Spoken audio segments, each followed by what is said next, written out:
My hoodie looks sharp. Thank you. This is weird. It's got like a... I don't know how to describe this. How do you describe this piece of fabric? It's like built into the front. It's very, very bizarre. But I like it. It's a V-neck with a crew neck and a hoodie. It's all 3 sweaters all at once. So for lightweight, it is a 1400 total stat cap. No stats can go above 500, and either power or intelligence is free and doesn't count towards the stat cap as long as it's equal or lower than the other. So if you have 500 power, you can have 500 intelligence for free. You can go lower than that. You can have 300 intelligence, but like at that point, it doesn't make a difference. 300, 500, yada, yada, yada. So we're going to plow through these. It's still going to take like 4 hours. And then, yeah, we'll get to take a look at all the monsters real quick. But then we'll do actual predictions and stuff for the end. Go Ocean Monster. Ocean Man. Here we go. Giant Blow versus Tidal Wave. Giant Blow is going to do good damage, but not incredible damage. Tidal Wave, on the other hand, will kill here. God damn. But there's the grit. God damn, the Ocean Man. He's still in it. We're mixing up songs. Belly Attack lands. We're going to game 2. Giant Blow is a great opener situationally. It's kind of rough a lot of the time. Oh, it's got power now, though. Now you got to watch out. Power straight. Wow, that did a lot. Into the T-Bolt. Not enough to kill. Next hit wins. Belly Attack. Do we see another grit? We do. Do-da-ba-dee-da-ba-die. He hits the firewall. We're going to game 3. That's 2 grits for the colorful. Crit straight doing a 124. Heavy Blow going to do a little bit of damage. Knocking up brings it even, and he's got the Guts lead. A second one, not enough to kill this time though. Gives him power again. He has procced 4 battle specials in 3 games. That is insane. God himself wanted Lame Masquerade to win that one. Sinister Hood and You Look Huge up next. Wow, this is going to be a killer one. This is actually very unfortunate that this is round 1. But it does mean there's a good chance for one of these monsters to rack up a lot of wins and get extra points for that. Also, I didn't actually see anyone mention it, but for month 2, basically week 2 of every tournament that we're doing, there is a new stipulation in the rules where if you have less than 14 points and you beat someone with more than 14 points in the league standings currently, you get 2 extra points. So this is a way to keep those of us who are super far behind, myself included, from falling way too far behind. I was looking at the scores and I was like, this is going to be super uninteresting if 2 weeks in, like, we already know who's guaranteed to win, unless, you know, somebody wins a bunch of tournaments in a row.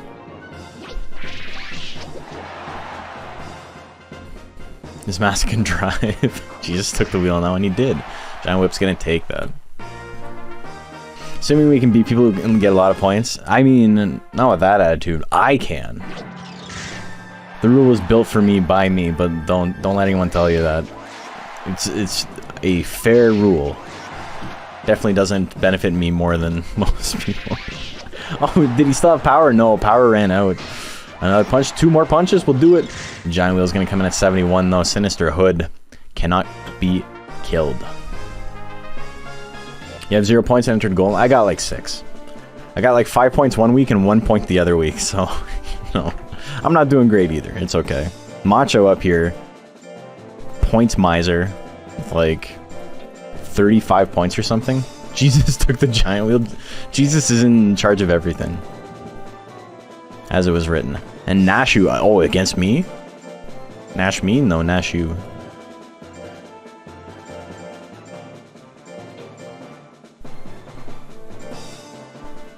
Got 9 from the first lightweight. You're doing better than me. Okay. Here we go. A little bit of speedy on Summer Lashes.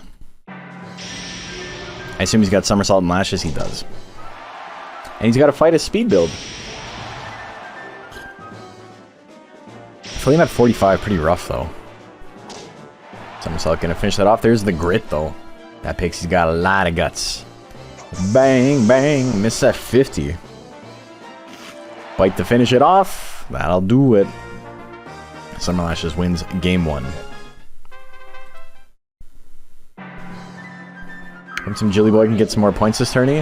Hoping my Jilly Boy can get some points this tourney too. My Jilly Boy got 1 point last time.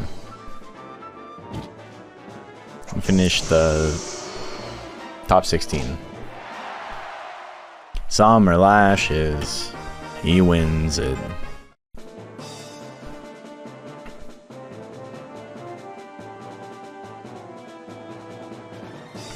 Just updating scores. Next up, we got Count Orlok and Mordred.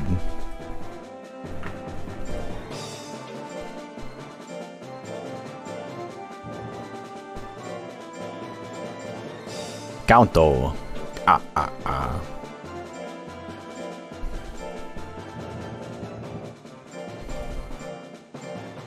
Is this the galley that has like every attack? Not every attack, but like it's got like a shit ton of attacks. It was Nick, right? Yeah.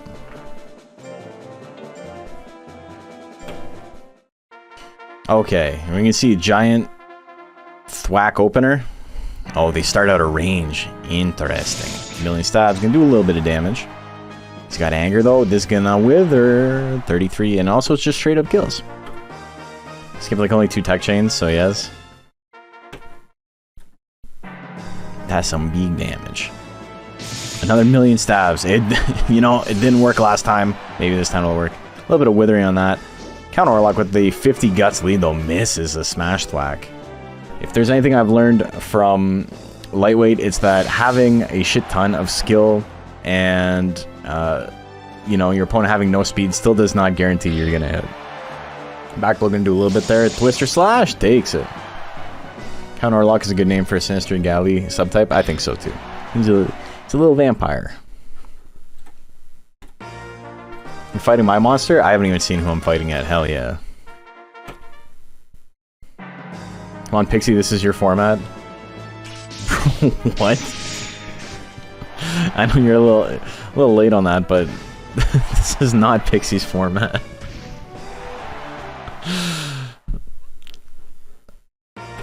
Count Orlok gonna take that. Just smashing. Just thwacking. That boy's got big thwacks. Halamanite. What the fuck? Okay, and Big Slee.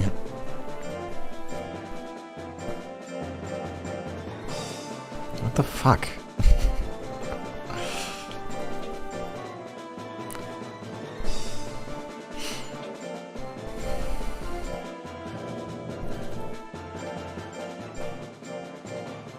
People like Zilla in lightweight, and I think a lot of that has to do with the fact that mixed attacker, he's probably better than just straight up power.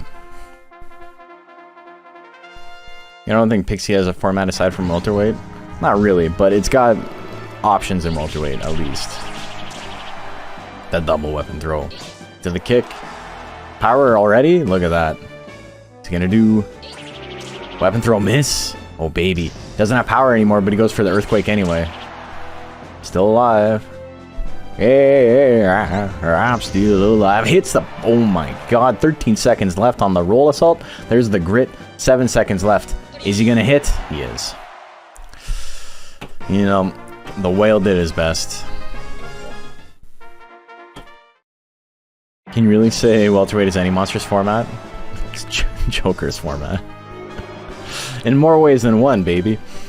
Belly attack and a miss at 56%. Fire Juggler? Ooh, big ol' miss there.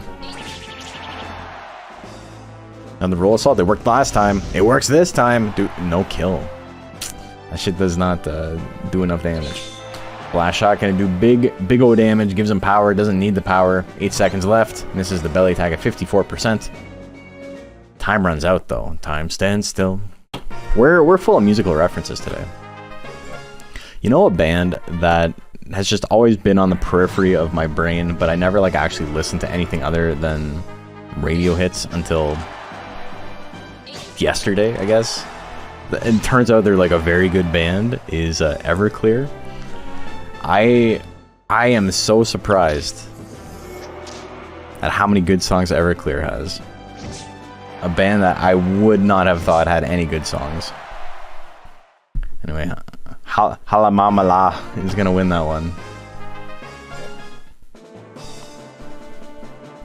I want you died and you are safe. Inside you there are 2 wolves.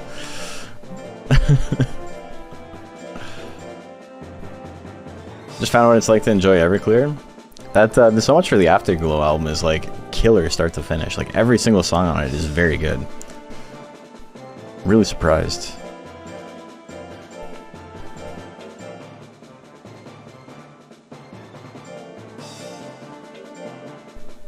Hell yeah, I Want You Died. It's that Offspring song, right? You can only read my mind. The flame hits, that's a big flame.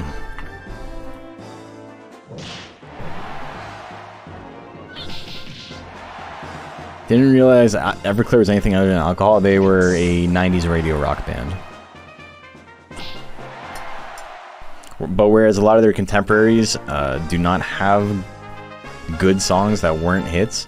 I'm looking at you, Matchbox 20. Dude, Matchbox 20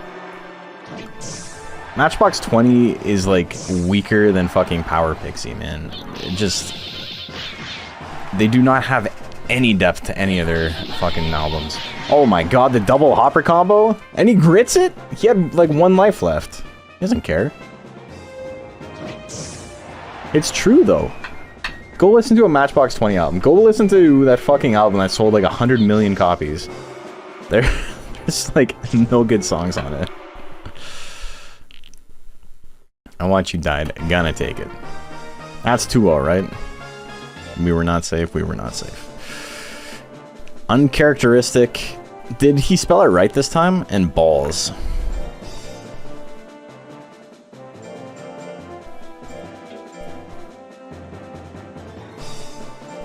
Matchbox 20 gets eaten by zombies and iZombies, so that's pretty great. Dude, if you want you know, this might just be me being irony poisoned, but the funniest interviews I've like ever heard in music, ever, are fucking anytime Rob Thomas has something to say. Because he is not an eloquent speaker. Every time he talks, but he's also like very like self-important, like he kind of like knows when to like not take himself seriously, but like not really. So he'll be like, yeah man, I wrote this song and it's the most important thing in the world to me. It's just about, you know bro, it's like about, oh, I don't know man, like the good feeling you get when you're hanging out. Like it's a sick feeling, bro. Like, and when I wrote it, I really realized that like something was happening, something bigger in the world. Every single fucking interview is like that. It's so good. Oh shit. Christus Chaos, thank you for the raid.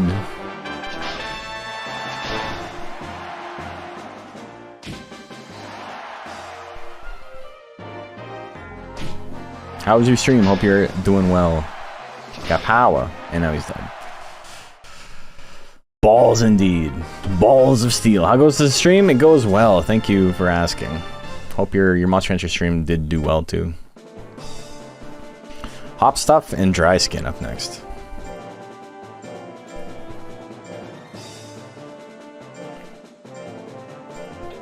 That was a nasty match for the Duckin. He just needed to swing more missiles, I think.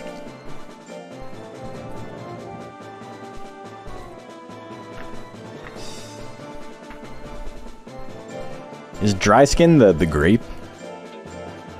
Nagasaurian? It is. Hell yeah. I remembered. I like this build.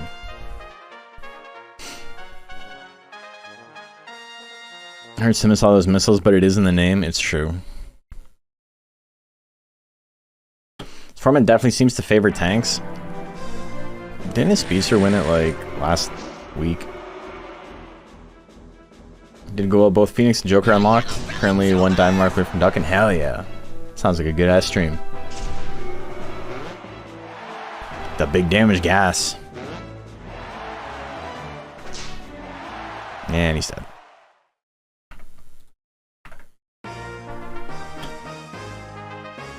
I've been gifted so many subs recently, all when I'm not there, and the person who gifted me has never... Chat when I come by later, so I thank them. I think it was Goat. I think it was Goat Pause. Goat's been very generous with the subs lately. Oh, the 1,000,000 bytes! That rabbit got messed up. That was very unfortunate. Ormsby are exceptional? Hell yeah. I'm a big Ormsby fan. I've been an Ormsby fan since day one. A fireball at 20%? Damn, dude. Dry skin. Get that man some gold bond. Alright, that was 3 games, believe it or not. Kool-Aid and 1000 Sunny up next. Is this, yeah. This is Galley versus Galley, right? No, it's the gel. Kool-Aid did really well last time, too.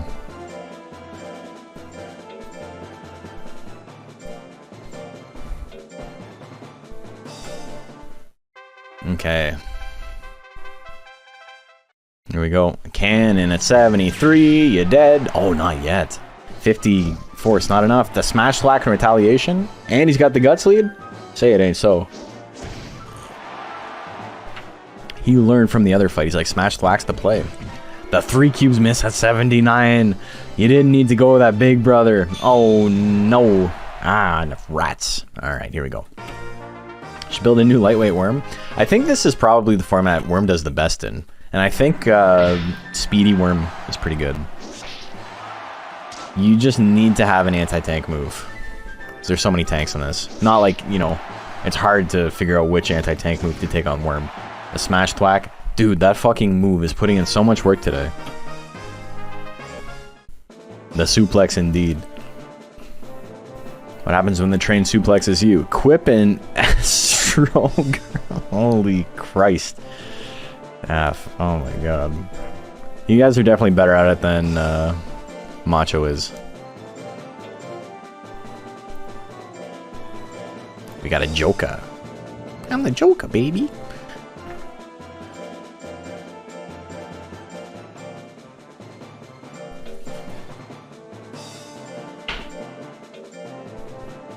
I'm recognizing certain players keep entering very, very try-hard stuff, and there's nothing wrong with that.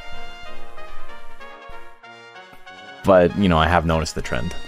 I really like this stat spread. This is the Wov Me Uwu Mega Rock stat spread. I think it's really good. I think we see more monsters with this. I think that's also what that the Suezo did really well last week, or last month. Ran was the same stat spread. It's good.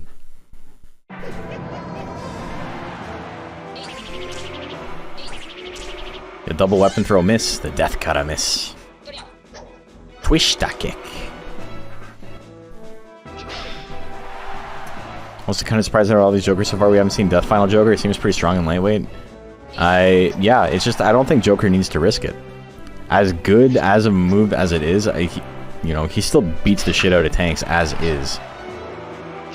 Got the hurry and 2 seconds left, but he doesn't want to swang, or she doesn't want to swang. Quip gonna punch his way to victory. Game number 2. Spin kick, good damage. The death punch gonna miss. So Estro only having the accurate attacks, eh?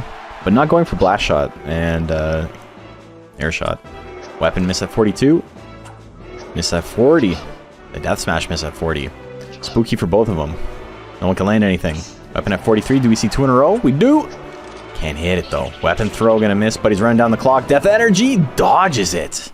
Oh, we're going to game 3, baby. Just like that. See, JP didn't put his rancher name. No, JP did. Potato didn't. Potato entered a monster named JP, and of course, that ruined their literacy, like, immediately. Twister kick's gonna land, puts him in the yellow, not enough to kill. Spin kick. The death cutter! You got cut. Cut from the team. Cute without the E. What do we got? Another weapon throw at 37%. The death energy gonna miss 2 in a row. Oh, the weapon throw comes out. Astro Girl gonna take that. So that's 2 killers, 2 huge killers in losers right now.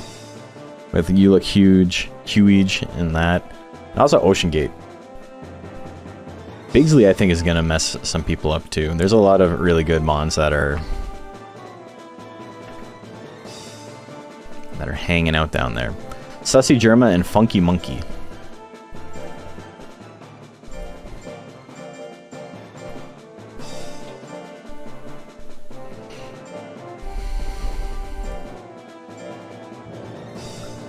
Sussy J did good work last time. Did it win the whole thing?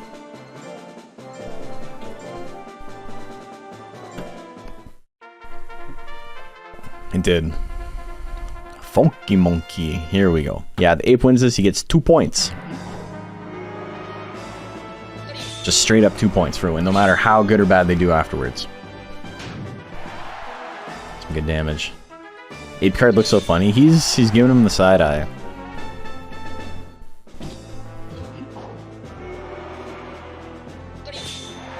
This is such a bad matchup for the monkey, though, unfortunately. Oh, oops. That was supposed to be a yes. Alright, let's enter it again. If this was Monster Rancher 1, this is what we would have had to do for game 2.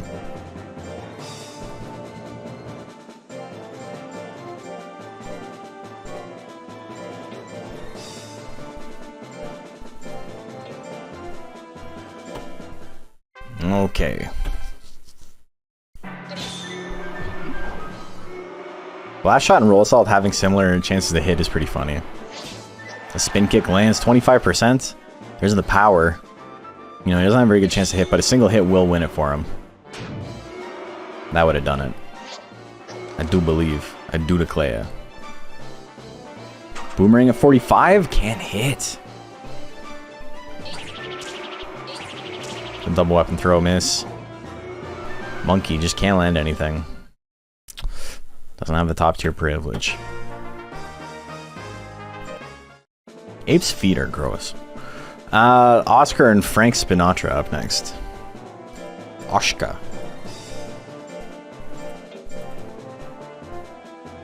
Okay, Oscar is bell box.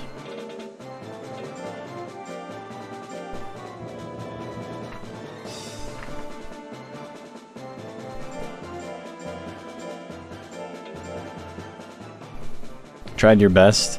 It was kind of a rough matchup. But we get 2 gold dusts back to back. This ape looks like traumatized. It's a very good card. More monk. More monk for everyone. The drill attack misses. Let's move a little boomerang action.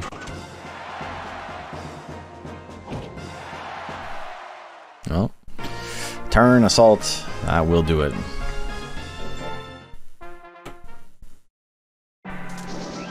Drill attack opener, drill attack closer. Rest in peace.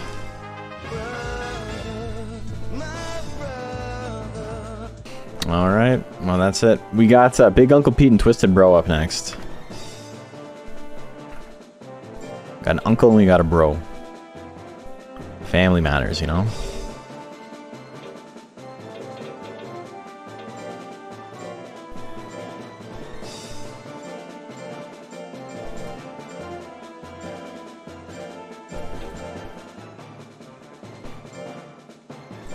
Oh, interesting. Oh, hell yeah. Alright, this is gonna be fun. Is this tornado? Or cyclone? Why no snowstorm? I think it's better to not have a frame 1. Maybe not in lightweight, but in the other formats definitely. EQ lands, good withering on that.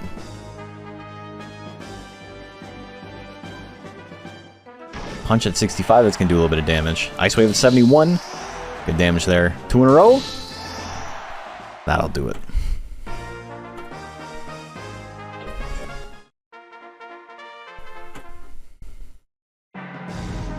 Charge miss at 77. I'm really surprised he recovered from that earthquake. Can he do it on double slaps? Needs 2 more. Slap of his own. There's the anger. They both got anger. Uncle P with a ton of guts, though. That was a literal slap fight. That's the only thing they threw. The charge missed, and then that was it. Well, GG's. That was certainly a fight. 1-2 Hustle and Telemaniac up next.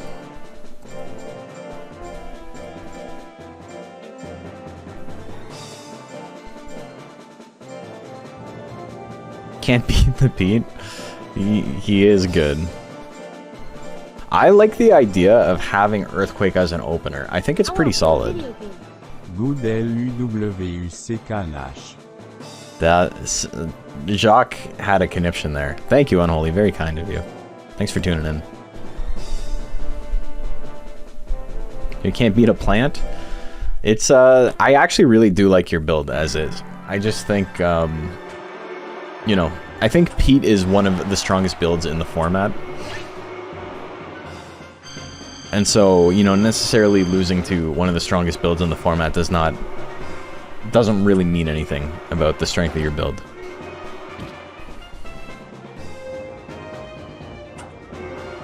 Earthquake does so much withering. It's so hard for people to come back from that. And I think if you're not going to kill them straight up, EQ is the play, because you don't want them to hit you back. Telemaniac gonna win that one.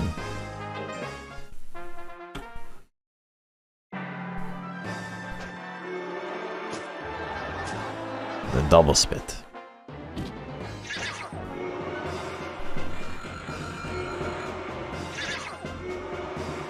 Loki, I think Jill's actually quite a bit stronger than we gave it credit for. Yeah, the removal of the 45 guts limit did make it a lot stronger than it was previously. Punch combo is very good.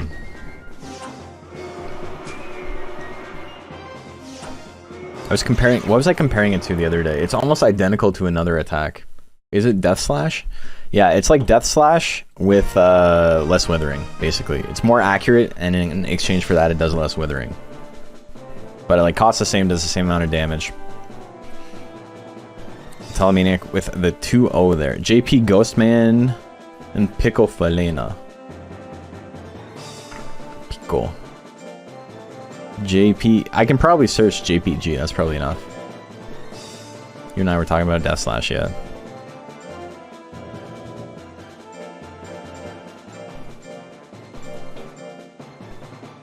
Punch combo also doesn't trigger real 90% of the time. It's true.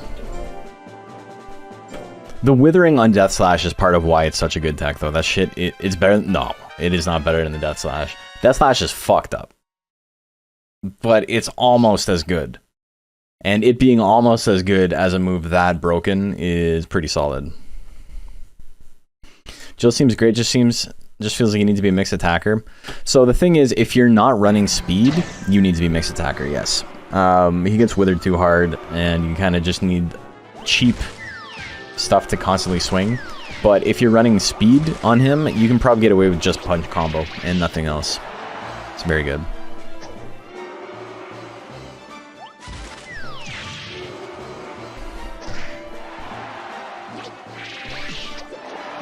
Jill feels bad relative to its unlock requirements, but he do be slapping. Yeah, how hard a monster is to unlock really has no bearing on how good they are. Zilla.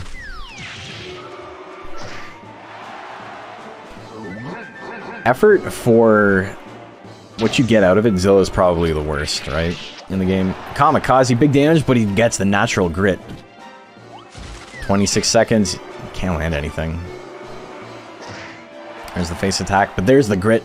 Ghosty's still in it. Level 25, something's gotta land. Oh, it doesn't kill though. 2 in a row. He tries it. And there's the tail swing. That ghost, man. He's doing his best. Zilla was alright. Zilla's like okay. He's like decent mid-tier. Or low mid-tier, I would say. He's like the strongest of like the worst monsters in the game. Is probably the easiest way to put that. I'm a Fuzzy Duck and Shinikani up next.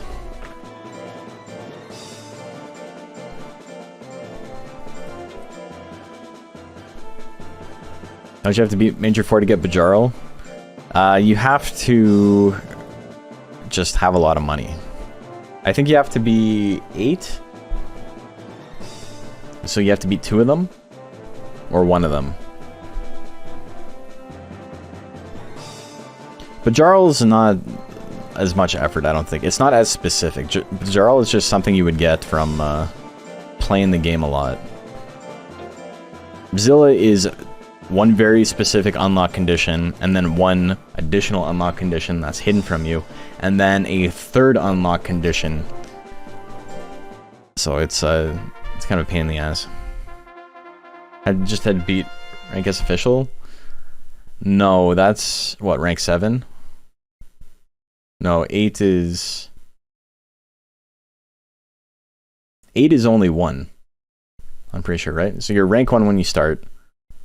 And then, oh no, or you beginner first. I don't know, I don't remember. It doesn't matter. It's either 1 or 2. 8 is 2 major 4. Well, Racky's 7 then, because I got Racky blindfolded the other day. And I only beat 1 of the major 4.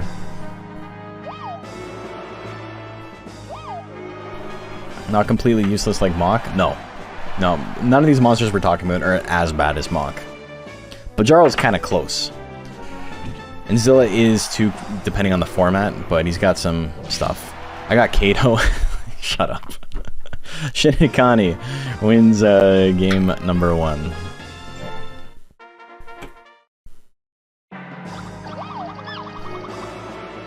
Mach is easier to get. Mach is, I guess, a pain in the ass to get if you're specifically trying to get it.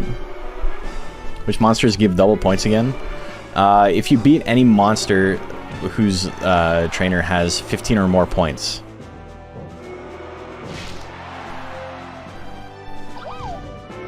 A giant press miss.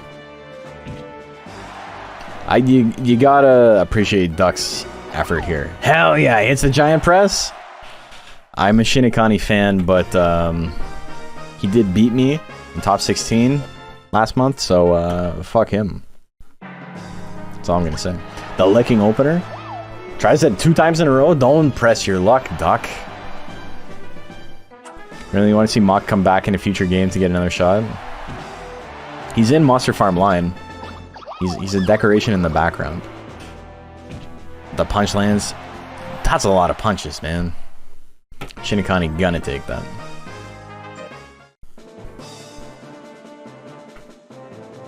Two 2-1 for Shinikani. Shrimpire DX and Taco Bellamy. Taco Bellamy is a great name. Shrimpire DX is good too. So you get to see 2 Selketos back to back.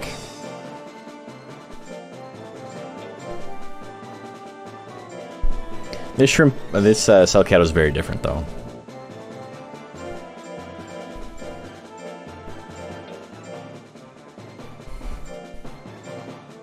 Oh yeah, Goat was making Taco Bellamy, that's right. This is a fun monster.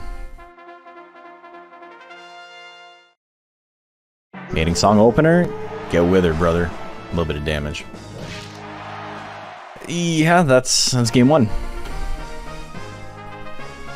On Hopper back and you want him now. He is like basically confirmed for line. He'll be in the game. Another what's unfortunate is I know how much effort went into Taco Bellamy, but this is it's a hard matchup. Verdant and Wally up next. Oh no, I need your help burying his body. Oh my god. Oh, bring some towels and some garbage bags. Is Verdant the mono? Zon or we Riot? Zon be pretty good. I'm a big Zon fan. Is Wally also a mono? Oh, I can't fucking type today. What is this? Hey, for a man! It's very kind of you. There's a game show going on right now on Kick where these guys have to stay in a room for 50k. It's been like 3 days. Yeah, that sounds terrible. Sounds like something I would not watch. Zonza. Dude, this is a weird stat spread. What is this? Holy moly. Okay.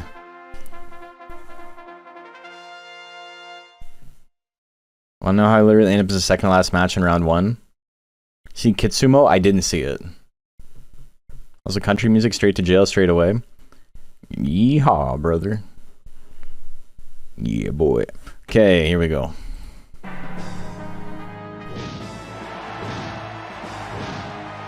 Hell yeah. Hail right. Ray misses at 81. Mamma mia. That's a lot of charging. That spike stab. She misses. Flattening L is going to do a little bit of damage too. Well, guys, DX, yeah. I mean, the other one was done on the Japanese port too, but I guess it's not technically DX. Thought it was Canadian, I am. He's going to win it with the knock at the last second, not even get the KO. This is certainly a matchup. I think Wally's over Cap. He's not.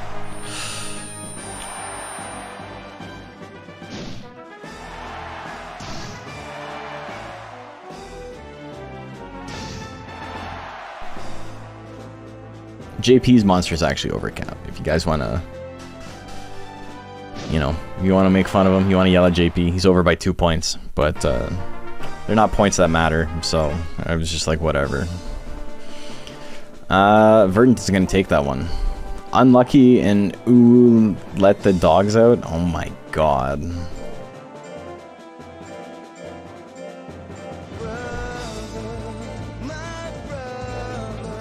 That song came on Spotify today. Just, I've never listened to it on Spotify. So I don't know how it knew.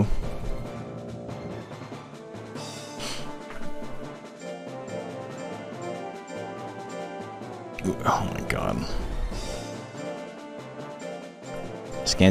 Dude, what is it? I never had these problems till I got this new mouse. Devices are listening to us. So, I think it has to do with me playing 90s music. Because, you know, Blessed Union of Souls had one big hit in the 90s. Or one okay hit. Also, that is a Kamui. Unlucky is right. Selvius actually entered a Kamui. That's fucking crazy. So, if you guys don't know, Kamui is a banned monster. I let a bunch of banned monsters rock in this year's league, and the stipulation is they don't get any points unless they get top 4, and any monster that beats them just instantly gets a point as well. It's just Whitehound, don't worry. Oh, okay. So, this monster has good potential to win the whole tournament, but it needs to make top 4 or else it's all for naught. Giga Flame Opener. 189 damage, that's good, but he's got 99 guts now. GG's.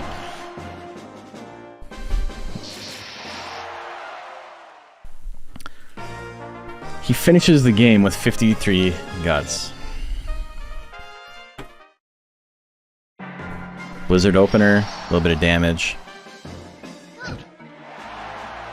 Don't be doing this, Pixie. Bolt, good crit there. The 1-2 gonna do a little bit of damage into the stab. Ooh, let the dogs out. Gonna take that. It's not Kamui, it's Aurora Borealis. He's kicked doesn't trigger anchor. Perfectly normal Whitehound guts rate. Yeah, exactly. This monster's fucked up. C4 and Duck and Weave.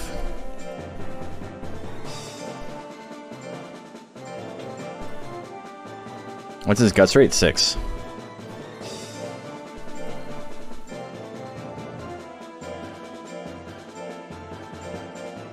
Wait, is this not Duck and Weave? No, Duck and Weave is a 3500.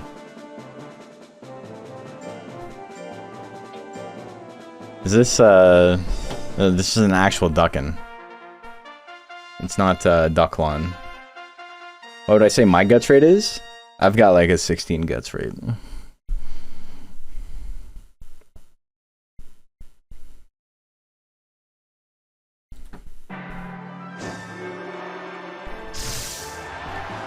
Beam Shower. That's big damage. Guts rate is 18 Ape. Ape specifically. Golem was on the OG Monster Rancher 2? Yeah, it was. That's the Metal Nurse subbreed. It's the best Golem in the game. It's like top 3 monsters in the game. After like the Metal Nurse and... I mean, maybe not top 3 anymore because Kamui and shit is playable. But after like Ripper, this was like the next strongest monster in the game. Ooh, diving press. That's big damage, but the duck is still alive. Can't fuck the duck, baby. Still hanging out.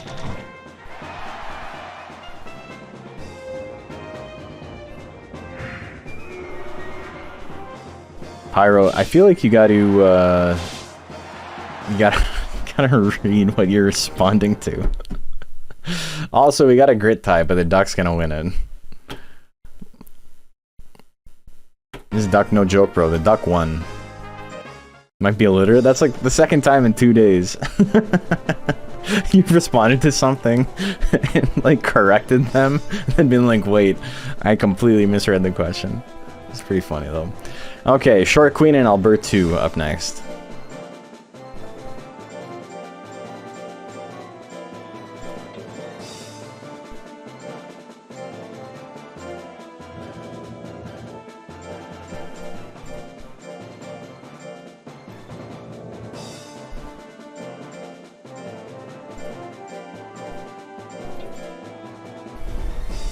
Monster fans can only read numbers going up. Oh, hell yeah. I'm sorry. I skipped the stats. Your scientist, not an Englishist? I'll stop before we get started again. I'll take a look at their stats.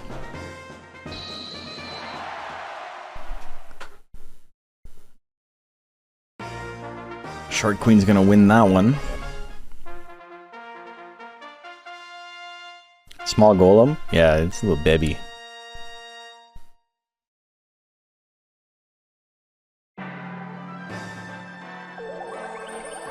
It's the Pedal Storm. It's good damage, but it's not crazy. Charge is almost gonna kill into the— what? What a combo! Oh my god. I can honestly say I've never seen that before. I've never seen charge into Earthquake. What a combo, baby. The old Chargequake. Pedal Storm missed at 73, that's unfortunate. Still got the thrust, that's a little bit of withering, but it procs anger. Worst case scenario for the Queen. Mochi may get the Mochi points. Yeah, that's gonna be pretty good for it. So, fun fact about Pedal Vortex, or Pedal Storm. It only recovers half the damage it deals. It's the only healing tech in the game that doesn't also take guts that does that.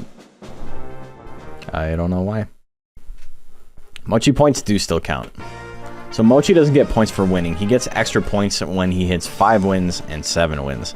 Every monster gets an additional point when they hit 5 wins in a bracket and then 7 wins. You know, set wins, not game wins. And then Mochi gets 2 and 2 instead of 1 and 1 because, you know, a Mochi that wins that much deserves the credit. Harder Daddy and Salesman up next. Salesman? What happened to integrity? Don't see it on MTV. All I see is choreography, and I'll never be a dancer. That's spokesman, that's not even salesman, but that's fine. I got started. I'm in my ska arc right now. Happy Mask Salesman. Yeah, for sure, I get it. But it's a good name. Goldfinger's a good band. Never leave the ska arc. I have to occasionally. I have to come up for air. Nice catch, Blanco Nino. Can't, I'm drowning in the third wave. Alright, the claw assault gonna do big damage, but not enough. That one will take it. There's the grit though. Happy Mask with a grit? Hell yeah. That's hype. I didn't know that. Alright, I just learned something. You've met with a terrible fate. You were waiting for it to die for that, eh? Harder sounds like an alternative timber evolution. That's, yeah. That's what it evolves to in the Ima region. It's a regional variant. Does Happy Mask get grit? Apparently, this one does. Red Wisp can give it power, though. Doesn't really need power, but... Jesus, that would have been enough to one-shot. Would have been enough to one-shot a monster with a basic tech. That's, Salesman's fun, though. Wait, that was 1-1. 1-1, yeah, thank you.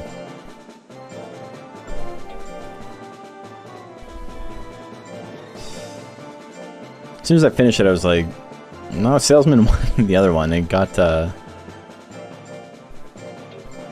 T-Bolt win. It got Grit. Can confirm one of the 5 Happy Mask spawns with Grit. Well, if someone's gonna cheat, it's not gonna be Torble, so I just took their word for it. Can confirm he is happy. He is happy. He's dodging too. That thwacks. He's landing a lot of thwacks. It is thwacking day. I do believe. Someone get Barry White on the phone. Don't even know how to cheat. Sting crit gonna take it. Unfortunate. Thwacky mask salesman, hell yeah. Do people cheat often? No. We had issues in the past, but it's been a very long time. In my very first tournament... Okay, I gotta put more O's. My very first tournament, I ran the Monster Rancher Battle League. It's similar to what this is, except the way it worked was all monsters were entered with like a low stat cap, and you were in rank C. And if you won, you got to move up to the next rank, and you got to raise your monster a little bit more, and you got like more stipulations, like you could remove text and yada yada yada. JP used to be a cheater. Oh my god. And I had prize money for winning, and people were like, oh, I'm just gonna cheat my monster then. And I was like, man, what the fuck?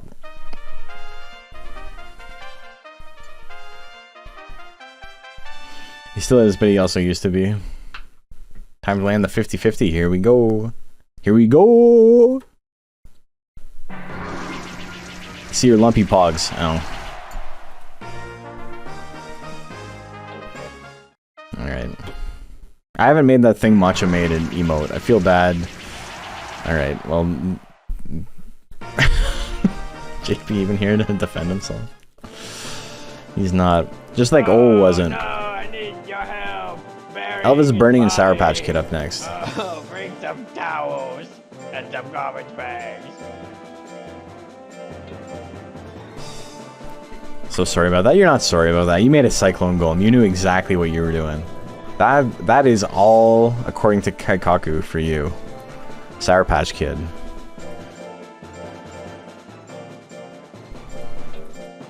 Fastest 2-0 in the tourney. There's still time. All according to Cake, exactly. Call me 007. 0 seconds, 0 guts, 7 hit cyclones. Hell yeah, baby. According to Kotaku, Kotaku means popular Japanese magazine.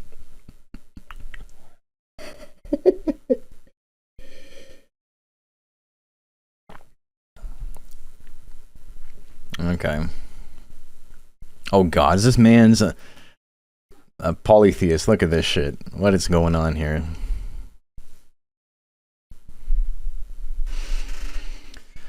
Alright, here we go. EQ starter? Jeez. Jeez. Alright, let's go game 2.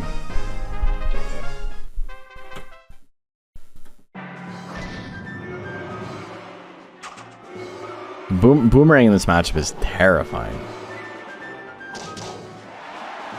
There's the grit. Elvis may be burning, but he's also still alive. Hits the slap. Needs one more to win it. 2 in a row. Misses that one. Grab throw. Dude, the monkey can't miss. Oh no. Oh my god. Well. I like Elvis burning. It's a fun build. He almost had that game. Alright. We're into round 2. We got Thanatos DX and Lame Masquerade.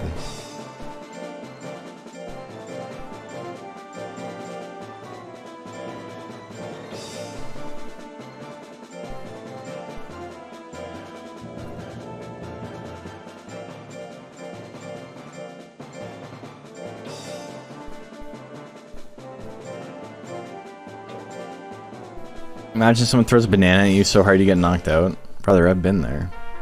What do you mean imagine?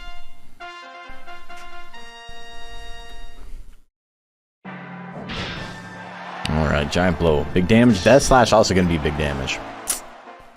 Thanatos with about 10 more guts than his opponent.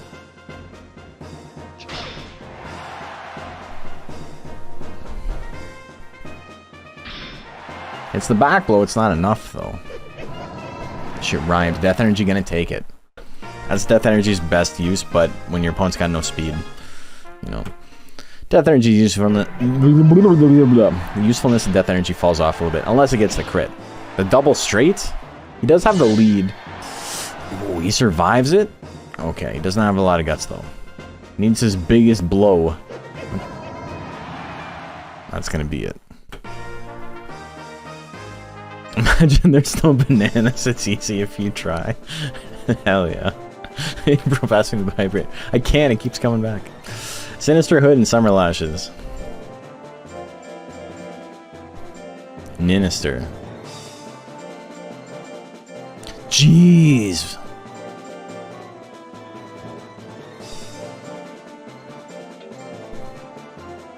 I think Kaboot Cyclone is the best looking tech. It's a fun tech.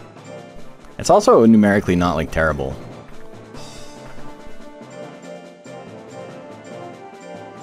It's not like crazy good, but it's pretty cheap for what it does. You infected me with illiteracy? I blame the mouse. Steel Series will be hearing from my lawyers. This is defamation. Bug vs. Bug? Who do I root for? I don't know. It's bug time. It's bug snacks. Hits the tail lash. A little bit of damage. A little bitty bit of damage. 2 lashes. That's 3 lashes now. That's... We call that one tail lash? That's 4. Giant Whip, a face lash. Kamikaze gonna be good damage, not enough to kill, it gives him power. Now you gotta watch out. Yeah, that'll kill. 384. The lashes wins it.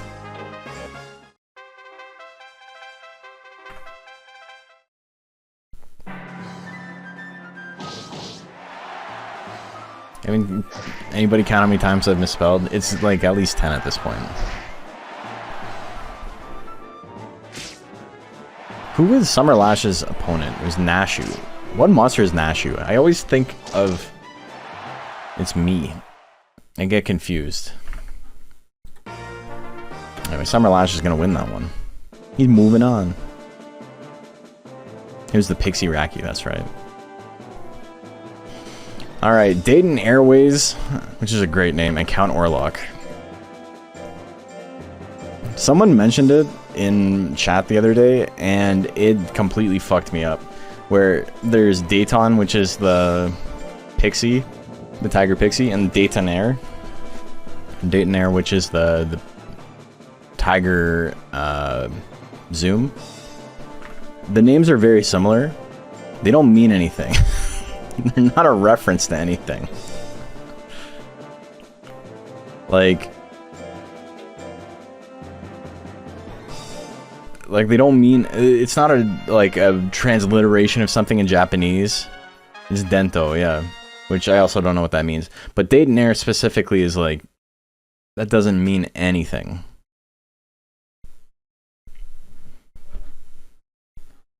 Dento's references green color? Okay, that makes sense. There's a Triceratops? Yeah, we got the Triceratops here. Blizzard. He doesn't even start with Roll Assault? His name is Airways and he doesn't have the big jumping move? What is this? Heard they're looking for people at the clown college. I'm gonna make that a thing. You guys don't know what I'm talking about. Macho knows what I'm talking about. Daytona Rex? Rex part makes sense. Can't figure out what Daytona is supposed to be. Well, Dento is the green thing, right? Daytona. Rolling Star. Count Orlok. Gonna finish that one off. We're going to game number 3. Jerkstar was out of me. The rules don't say Daytonair can't play basketball. It's true. I'll go Clown College if JP was the teacher. You'd be getting a quality education there. Real fine school. Real fine school. Damn! He takes it with the ice bomb. Dayton Airways with the great comeback. That is a big one.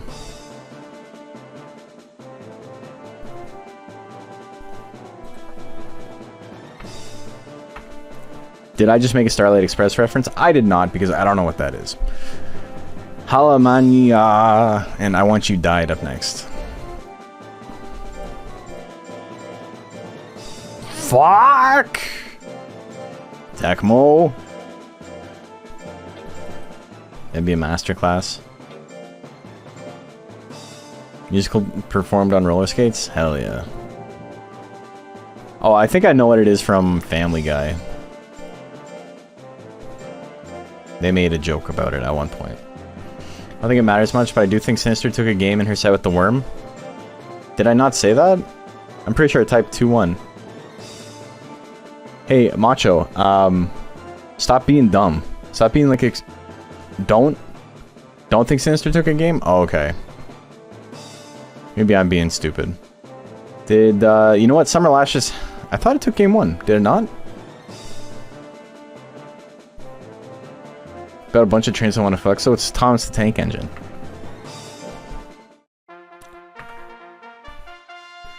You know, me trying to change that is crashing, Challenge, so...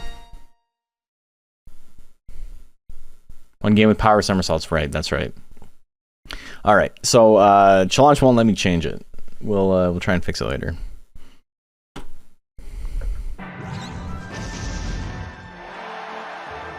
Even I'm not a...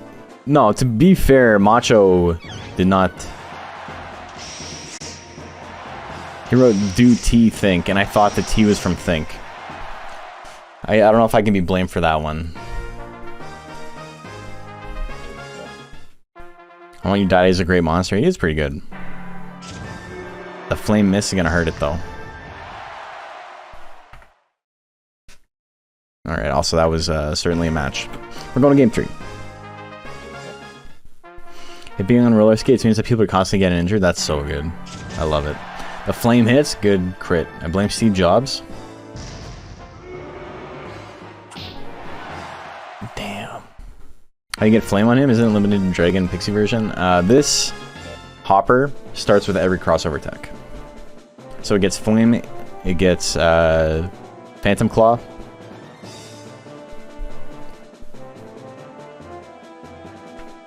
Bad luck on that one.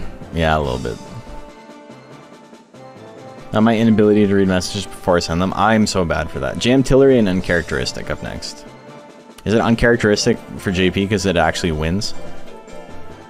Damn. JP, we have a lot of fun here. You know, we have some fun on this stream, but there's nothing fun about bullying. JP actually has like won a lot of stuff, but there was a very, very long time before his like streak of dominance where like he got so close over and over again and just couldn't win tournaments. And it's like when you make fun of a kid who wet his bed when he was like 10 years old and you bring it up like 10 years later. It's kind of like that. You never live it down. Even if you've gone 10 full years without pissing the bed. Oh shit, Jim Tillery gonna take game 1. Game number 2. Alright, that'll do it. Jim Tillery gonna take it. JP wet the bed. I never said that. You didn't hear that from me.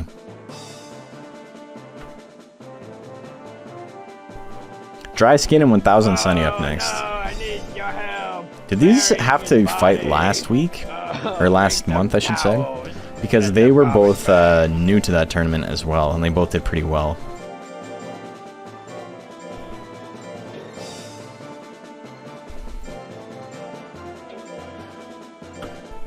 Cannon's a good tech. Did you know in hard mode, you know how much shit was like uber buffed in hard mode, right? Cannon is Gel's only attack that was not buffed. Or like changed in any way. It was just left as is. It's good. It's a good ass tech. He got second in the one specialist league tourney, and boy did Chad give it to him, including JP himself. He does go number 2 a lot. His Fury.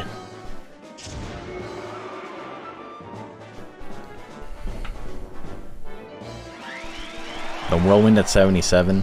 He grits though, he's still in it. Tail Lashes, whap whap. He takes it. I'm about to go number 3, the special third one. The fishing mode, hell yeah. Alright, dry skin. Doing big work there. Moving on. Fireball has been doing a lot for him. We got Nettlebrand and Astro Girl. Nettlebrand's a pretty good mon too. I don't think we've seen it in a while. I'm pretty sure it made top 6 of one of them though, right? Season 1 or Season 2?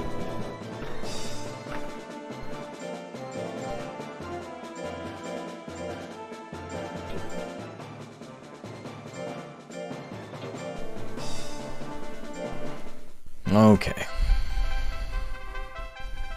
And with a Melner, he got second. That's classic JP. Pick the most broken shit and still come up short. Alright, that was a quick game 1. It takes a lot of conviction to hit the slamming down and then walk forward and be like, I'm not done yet. A left and I ain't done yet. That's a lot of weapon throws. The trample misses. Since JP's not here, I would like to say he makes some great mods. Don't let him hear you say that. He will not stop talking about it if he knows you think that. Astro Girl wins game number 2. We're going to game 3.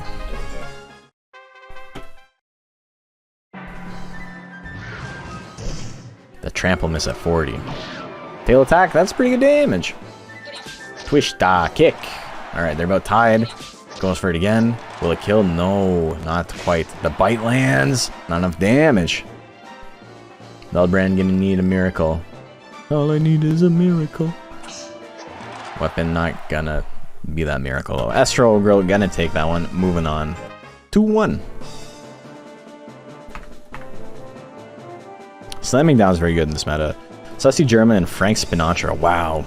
This is a killer's match. If you're a fan of killers. But in real life, both named after 2 real life killers. Both these men have murdered people in the past. Okay, here we go. German killed someone? I didn't say that. I said Sussy German did. He's wanted. Wanted in all 5 states.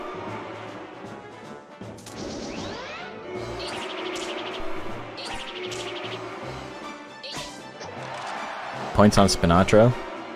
I think Spinatra's got a good chance, but Germa's very strong. Damn, the thwack gives him fury. That's a little kick. Needs to swing stab. Yeah, he does. The 5 states, solid liquid gas plasma in Utah. Oh, misses a Tarn Assault on the 50-50 with anger. That would have been pretty good for him. Drill attack gonna land. It hits. Sussy German with the 1 life. That's all he needs. 1 life to live. He takes that one. He's moving on. I want to play video games. On to Sus another day. Hey, foreign man. Thank you. Very kind of you for the gifty. Jacobert and Big Uncle Pete. Is this the plant? Oh, I gotta fight the plant.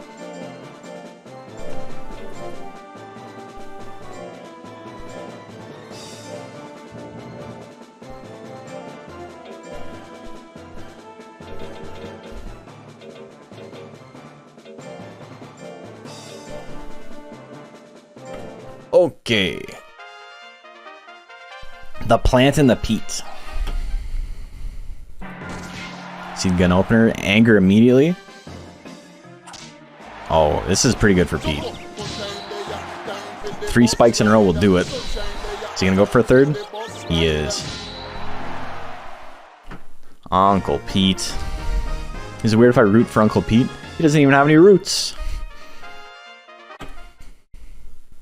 You fool! You absolute knave! Punch combo. That's big damage. Alright, Jaka does not want to be up close. The Ice Wave's gonna hit. Big Uncle Pete wins that one 2-0.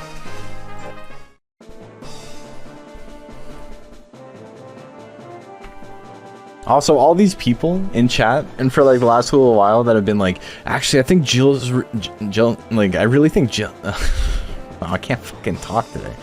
All these people talking about like, oh, I think Jill is actually really good. Like, I don't know if you knew. It's a brother. I have been talking about how this is like the strongest build in this format for so long, and nobody wants to listen to me. And then Macho wins, and they're like, you know what? I think Jill's pretty good. No shit. No shit. Jill's pretty good. Telemaniac. This monster's a year old. Can't talk, can't spell, fix myself. I know, I'm having a rough one. Telemaniac and Pico. I had a long weekend. I had like 4 14-hour days back to back.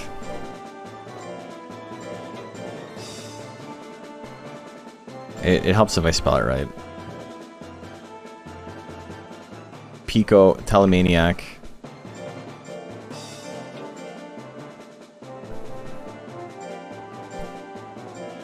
And Pico F.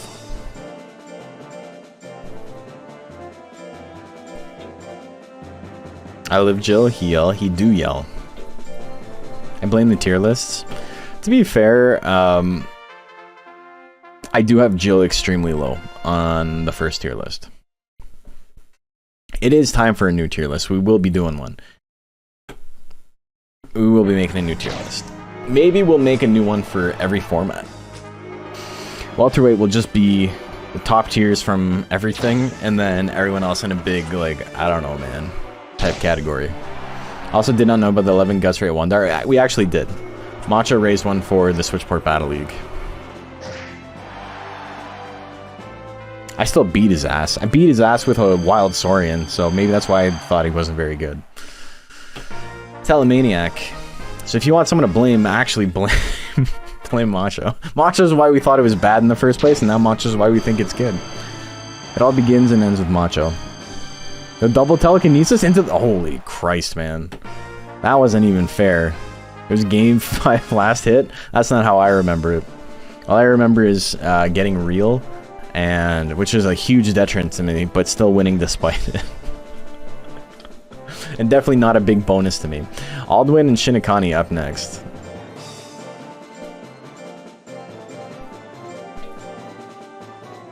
So cancels out with Macho and he's done nothing wrong. It's true. By the transitive property. Okay, Shinigami.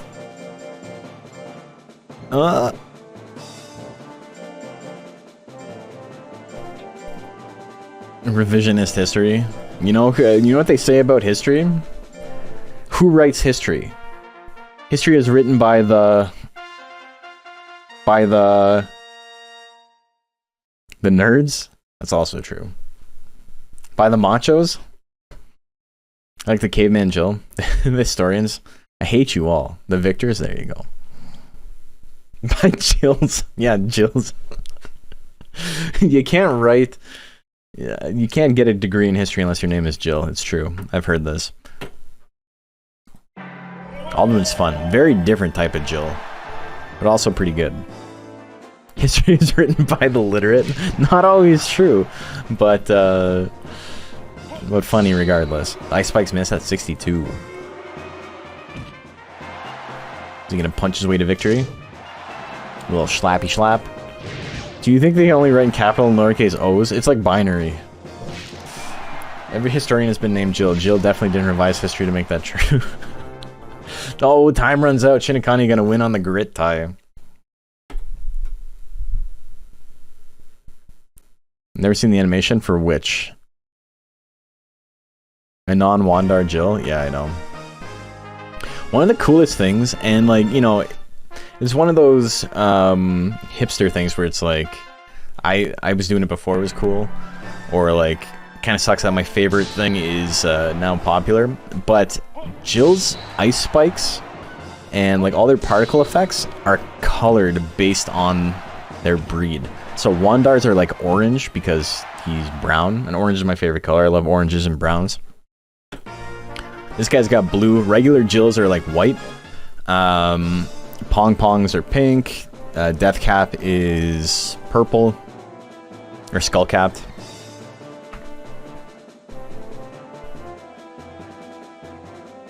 It's cool.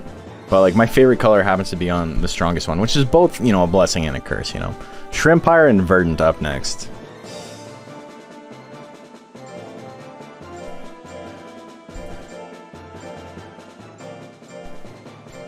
Regular Jill's is like a very icy blue. Yeah, it's a very subtle. But it's, yeah, I was wrong in saying it's white. It's not white. It's close though. Like the purple ice that Skullcap has, me too. I love Skullcap, man. I wish I had more of a reason to use him. If you're going to run a Joker build, it's specifically because, like, and your goal is to, like, make something interesting or competitive. It's because you have Real in mind, and you're like, what can I do with Real on this build? And I think Jill might actually be pretty good at that. Jill has a lot of really, really cheap techs that do a shit ton of damage, or are very consistent. And that's kind of what you want on a monster that you're using Real with. I kind of tried it with Nick Ribcage, but I made the mistake of not giving him Trample or something that hit heavier. And the issue was, like, he just lost the tanks pretty consistently. And when he did proc Real, it was like in situations where it didn't matter. Basics punch combo build would be good on Skullcapped. Or Mix Attacker even, because you've got what, you've got Ice Wave, which is 17, Ice Spikes, which is 18. Ooh, Verdant with the Spike Stab is going to take that one. Does Pixie have a Jill sub? Yes. Snowy. Snowy cannot learn Flame. I don't know if it was an intentional thing. Everyone says it is, but they're just speculating that it is. Also, that was minus 71 guts. That man got lobotomized. I did that for HM? Yeah, I made a Snowy in HM. It wasn't very good, but Verdant gonna take that one. 2-1. We almost had the Shinigami versus Shrimpire crab off. Bjarkan and ooh, the dog's out. Oh my god. Oh wait, that's on my side of the bracket. I just realized that. I'm gonna have to fight. I'm gonna have to fight Selvi if I make it that far. What the fuck?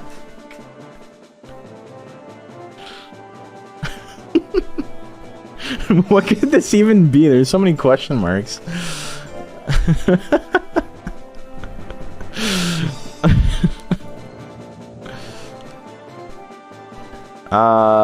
Ooh. Pull that up in AV? Okay, I will. After this. Did George Carlin name this monster? The 7 names you can't write in Monster Rancher. Oh yeah! We got the white birch, baby.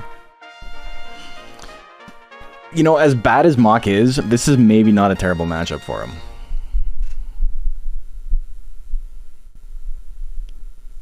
BJ in all caps is censored? Yeah. White bitch versus white hound. Nice catch, Blanco Nino. Nice catch, Blanco Nino. It is a pretty white fight. White on white violence. Never see this in the news. Another Blizzard. Big damage. Gives him power, though. Power headbutt to win it? He could do it. Oh, the 1-2 miss at 82%. He had a shot. He could have done it.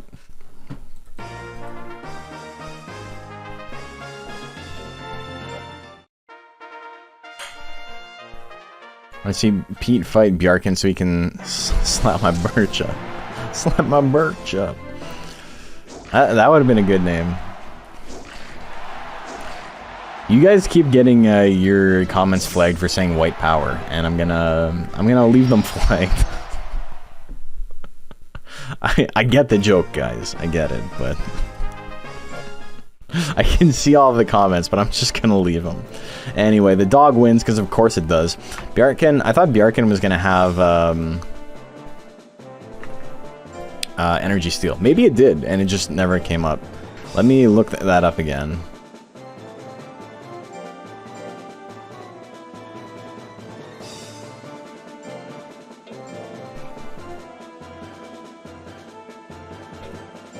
Okay, let me see what this monster is named.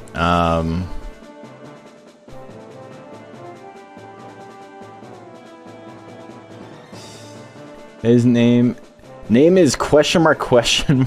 Oh, it shows up as question marks. It changes it in the code. What?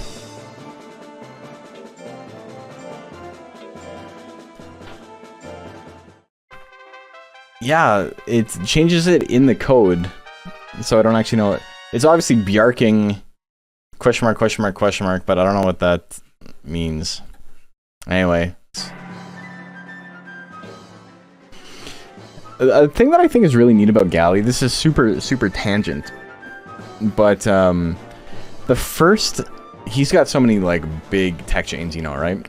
And they did a really good job with his tech icons. And one of the most interesting things about Galley, I think, is how small his first like prerequisite text look, right? Like they're like very diminutive, and then they get bigger and bigger, but like once you've seen his whole set and you know all of his text, stuff like this looks like very tiny, right?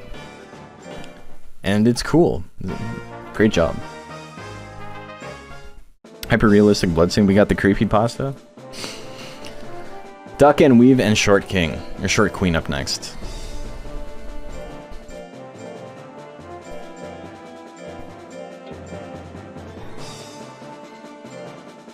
You have to have 500 intelligence to even qualify for energy steal, and because it's a bad-natured tech, you can't priority skip it. I don't think. Stuff with nature requirements is very hard and very unlikely to be able to be priority skipped. We got a Duckin and we got a Mochi. Duckin's pretty decent in this format. Duckin has trouble with Flutter Slap in other formats, but it's not so bad in this one. No, you can't. I made sure to check. True. Yeah, things with nature requirements. There's only a couple of techs in the game that have a nature requirement that can be priority skipped or auto-learned, if you prefer that term. Anyway, Short Queen gets game number 1. You can still use max loyalty to get it at 400? Yeah, you could.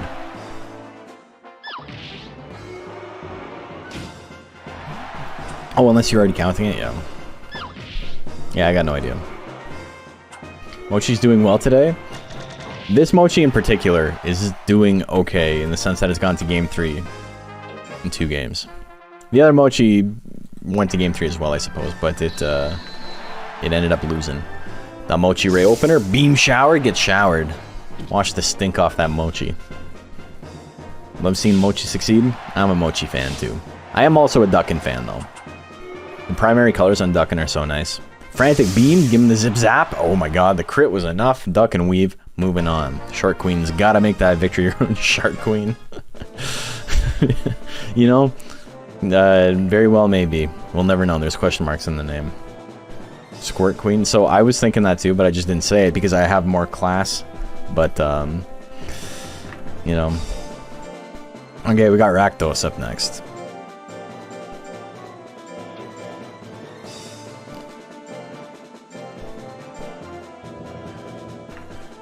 And harder. Really wish Duckin had gotten into the card games. Cards would look good with the tricolor borders. Oh, that's interesting. What would they have done for Duckin? That would have been sick.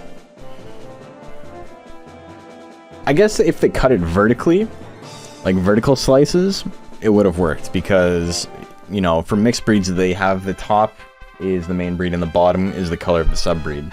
So as long as it was like cut vertically, it would work.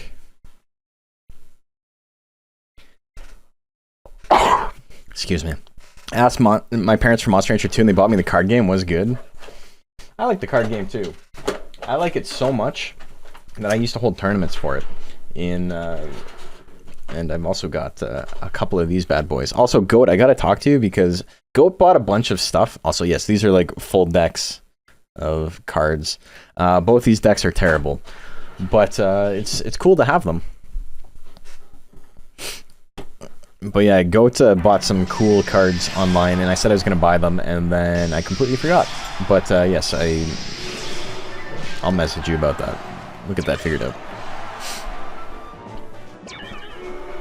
About time for me to wander off. Have a great night. Hey, thanks for tuning in. Thank you for the raid. Very kind to you, as always. They must have cool art. On the cards do have really cool art.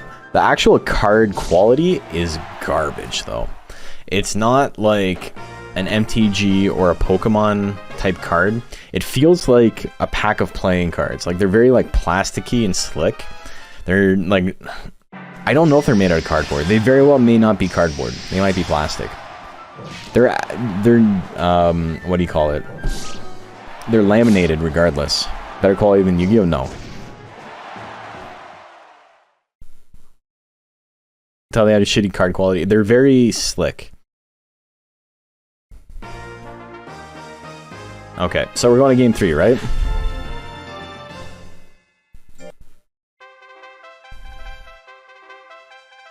Here, let me, like, Yu-Gi-Oh! Cards are...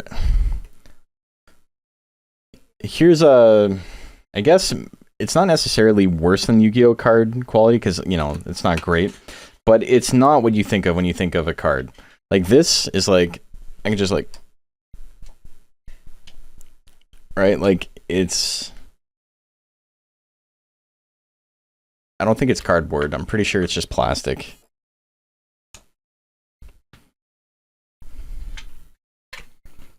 Shouldn't be floppy. I know. It's very flimsy, yeah. They are cool. What really sucks is that a bunch of people online have them for sale, but they've been on sale for like 10 full years, and they haven't dropped the price. It's just some sort of speculation market bullshit. Every single card is on sale for like $50, and it's like, you haven't sold this shit in 10 years. I'm not gonna buy it for $50. I almost want to like reach out to them and be like, I'll give you $1,000 for all your cards, and see if they'll do something. Rakto's gonna take that one.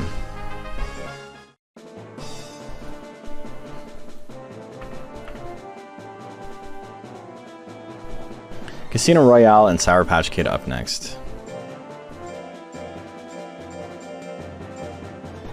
Just go and get Tabletop Simulator. Yeah, I may or may not have played a couple of games on Tabletop Simulator. In-person Monster Rancher Battle card on mine. If I had all the cards, it would be a fun collector's item, but it's absolutely not worth the cost. If I wanted playsets of all the cards, and it's on MTG, it's Yu-Gi-Oh! In terms of like, I can have 3 cards in a deck and not 4, so, you know, playsets are a little bit cheaper. But if I wanted to make the worst deck you've ever seen, it would cost me like $4 grand with like how expensive cards are. Or no, it would cost $2 grand. Because all the cards are the exact same. Rakdos is an MTG reference? Yeah. It's interesting that we started talking about cards when that came up.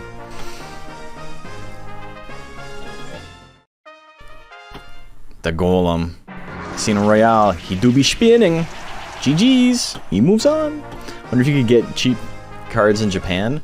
I think all the sellers I've found are in Japan, and I don't know why they're that expensive. It's just people who think they have something and they're hoping someone's going to be like, oh, I'm going to buy all this shit from you. Or, like, I don't know what the deal is. Thanatos DX and Summer Lashes up next. This is 1, 2, 3, 4, 5, 6, 7, 8. Okay, so this is play-ins for top 16. So if you win in this round, you get a point. At least 1 point. Would shop in Japan would have those cards on the shelf? Maybe Super Potato. They might. Thanatos DX and Summer Lashes. Super Potato is like a well-known used game store.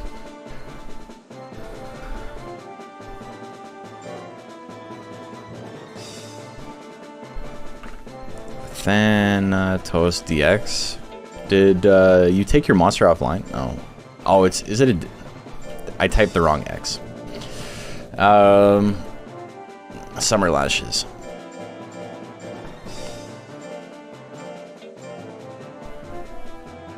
Shipping is expensive. All those cards have like $20 shipping on them for like an individual card.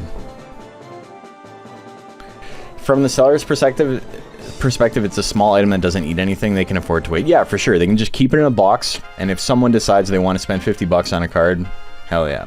Otherwise, it just stays there. So I understand why, but I also think, you know, a deal could probably be made if I'm like, I'll buy your whole stock for X amount. We'll see. That's something I would do. I'm a big fan of the card game. What if I'm not going to buy it? Literally no one is. The worm's got power. Power sting? That's good damage. That's some damage. Whap whap. Summer Lash is gonna take it. Speedy Worm. Speedy Worm does consistently well in this format. Whap whap. Good damage there. Death Energy gonna do a grip though, and just barely enough to not proc power. Thanatos DX does not have a guaranteed game closer here, but it does have a lot of potential game closers. Real barely lasted any time, yeah. And they got hit with Power Sting that still didn't kill somehow.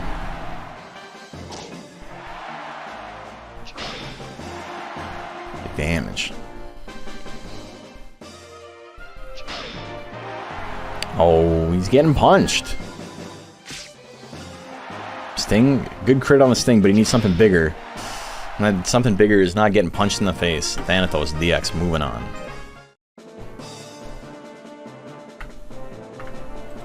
Summerlash is 1 win short of top 16. Dayton Airways and I Want You Died up next.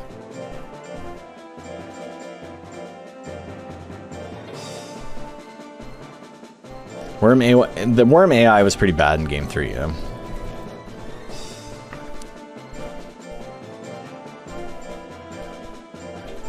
I wanty. I wanty.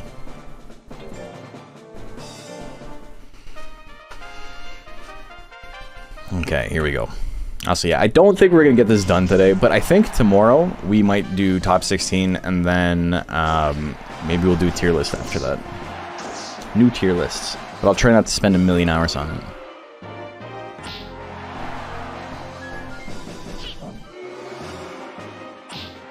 The jab, it's not gonna be enough. The power scratch with the crit Dayton Airways hanging in there.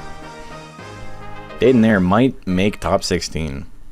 To be fair, that is only 2 wins if you get a buy, but it's still something. Oh, the good flame. The good. The double flame. Whole box on eBay. Current bid is $19.99. Whole box? Like a deck or like a box of boosters? Damn, good flame. Dayton Air. I cursed it, I'm sorry.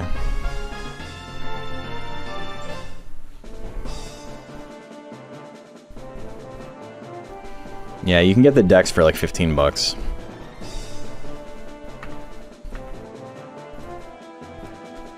Bowyer box, 369 cards. Booster box, a Bowyer Boster. Post the link. Or send me the link. Don't post it. Don't tell anybody else. We're a pack opening stream now.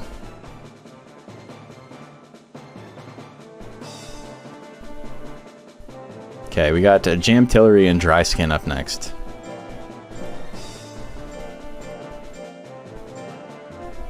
Do you believe Bloody Eye is really good?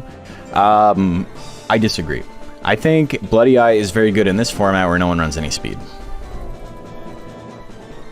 They're already opened? That's pretty funny. 396 cards is pretty nice though. We can reseal them. Pretend it's brand new. They probably don't have any good cards in it, is the thing. If they're already opened, it's probably all like there's no interesting monsters, nothing's hollow. Reseal them with masking tape, yeah.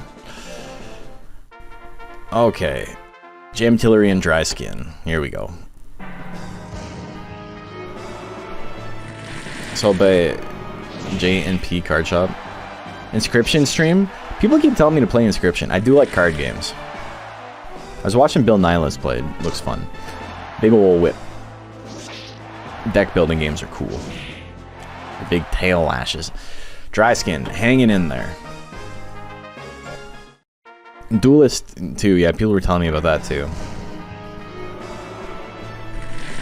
Million bites, how much? It's not a million damage, he's still in it. That's less than 1 damage per bite.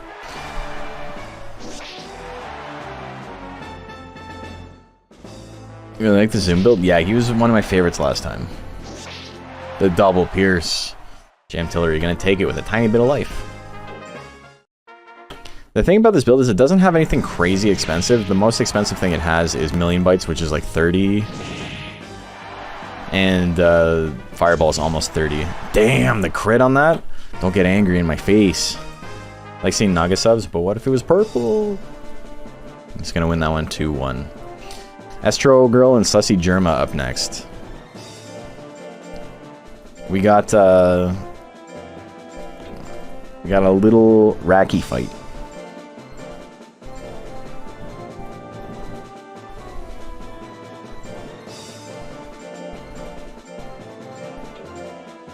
Nagasaurian represent, yeah, he's cool. Talking to Bobby the other day, and I think Fireball is the only good move for Zoom in slot 3. It's probably his best, yeah. The Diving Claw stuff is not great. The fire attacks are good in formats like this where, you know, your opponents don't dodge much. What is it? What's Patch's monster that has Firebomb and all of the fire breathing shit that does, because that stuff does real damage. But yeah, I think Fireball is probably the most above curve tech he has in slot 3. I don't know if I would say it's his only good tech, but it is probably his best. 1 second left. Estro Girl hangs in there. Where's Patch been? He's been hanging out. He's still here. He did the... He had some family stuff. Some personal stuff. But he did the... what do you call it? He checked all the entries today. He's still hanging out. He's just quiet. Where's Mr. Bacon? I think he's hanging out in bed right now. Saw a good question in the chat. Is the Mochi rule still real? Was it in the rules when you signed up?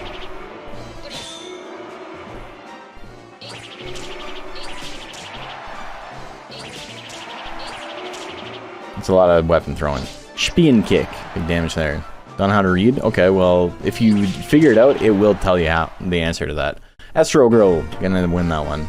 Signups are closed now. If only there was a way to check the rules for the DXBL. It's very unfortunate that's not posted anywhere. It's like, why are you trying to fight IRL? Very stabby. I saw this shit happen down the block the other day. This specific fight between Germa and a woman. They both had knives. Only the rules for points are on the league document. I know, I didn't think about that. My bad. Astro Girl with a lot of guts. Goes for the kick, misses. And keep swinging. Oh, the other kick's gonna come out.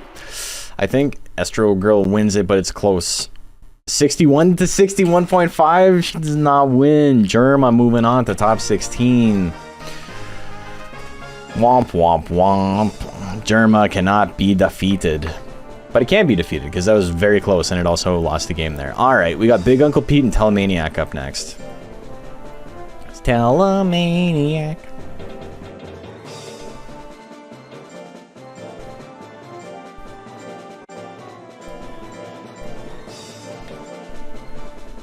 So, Pete's got options to win this matchup, but Ice Wave is not a very accurate tech. So that's not the option.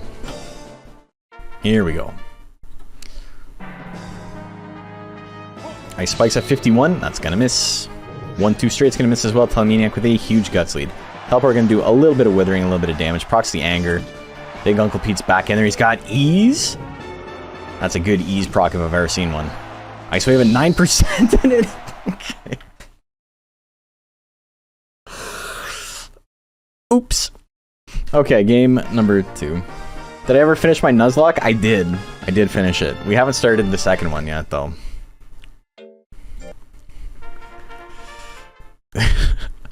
You know, sometimes you get lucky. Tail Assault, that's big damage. Another one. Double slap's gonna miss at 42. Ice wave at 30.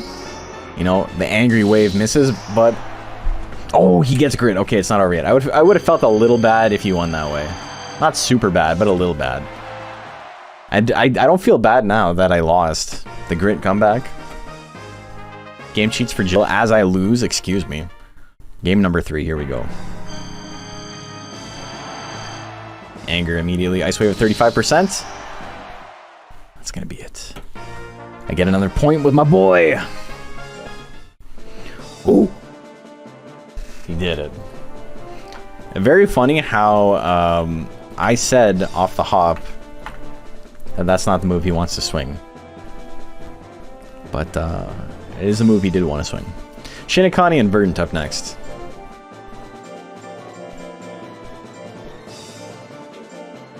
He do be swinging though.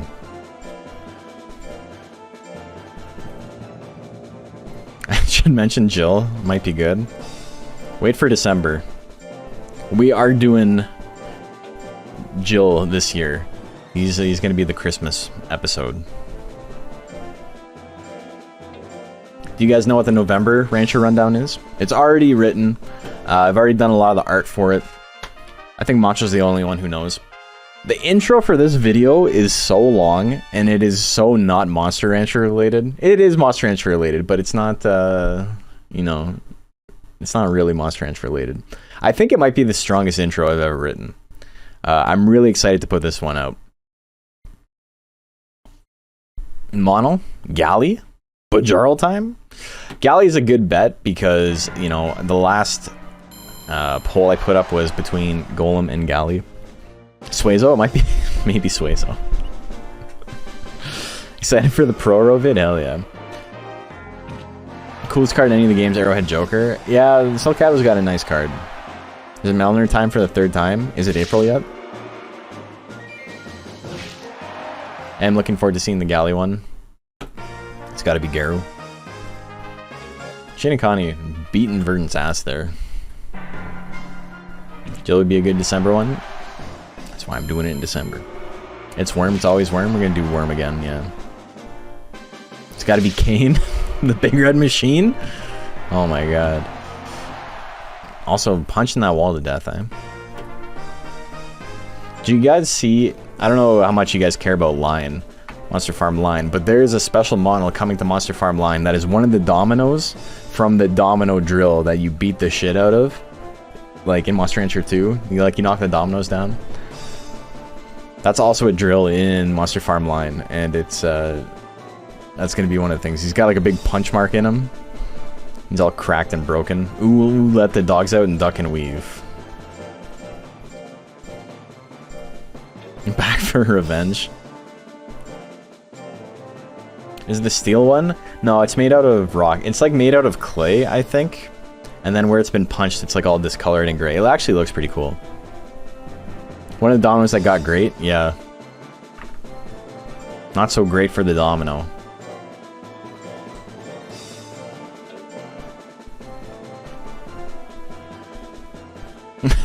There's a gel coming. That's a swimming pool you do life drills in.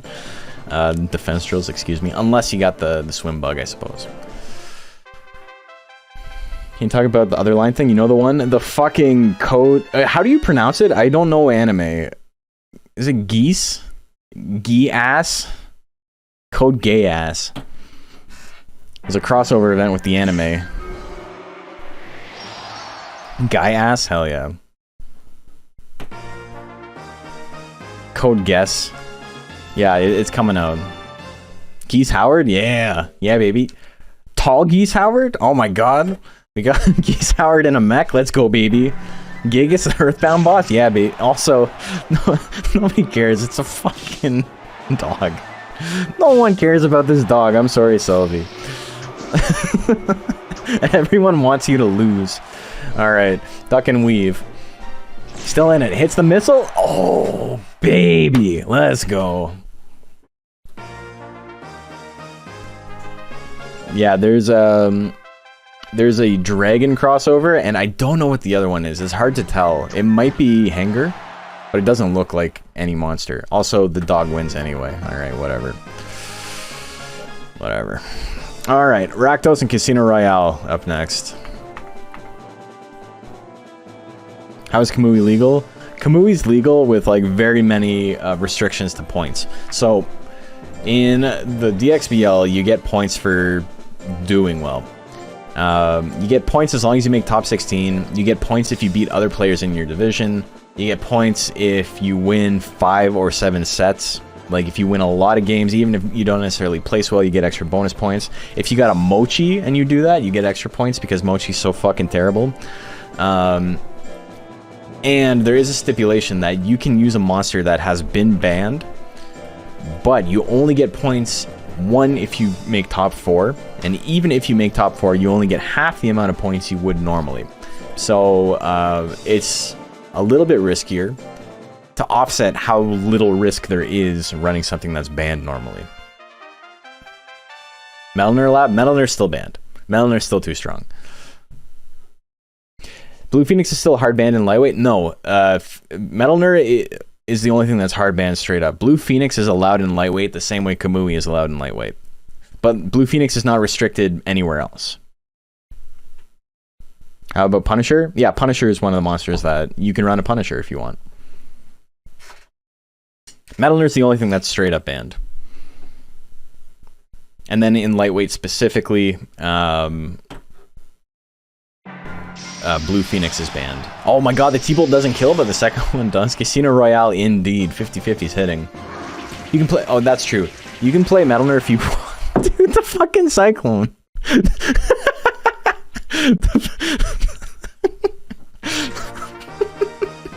The fucking Steam notification in the bottom.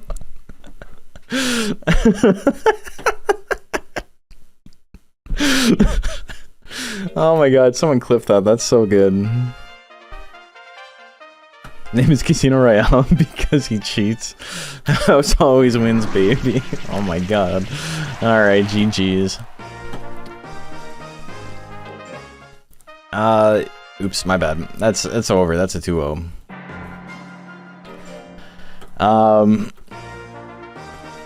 But yeah, Melnor, you can use Melnor. Melnor is not banned as long as you have less than 50 power. If you run a Melnor with 50 or less power, you can run him. So basically, intelligence only Melnor, or withering type Melnor, whatever. It kind of works in welterweight. It did pretty well in the last tournament, last welterweight tournament. I think the easiest way to make him busted, or to like make him not busted, would be to remove a lot of stuff that makes him interesting, which is unfortunate. The easy answer, 7 guts rate, take away the withering on straight and back charge. And I think that alone is enough to make him very good, but not completely broken to a point where no other monster can compete with him. But, you know, 6 guts rate is his whole thing, right? So, I mean, you take that away, that's a lot of the personality of him is gone.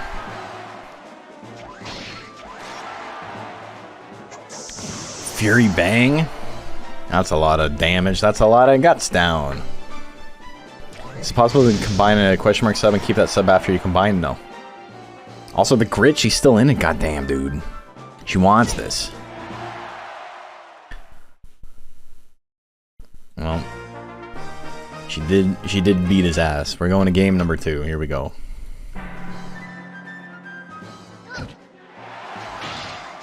This is such a good hanger build, just in general. It like works in like every format. This is like the standard hanger build. Can't keep Mia? No, you need a fresh off disc. The thing is supposed to balance him his player skill. Yeah, Melnor is like probably the worst monster in the game casually at like low level play. Which is why if you look at that really funny tier list we found, also he kicked that Pixie in the head a bunch of times, gave it CTE.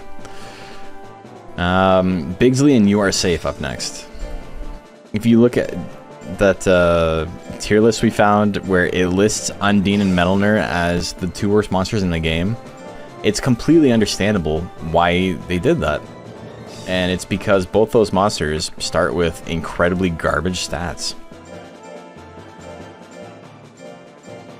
Undine starts with what, 20 life?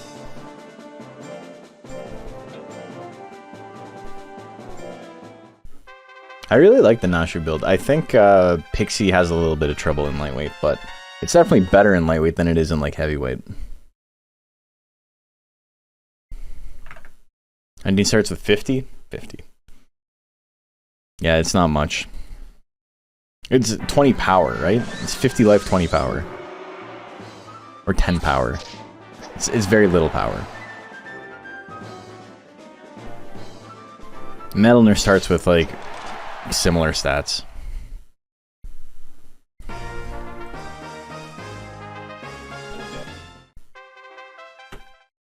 I feel bad for Mach only running into speed monsters. I wouldn't feel too bad about it. We're going to game 3. Undine is so obviously not a physical attacker, yeah. But it's one of those things, when you're playing casually, you probably don't have a shit ton of money saved up, right? Like, oh, you got boinked. You got set on fire. So you don't have a lot of money saved up, so you got to enter tournaments like pretty consistently. And also, as a kid or casually, you're like, why would I not enter tournaments all the time? That's the most fun part of the game. I don't want to be on the ranch forever. So those are kind of difficult stats to work around. You know what I mean? Like, if you're constantly entering tournaments, 50 life is pretty spooky. Especially when it's, like, the strongest stat early on. Like, it's the only reason anyone struggles with Oakley Man is because he has 200 life. If Oakley Man had 150 life, he would be significantly worse. Well, obviously, if he had lower stats, he would be worse. But, like, you know what I mean. Like, would he be better than, like, fucking Heracix? Maybe not. Straight also does a lot of work when you're constantly spamming and you don't have any guts saved up, but that 200 life is the spooky bit. Also, cannon hits anyway. He literally never misses straights. I have a video of me beating Oakley Man with a Market Gaboo that I have not trained. 0 loyalty. Beat it on my first try. You just gotta sit there and build up guts. Alien question unironically Monster Hunter style world building. Like, Pavs probably wrote those questions. It's fun to find out later in the game if it's a serious question and if he's a believer.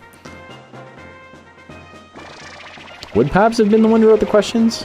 I think Pabs is just like an old man who people respect. I don't think he's like has a government job. The gas KO.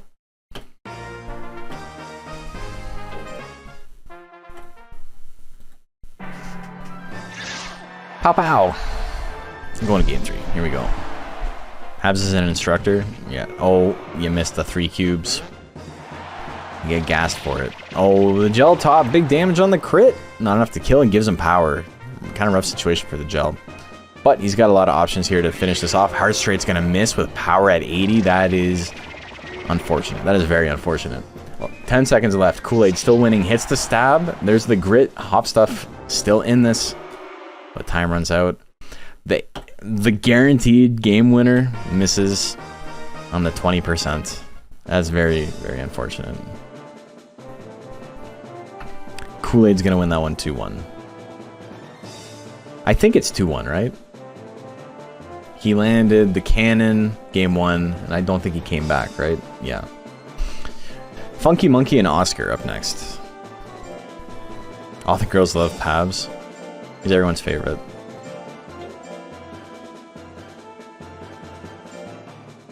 Carlos Monkey.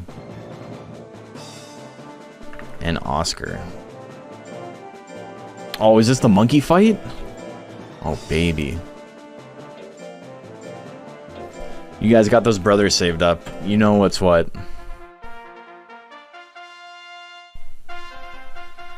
It's monkey trouble. Double trouble.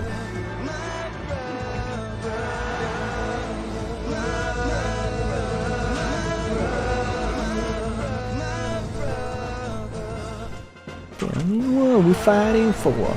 Time for poo flinging? He doesn't do that in this game.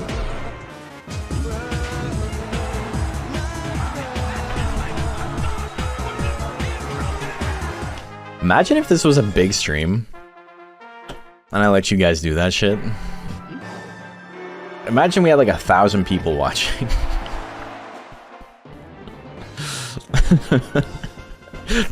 You would never be able to hear me say anything. I would have to turn shit off. 88 is not small. It's small. It's bigger than most people, but like it's not a big stream. This isn't like a stream I can live off of. 1,000 lightweight entrants? Oh my god. Just like that, we're going to game 3. Wait. Who won the last game? Someone landed a swing throw. It's 1-1, right? But I'm like, oh, the ape landed the grab throw, but okay, it is 1-1, alright. You could with 80. Do you know how much money I make off this stream? Like, you people are very kind with the donations and the subs and all that. Also, that was a very quick game. But my stream specifically makes like $300 a month.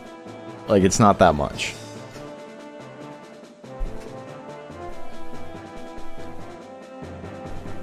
Like, it's not nothing.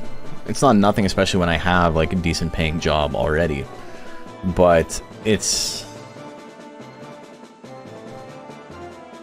not much. $300 more than mine. I guess if you don't have a job, it is a lot of money. Okay, Oscar's gonna win that one 2-1. Both good builds though. I really like Funky Monkey. Didn't really get time to shine today though. 1-2 Hustle and JP Ghostman. Don't got a job, I invest money. Well, take this investment advice. It is not worth the opportunity cost to stream if this is how big your stream is gonna get. JP Ghostman.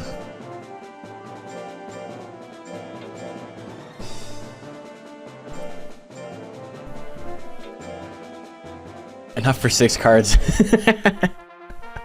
Hell yeah, I can buy 2 packs.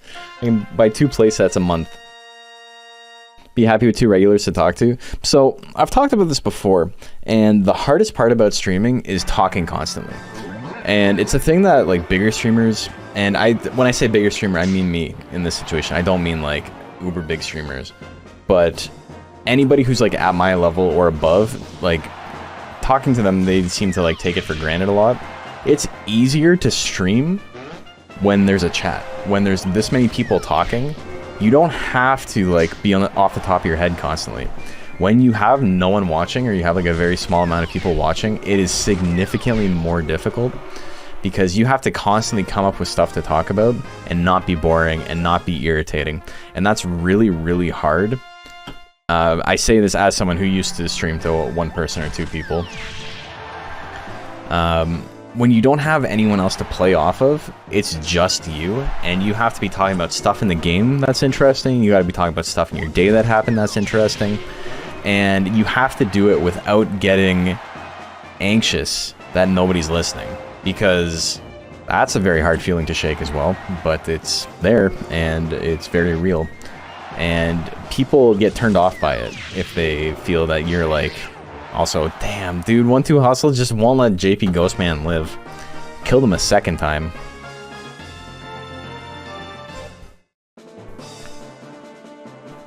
You can get away with having conversations in chat or with chat, yeah. Job requirements, having a personality. That's another thing people overrate. I see a lot of people that are like, and people in the community, and it pisses me off. Because there's so many people who run tournaments who are like, they're great at what they do. Anybody who runs a tournament for this game is great. But, like, they're like, yeah, I don't have a personality, it's really difficult. It's like, shut the fuck up, you got a personality. You wouldn't be doing it if you didn't. Taco Bellamy and Wally are up next. But people are so, like, self-defeating.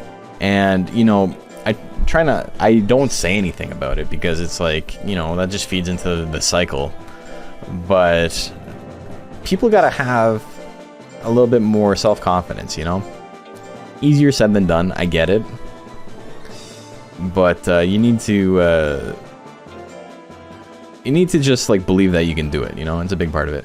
You don't even need a personality, you need to have a good monster match to talk about. Yeah, exactly. So if you think your personality sucks balls, and you know what, maybe it does. Maybe you're not very interesting. I don't think I'm particularly interesting. You got something going on screen, right?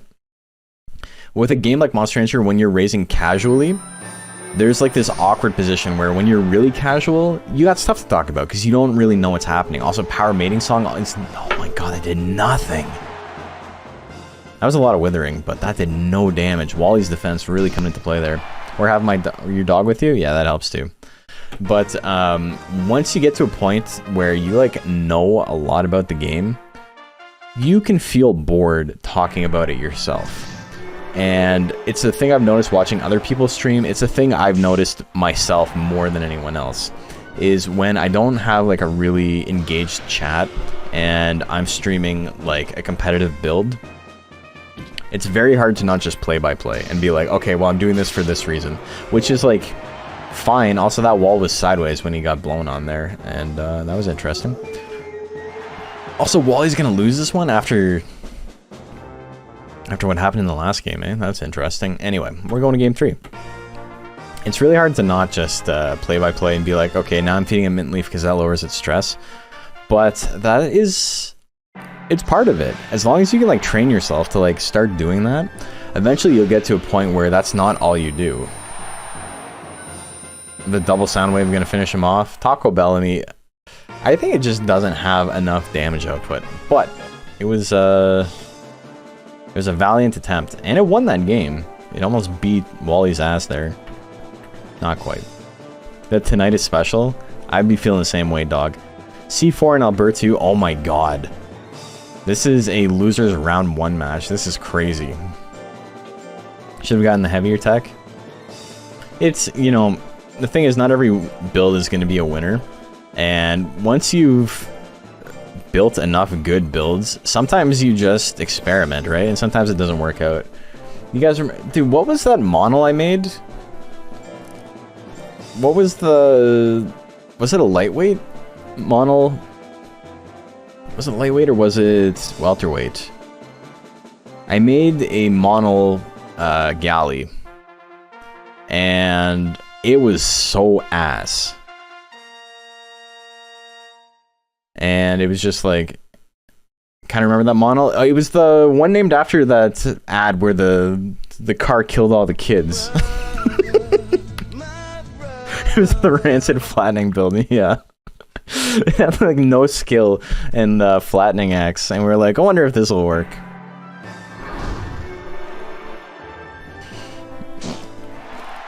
Is it Monster Rancher Metropolis me person? Or yeah, it is him, the one and only.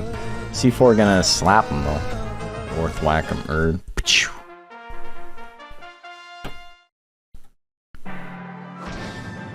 Earthquake can do big damage. Oh, alright, we're going to game 3.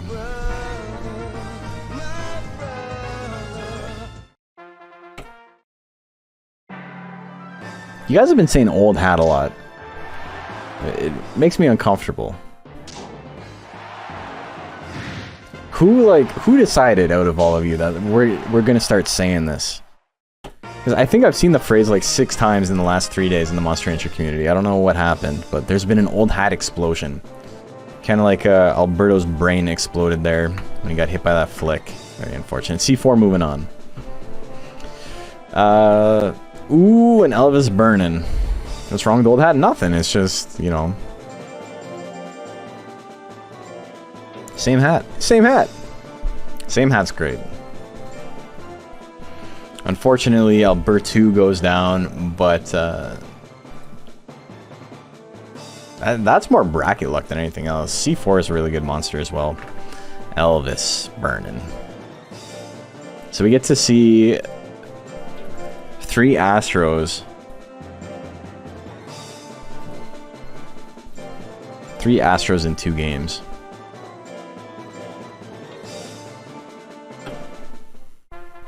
Okay, here we go. Snowstorm opener.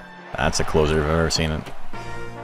See what Ooh can do now that it's not getting frame 1? You say that. Here comes the earthquake.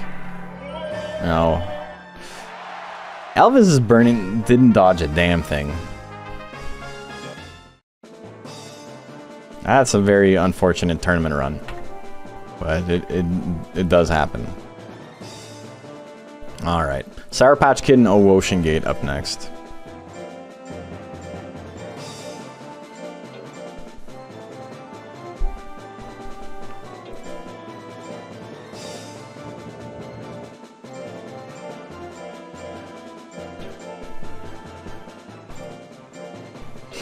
But yeah, you know, we'll come back to it again. But streaming when you don't have anyone watching, or like very few people watching, it can be demoralizing. And, you know, far be it from me to tell you that it's wrong to feel that way, because I've definitely felt that way. But the important thing is to just keep doing it. And my suggestion, I guess, for anyone starting out who has like no viewership, Monster Rancher is nice because, you know, people will watch other people's tournaments. There's usually at least a couple people watching. Make yourself laugh. Do stuff that you find interesting and find fun, because genuine enjoyment will show through and people will watch. What people don't like is when you're being like super negative all the time, or you're like, oops, also that was only 1-1. When you're like super negative about whatever's going on in your game, even if it is kind of negative, maybe play something else. Because I've watched back VODs where like I'm frustrated and it's not fun to watch, man. Like, I don't like watching it. I don't know why anyone else would. And I don't know. I just think if you can have fun doing it yourself, one, it takes away the burden of this being a numbers game, and the only reason you're doing it is so people will watch you. And two, you know, it's a self-fulfilling prophecy. You're having fun and people are gonna have fun watching you. A lot easier to communicate when you're having fun, yeah. You're screwed, you're always negative. It sounds like it. I'm not gonna disagree with you. I'm just saying, you know. Ocean Gate gonna win that one. That's a 2-1. We had a grit tie there. Nice thing about streaming Monster Rancher, it feels like you're just hanging out, for sure. But that's when it becomes very difficult, I think, is when you're just hanging out and people aren't responding. It's like you didn't get invited to the party, you know?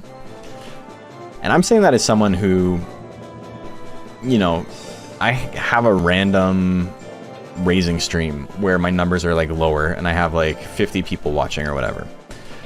But because of like how laid back the community is and how laid back the vibe of my stream is 90% of the time, it's not like super hyper like, oh, whoa, that was the craziest thing you've ever seen. It's like, no, dude, this is the 9,000th monster I've raised, and there's no real action in the game, and like I'm raising a monster with a goal in mind. So it's not really that kind of stream, and so people watch it as background noise. They don't watch it to be like super invested in the chat, like, oh boy, I hope Mr. Moosebones reacts to me. I hope he responds to my comments. Like, people aren't really like that. People are like that in other streams, but I have so many friends who have streams and they have maybe like twice as much chat interaction as I do with half the numbers. And it's just because their vibe is a lot more energetic and they're a lot more like, whoa, and not like in an irritating way, but like, you know, that's just who they are. They're not putting on a character. They just happen to be a lot more outgoing and a lot more energetic. And I think it's just like, you know, it's just what he's doing. It's what's up with him. You're engaged during gambling time. I feel that too. Also, that was a lot of energy shots for that win there. Short Queen and Mordred up next.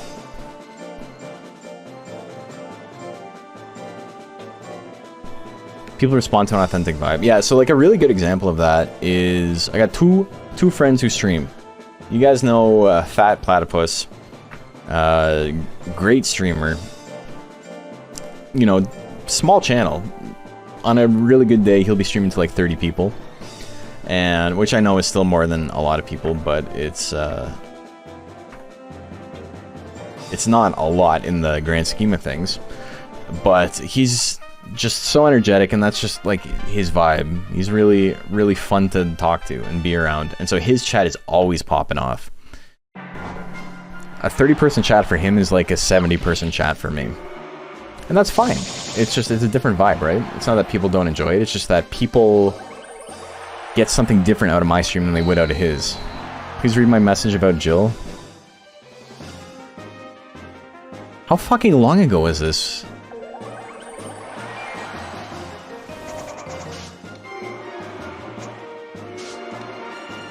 Like, in chat?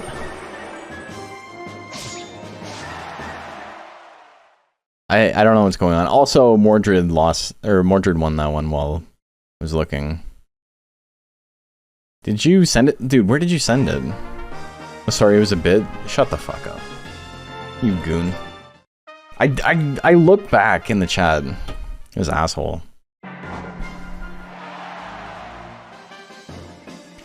Take a peek at Macho's innovative comment on Jill.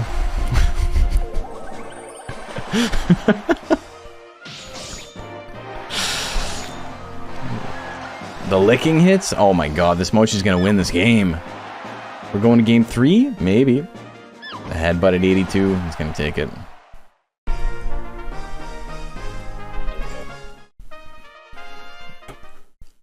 But, yeah, I don't know. It's really easy to... It's really easy to get down on yourself when people aren't watching. And, dude, oh my god, for him. Freeman! Near Macho has words on Jill. It's true. He does have words on Jill. It's too long. That's great. That's still a good copy pasta. Kane's a god. Kane is heel slime. Mordred. I'm gonna win that one 2-1. He did okay though. But yeah, I think it's understandable to be frustrated about low viewership streams. But you kind of have to just power through it. And you don't have to be super outgoing. That's kind of like the formula for having like an extremely big stream pop off. But if it's not your personality, people are gonna know, right?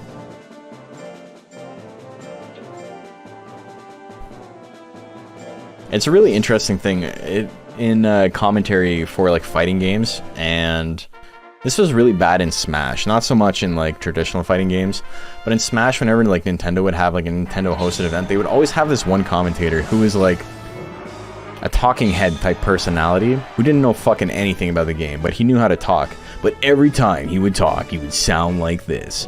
Oh, what's going on now? Oh, I guess it's time to get back into the match. And it's like, that's a way you can be taught to talk, but nobody fucking talks like that, right? Jordan, yes.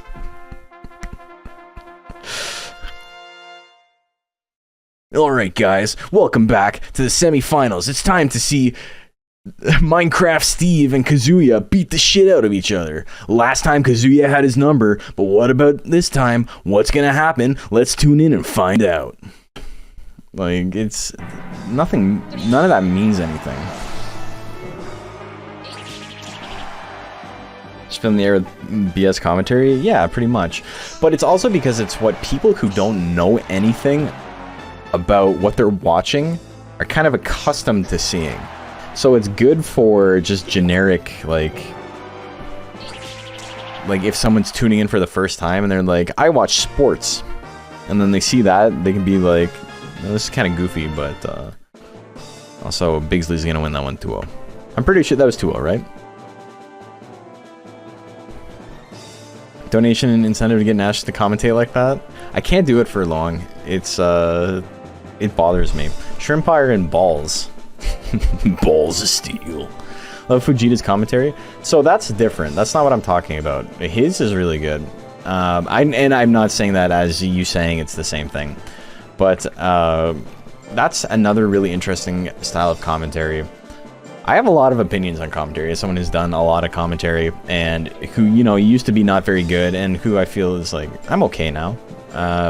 There's still people who are way better than me, but, you know, I've definitely improved. Fujita-san, who is the creator of Monster Rancher, when they were holding the Koshins, the Japanese tournaments, he did commentary for it. and it is so over the top, like crazy, like he's super into it, and it's a really fun style of commentary to listen to, but it doesn't ring true if you don't think the person believes it. If I was doing that, it doesn't really work. It kind of works when like Tangent does it. You guys remember Tangent's streams when DX came out? He's really like energetic, big voice, and it kind of works for him because he knows enough about the game to like kind of know what's going on, but he's not so into the minutia of it that he's seen it all, right? And for me to be excited about little things that we see 100 times a tournament is going to be really, really draining and kind of like difficult to listen to after a while. Also, that's a lot of roll assaults. Angle's very good too. Yeah, Angle's like a good midpoint, I think, between where I am and where like Tangent is, where he is he's energetic, and you know, you can tell it's natural, but also he doesn't like get super hype about like boring shit. He gets hype when it's sufficiently hype, you know? And when I say hype about boring shit, I mean like Tangent can get hype about something that he's never seen before and feel very what do you call it? Like he can feel very organic when he does it. But if I got hype about that same thing, it wouldn't necessarily read true. It's complicated, and it has a lot to do with who you are as a person and what your viewers expect from you. Missed the explosion, yeah.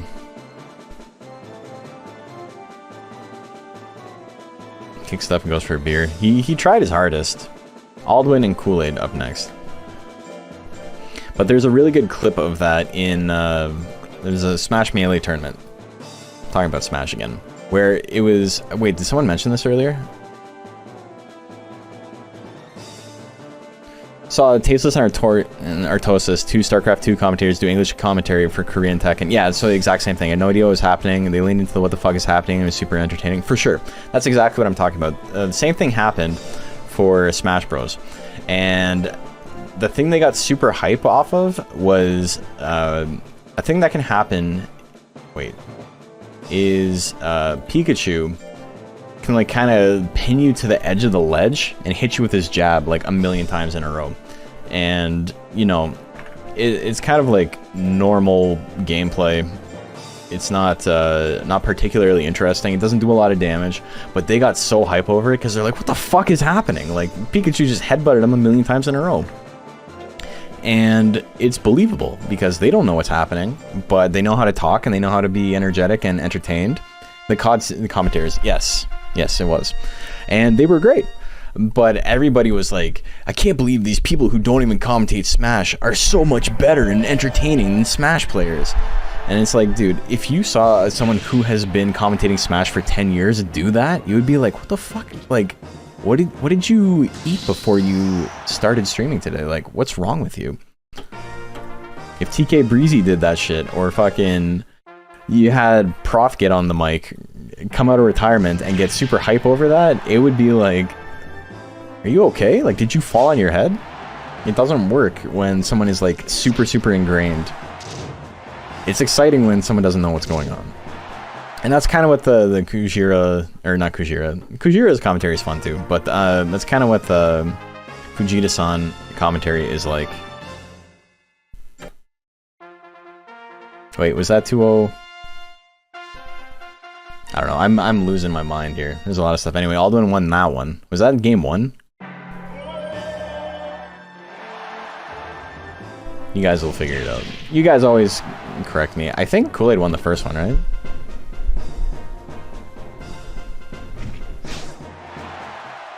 You guys are all watching back. Nobody has any idea. Who are the commentators who kept going DK, BK? I don't know.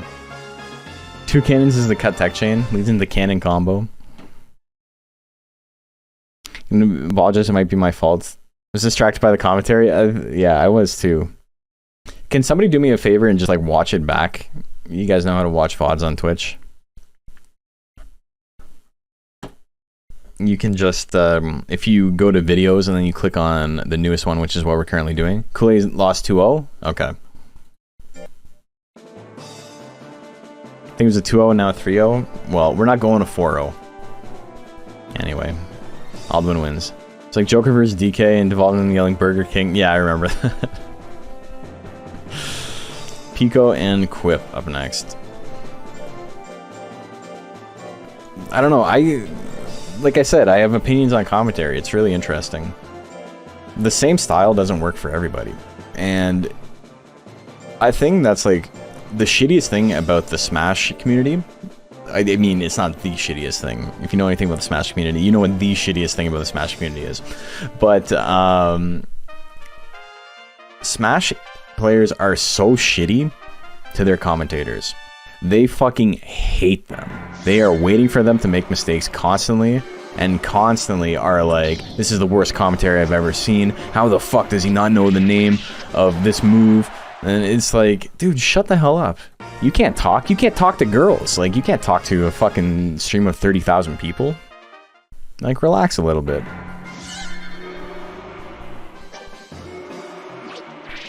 You can tell what kind of people are when they commentate? Yeah. Hoping for a draw in this match.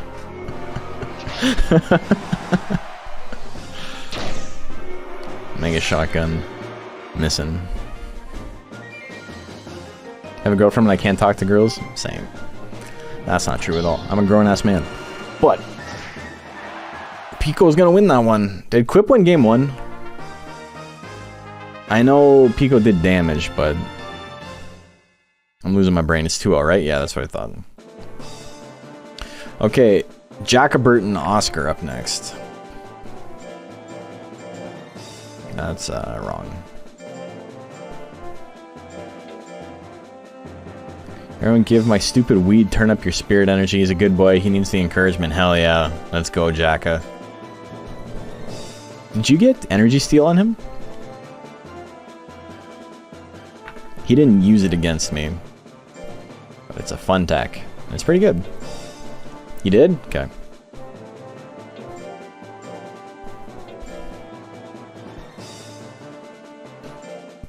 Alrighty, here we go. Monkey and plant.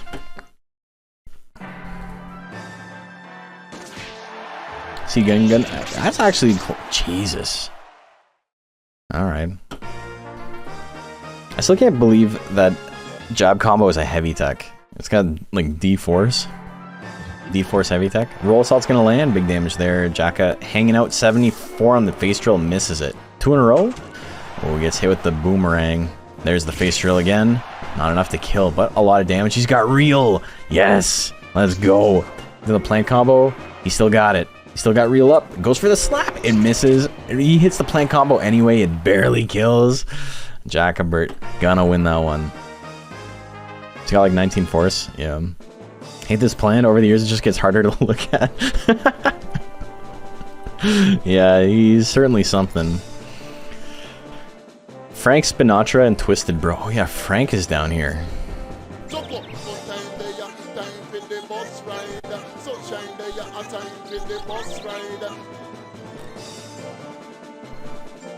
Can't believe they added him back to line.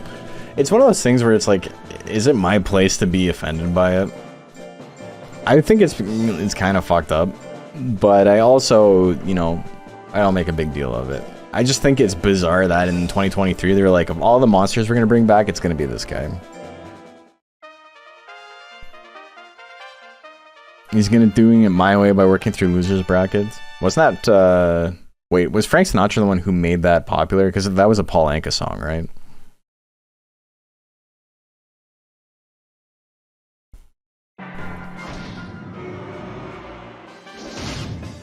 Tarn assault, big damage.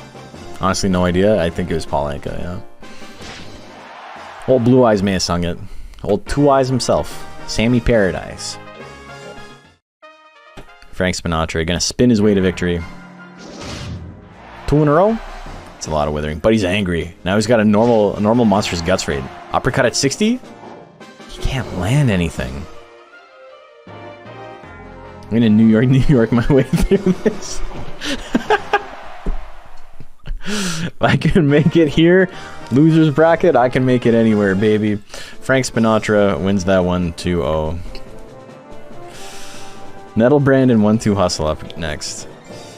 These are both good monsters too, and they're gonna have to fight Frank.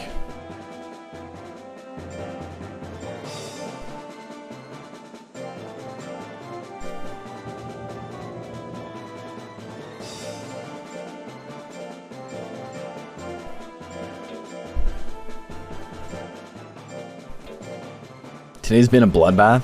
Yeah, I mean, random seeding, right? Hit chance works in reverse for golems. It does. Alright, slamming down opener. He hits it. No walk forward tail attack this time. He tried. Oh, the back blow miss.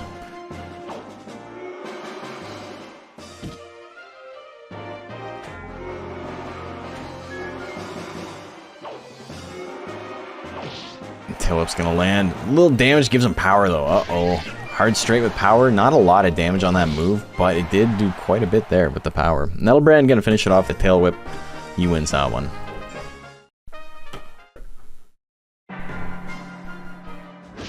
Hard straight opener. A little bit of damage, a little bit of withering. Procs anger immediately though, so probably not what 1-2 Hustle wanted. Slamming down, misses with the anger. That shit would have done 75 withering. 70 withering-ish? Something like that. 60 at least. Oh, it's what? 35 withering? I thought it was 40, but I think it's 40 at max. The rolling blow with power misses. Nettlebrand just hanging out. He's like, oh, we've won this already. Nettlebrand moving on.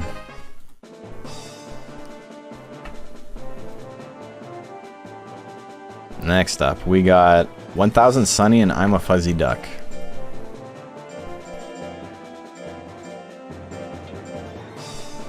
Like 550. There was a lot of misses there for the hair. It was pretty rough. That's one of those losses that if it was me, I would have been fuming. Not on stream, but like personally, like in my head, I would have been like, this motherfucking game. Can't believe they've done this to me.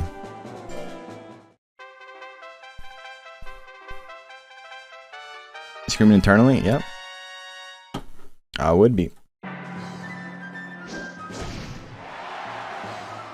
little bit of damage there. The licking hits. That's a little bit of damage as well.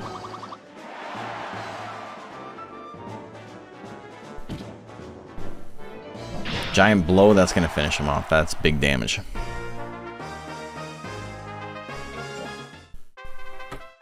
Here we go.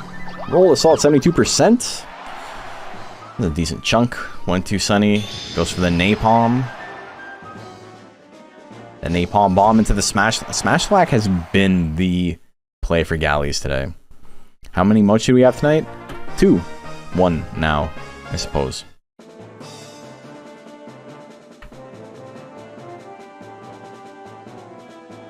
Or wait, did Shark Queen lost 2? Yeah, there's 2 mochis. They're both out. Uncharacteristic and Wally up next.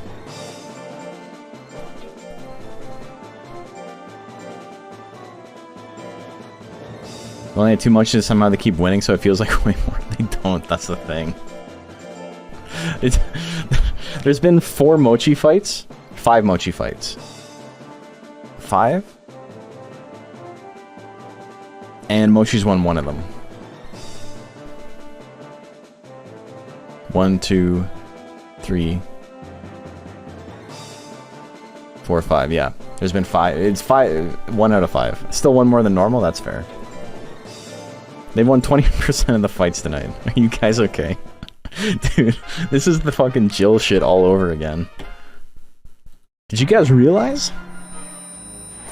Soundwave can do the tiniest bit of damage. 2 in a row? Oh, fuck.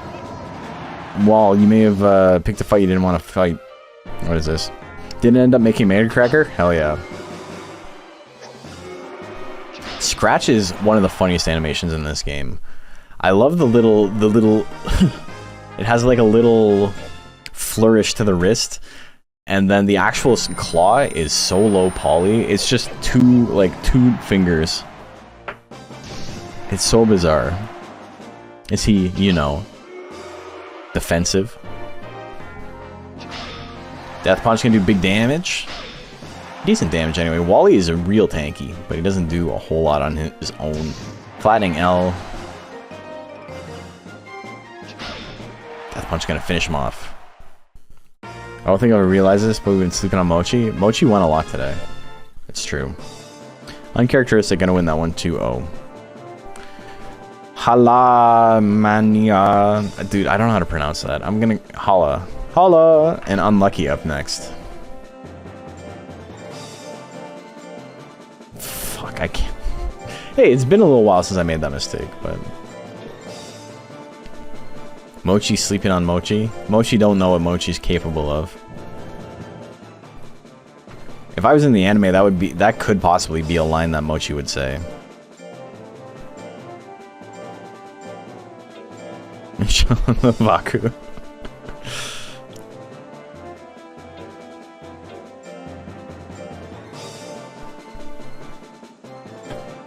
All right. You ain't saying to head out. Hey, well, thanks for tuning in. Giga Flame. Holla.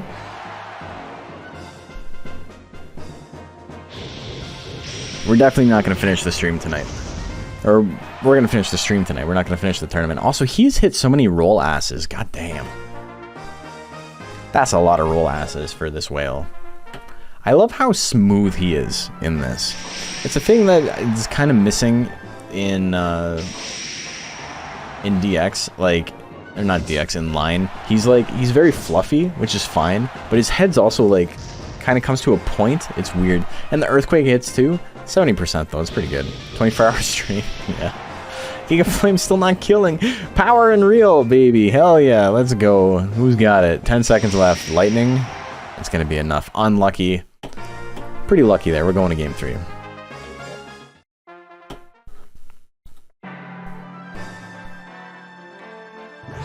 Also, thank you for everyone who keeps track. Like, I rely on chat more than I should. That's another thing that's nice about having more people watching. And she took that personally. She's got 99 guts. Kick. Hell yeah. Roll that down. Roll it down. Roll it down. Shouldn't have rolled it down. She got grit and she got 99. Do we see a Giga Flame here? Lightning, not the move. 1 second left. Oh my god. That's pretty hype. You can tell because I got really excited in the way I was talking. Oh my god. The thing is, it's late, right? It's late enough that people are tuning out of the stream. I can't be yelling. My wife's asleep. You know? I'm a grown-ass man. It's 11 o'clock on a Monday night. Count Orlock and C4.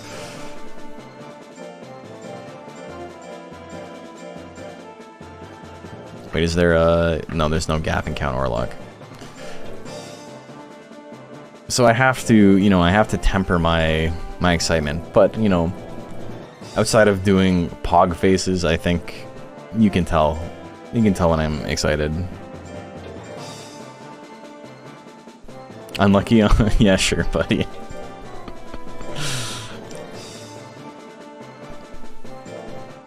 Okay, come back in 0 seconds is worth waking the neighbors. What's funny is she had to walk into range to use it too. That was like perfect. Brow Smash opener. That's big damage. He's got 40 guts. He can make something happen here. Napalm's going to be good, but C4 has a lot of guts on his own. Of his own, I should say. Slap? Slap finisher? Could be. Ooh. Definitely is with the crit. No, well, 236. I would have killed without the crit. Gonna head out myself after JP beat me again. Yeah, he does do that. And then he's gonna lose in like spectacular fashion later. And you're gonna be like, what the hell, man? I would have won that fight. Earthquake with anger would have been crazy, but it did miss. So we're gonna have to wait for game 3 to see if that craziness happens now.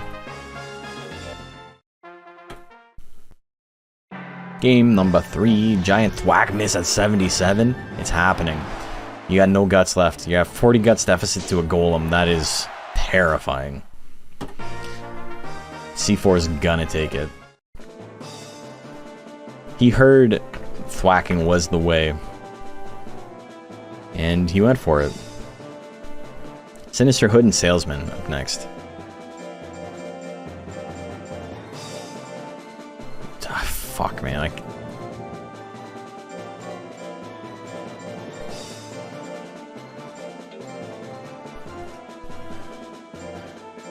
You know, that poison is actually doing pretty well. You know, Pixie might be pretty good. Salesman.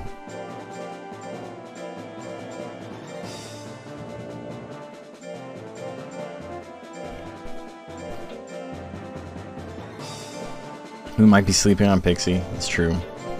That was such a crazy comeback. Come on, ladies. Let's go, girls. Dude, I did a Shania Twain song in karaoke. That one's not up on the channel. If you guys want to see the Hellride video, join the Discord. You'll see me singing a country song, but with, you know, I used to be in a hardcore band, and you can tell by watching. And I did that. Don't impress me much. And someone, like, no one else had a mic. It was just me standing up by myself. But someone who, like, was at the karaoke night, one of my friends, kept singing along with me, and they fucked up the intro, like, where he goes like, "So you're Brad Pitt." That don't impress me much. That don't impress me much part. They got the timing wrong for it every time, and it threw me off so hard. So, like, in 80% of the song, I was just, like, laughing. Like, I couldn't handle it. They couldn't do it.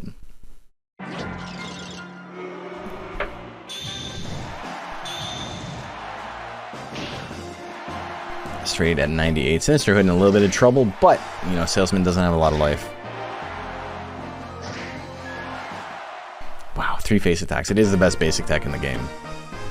Don't Impress Me Much is also a bop. I would argue a bigger bop than Man, I Feel Like a Woman, but it's close. Both are bigger bops than Whose Bed Have Your Boots Been Under? And that's kind of a bop too, but it would be third place bop. Giant Wheel doing big damage there. I love the sociopathic smile on the galley. He's just in a good mood, even when he's getting his ass beat. Speed not working here. Against Color Pandora, not really. Color Pandora is one of the best anti-speedsters you can run. I think it don't impress me much more than Man, I Feel Like a Woman too. We got some Twain heads in here. Oh my god.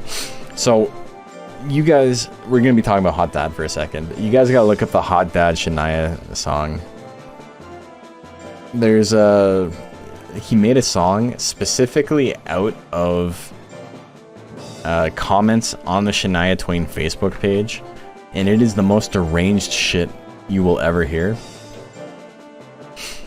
But I'm bringing it up because I used the Doug song. There was a thing he did like in 2017, 2018 to like try and get a lot of like traction on his channel, where he uploaded the real like high quality theme songs to a bunch of TV shows. But it's just like random stuff he made up. And so it's like, Doug, don't give me your bullshit about what you want. Doug, don't fuck with your family, they're all you got. Don't be a loser, Doug. Anyway, I used that shit in the mock video. I talked to him about it. Very happy he let me do that. Ice Wave, big damage.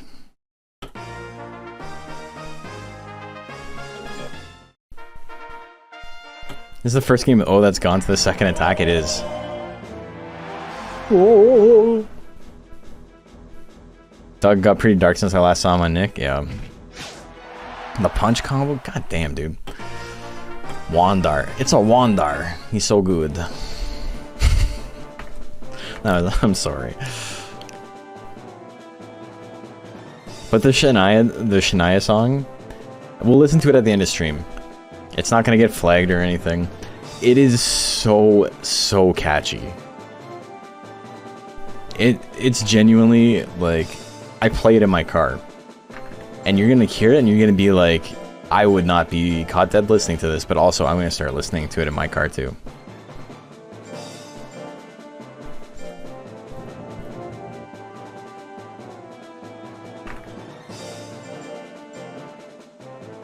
Other properties having the same name as old Nicktoons and Cartoon Network characters is my jam. That's extremely specific. What?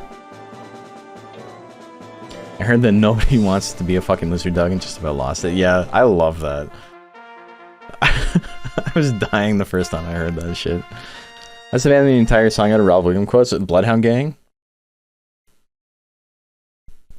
Love that. Ralphie, get off the stage, sweetheart. Oh, say can you rock? I am a pop sensation. I am a pop sensation. Even that neon. Yeah, that song's great.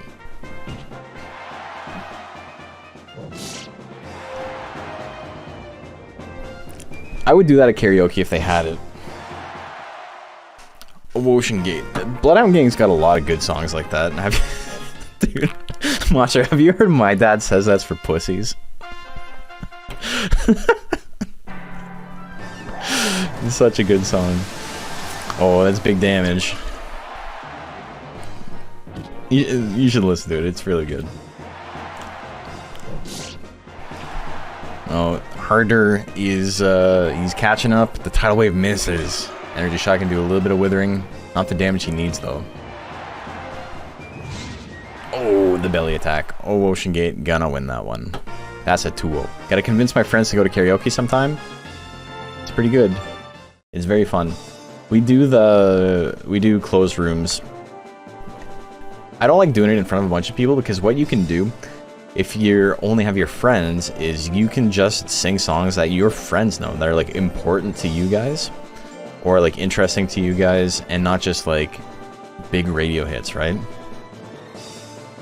Because it's kind of awkward to sing songs at karaoke if they're not super popular and you're doing it in front of like a generic audience. But if you're doing it in front of friends, you can just be like I do fucking face-to-face songs and like other punk shit.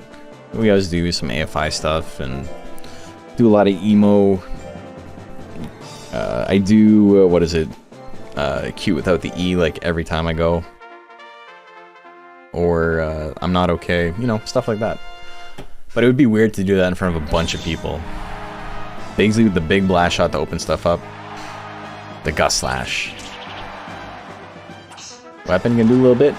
Twister Slash 43, that one misses. It's the only place you'll ever catch me singing California Girls. California. That's why when I did karaoke, I went in the boomer bars that held it. I could sing what I wanted, and they were just impressing new things from the 70s. That's cool too, yeah. Pain in karaoke once. Like, which Pain? The Jimmy Eat World Pain? There's like 6 songs named Pain, I don't know what Pain. But because we were talking about... Oh, 3 Days Grace, yeah, that was the other one I was thinking of.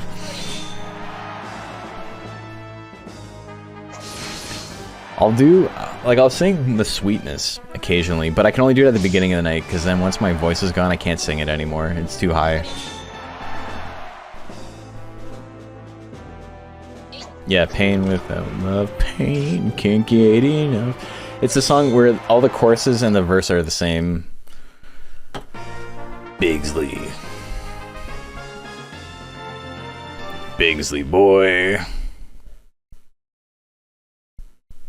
Sweetness is beautiful with a few drinks and just crooning. If you're listening, whoa, whoa, whoa, whoa. Yeah. Also, was that, Gonna Lift the Seat to Wins because it's just... just because it's called Gin. Dude, it's the fucking... Are you still listening to it or is it over? Because there's, what is it? John Wayne wouldn't use a surge protector.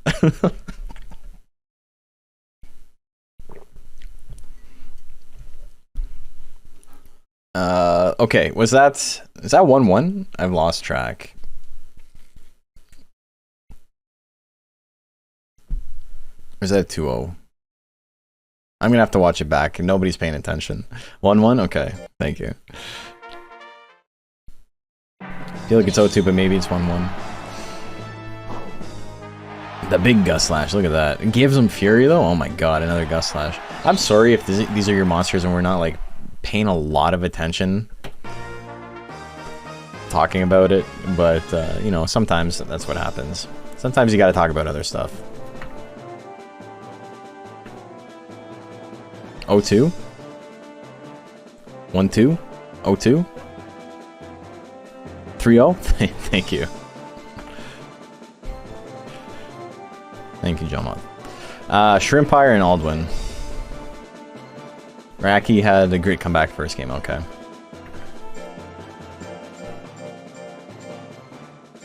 Today was supposed to be a day off for me and I had to work today. I'm a lot more tired than I normally am for these streams. It's also getting late, it's 11:25.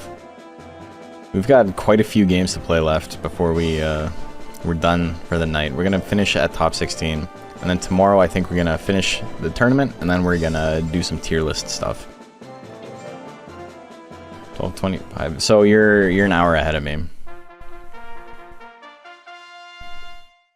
Working on day you thought you had off is the worst. I know, not to, you know, I can talk over this one as well, but I woke up at 10 and I was like, oh, I got to sleep in. Amazing, because like I normally don't sleep in that long.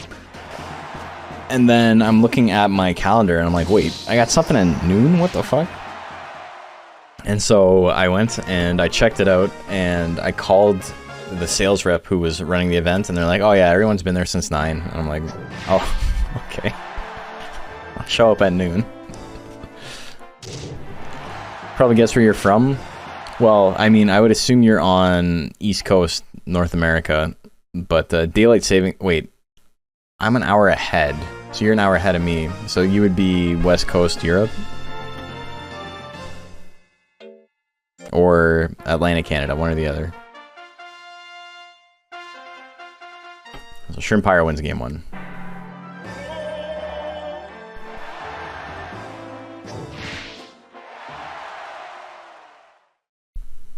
Wow, okay. Shrimpire's just gonna beat his ass. Look at that. We got a couple of people from the East Coast. A fellow Atlantic in here. I'm not gonna do a Newfie accent. My Newfie accent's very bad. I can just say bye. I can do the French Canadian accent though. My name is Jacques. I live in Trois-Rivières. Jacques. I do not speak the English so good. But you know there, it does not matter too much in Canada. They can all speak both of the French and the English. Le vrai français. Is my French good? No. I only speak fractured. I only speak broken French, broken English.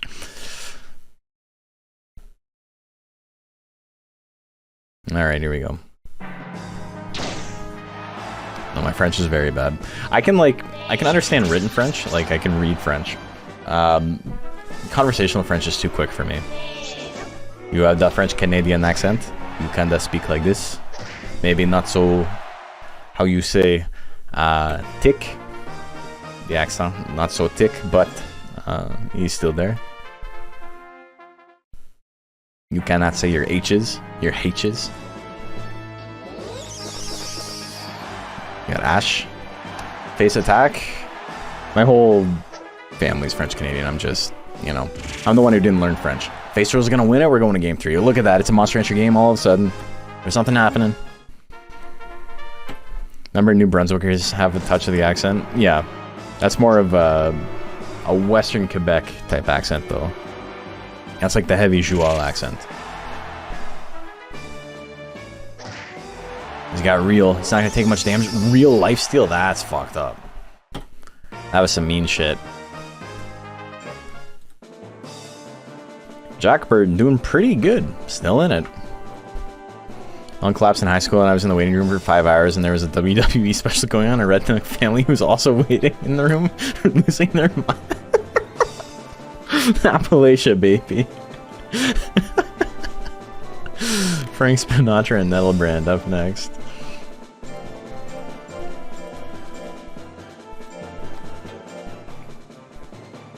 I guess it's more Acadian-esque. Yeah. The accent is more the Acadie. Nettlebrand.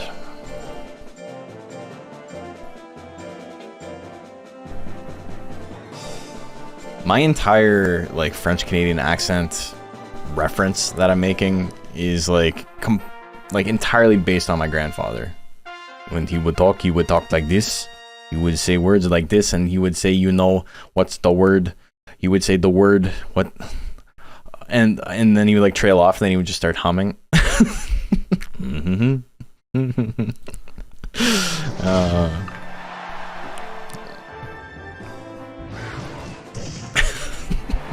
This shit still makes me laugh.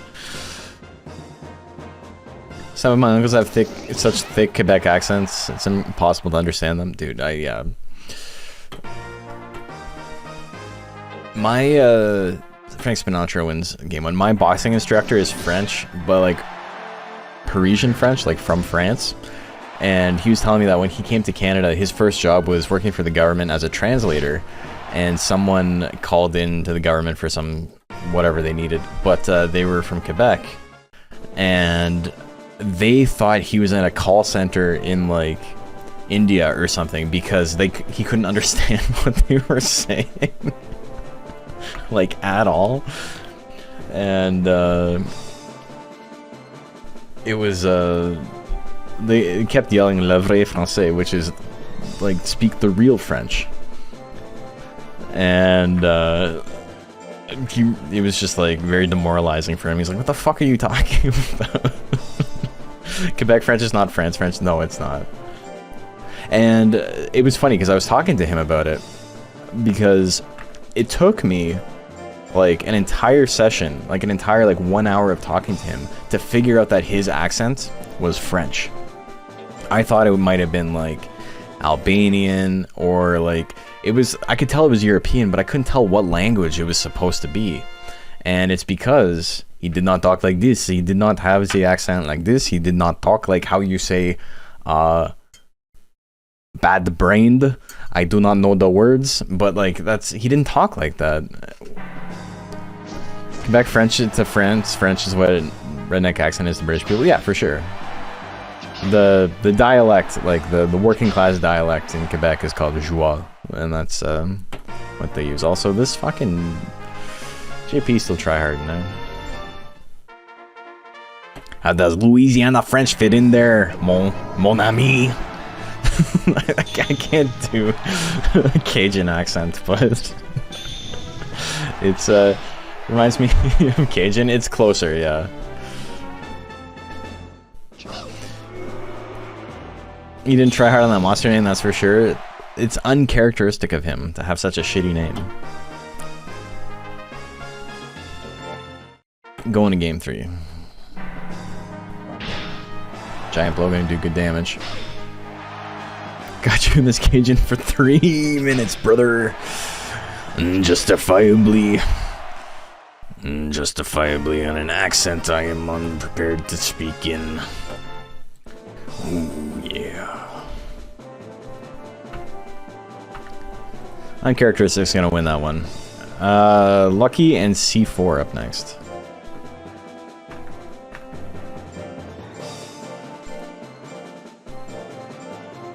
This has been a fun stream.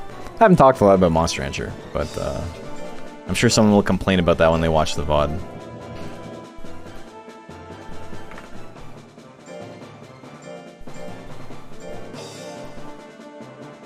Unjustifiably in a situation I'd rather not be in. The cream.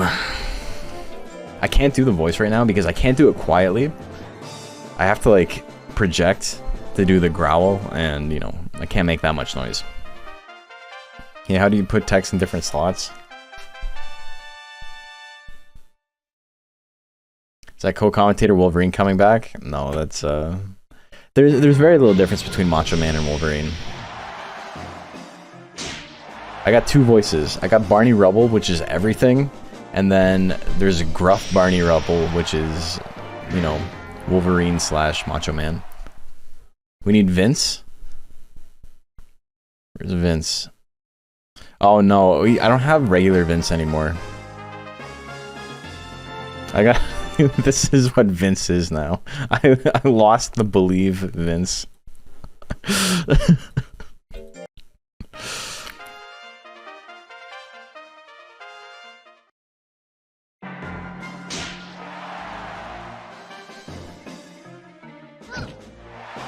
Macho Man who says Bub is Wolverine. Are you trying to say Wolverine's voice actor is Macho Man Randy Savage? And do a real good Deckard Cain. Stay a while and listen. Stay a while. Saying no, but that would be amazing. I would have believed you if you're like, yeah, that's everyone knows that. I would have been. I also knew that. Real unlucky match, yeah. Have you ever seen them in the same place at the same time? In the ground? Sinister Hood and Ooh up next. The dark side of the ring on Macho Man is so fucked up, man. It's just the most depressing shit I've ever seen in my life.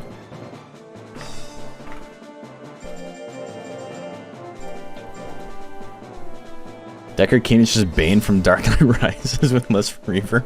But I broke you, traveler. It is, holy shit. That's so good.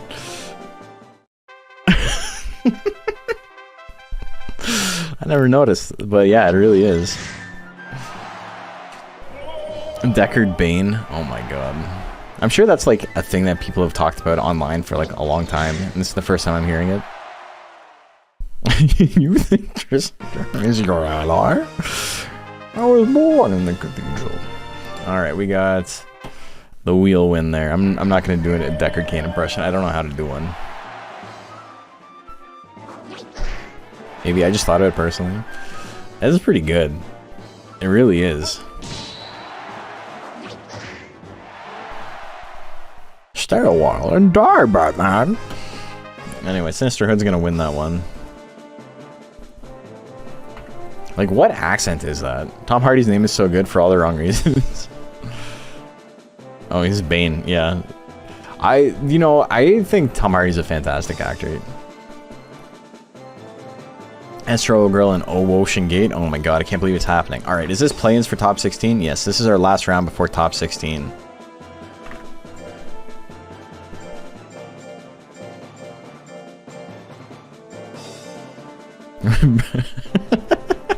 You think the Roderick Cube will save you? Dude, Batman would get up to some crazy shit with the cube. He'd know all the recipes. He'd be like, oh fuck, I've got 3 rocks, a piece of metal, and a chipped ruby. That shit makes a batarang. He would never have 30 minutes to move his cube, it's true. Astro Girl, Ocean Gate, here we go. This is for points? Show me the hello. I'll break his back. That's the trick to Deckard Cain. You gotta be able to make that noise. Nobody cared who I was until I identified the mask. Hell yeah. Astro Girl gonna win that one with the Twister kick. Batman is assassin class for sure. Yeah, he seems tryhard. Big damage on the tidal wave. Is he a double mosaic though? That's Wolverine. He's got the claws. Ching ching. Snicked.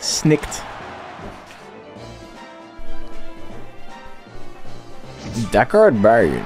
Oh, Ocean Gate gonna win that one too. We're going to game. Wait.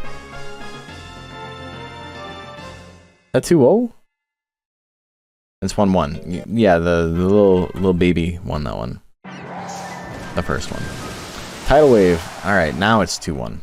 Oh, Ocean Gate making it to top 16. Congratulations. You get the point, and you get an additional point for making top 16. So congrats, Evie. Jam Tillery and Bigsley up next.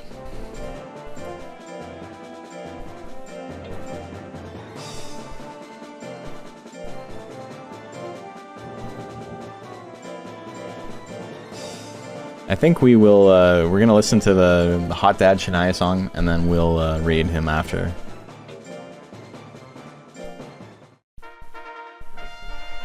We never do raid messages. Tiger named Finger. Ever notice how funny Zilla's anger animation is? He puts his arms up. I'm done. I'm out of here. Fuck you guys. It's the same as his power animation.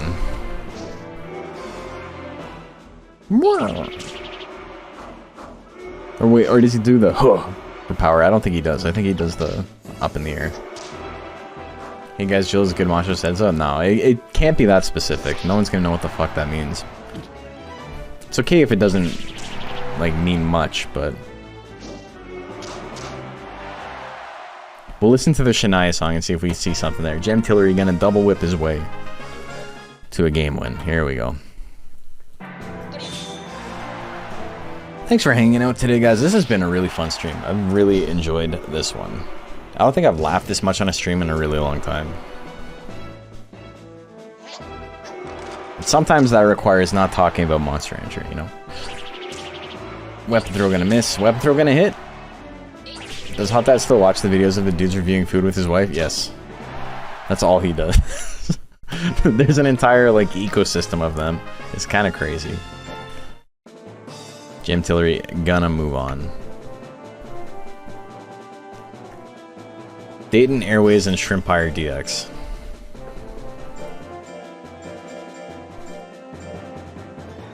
Try to bring the drape. You try to bring the drapes? Japes? We're on the board this week? Hell yeah, brother. Me and you.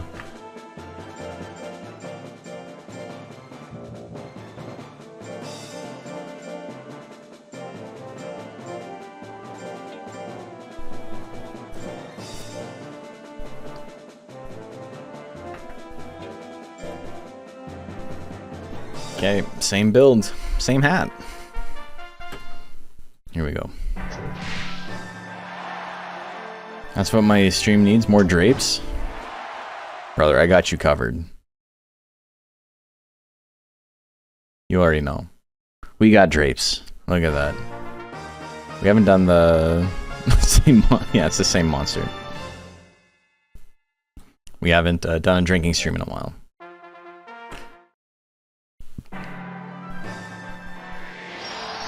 Got you covered in drapes, I hope. Roll Assault is doing so much work, man. We got the real power again. The dodge? No way. Scratch hits. And he's worn off. Tail Swing's gonna do enough anyway. Shrimpire DX gonna win that one. He absorbed, he used the defensive boost from real to eat power. 1-1? That's 1-1? I thought the Shrimpire won the first one. I'm glad you guys are paying attention.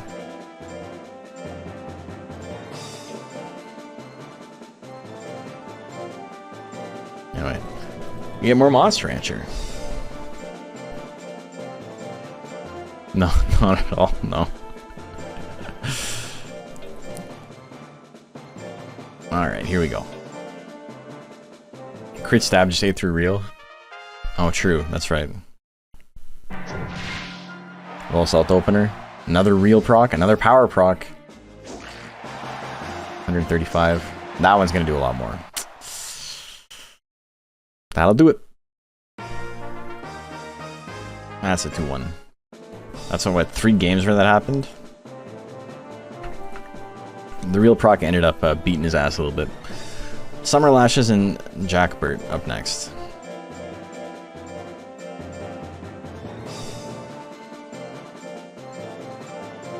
Oh my god, dude.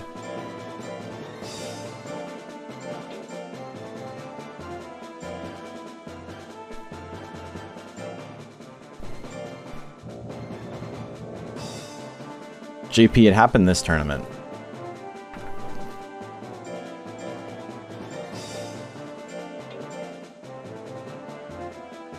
First points for the league, nice. Congrats. Okay. That's what I get for lurking. It is what you get for lurking. Sting. Venom Sting. Seed Gun. Oh, the face roll miss at 70? That's bad. That's real bad for him. The dew bites. 3 will take it. Another face drill. Crit will kill, but he doesn't get the crit. He gets real... Oh, dude, this keeps happening. What the fuck? 180, even through real. The boosted defense, not enough. It's supposed to be harder daddy? I thought it was herder daddy. No, it's definitely the sexual one.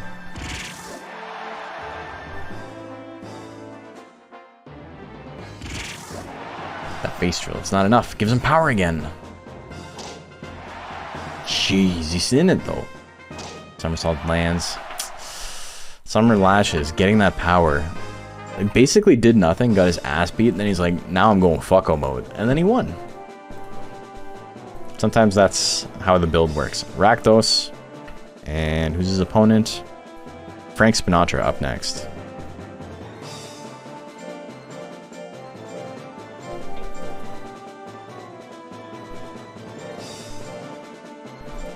Facts though, monster named Herder goes hard though. Yeah, you'd think so.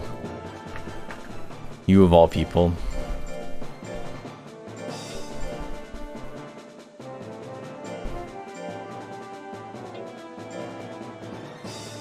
Okay, here we go.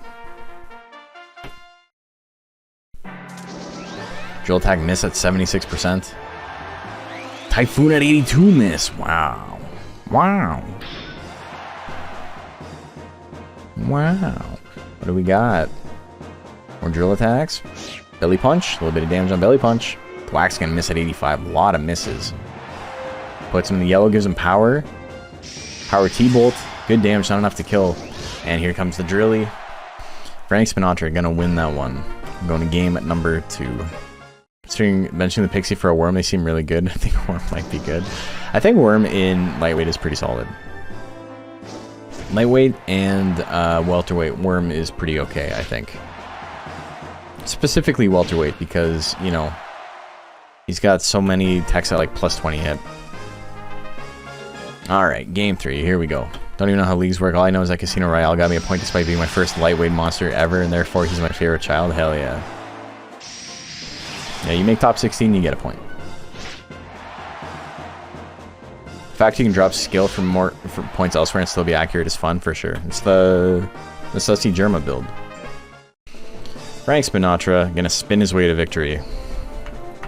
Rakdos takes a game, but it's not quite enough. Duck and weave and uncharacteristic. Oh, it's ducking time.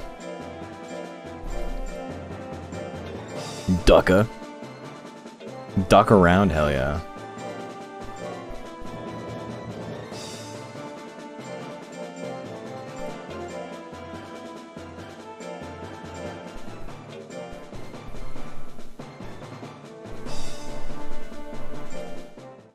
Okay, here we go. Tamisel. With Tamisel. You can beat his ass. Wait, did these two fight earlier? They shouldn't have, but Duck and Weave lost to the dog, that's right. Knew he lost to something real good. Bound charge.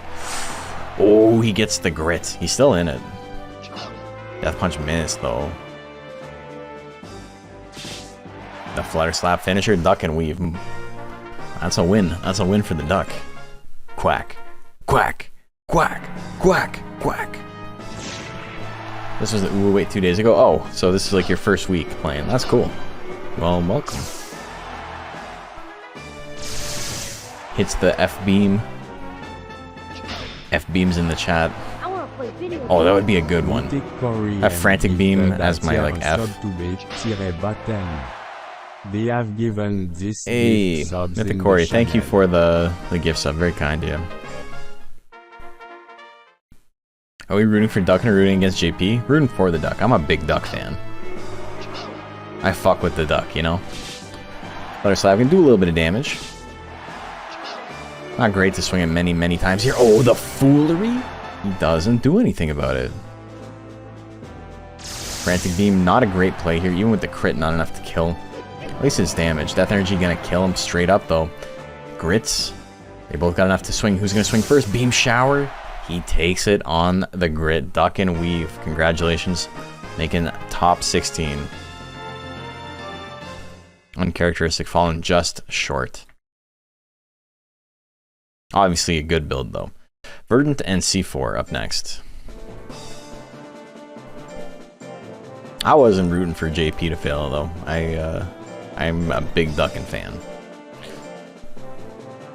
Do you guys remember, we talk a lot about how like YouTube comments are stupid and how there's like a special mentality, and it's been this way forever. I've never left in my entire life, as much as I like to get in fights on the internet, I have never left a negative YouTube comment in my life.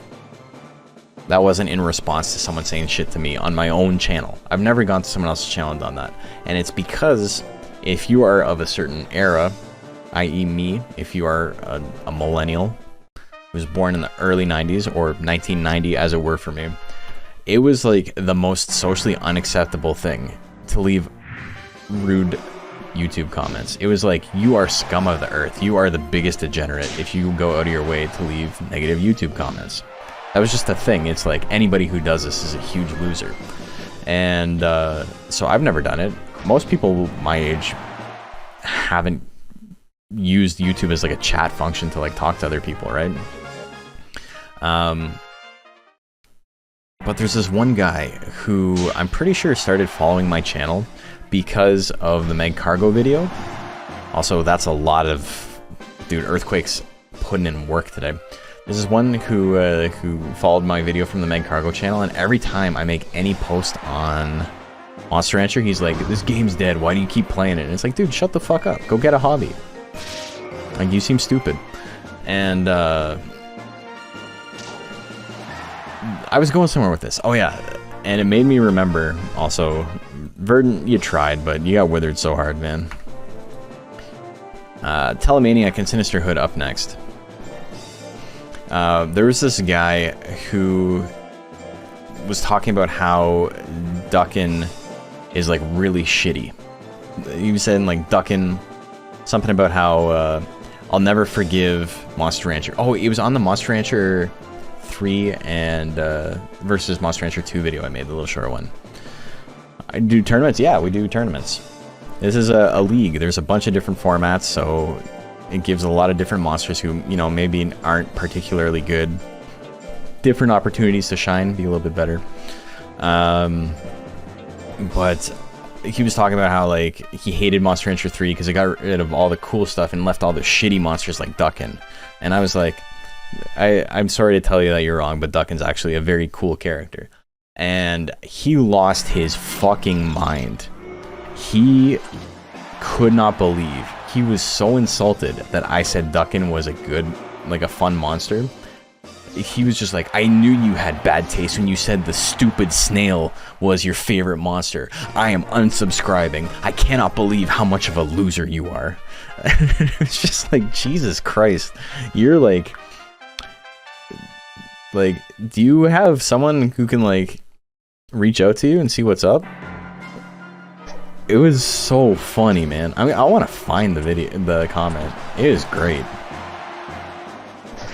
It's just like, what the fuck, dude? But it's like, it's one of those things where like, you know, if one of you said something like, or like a good example is,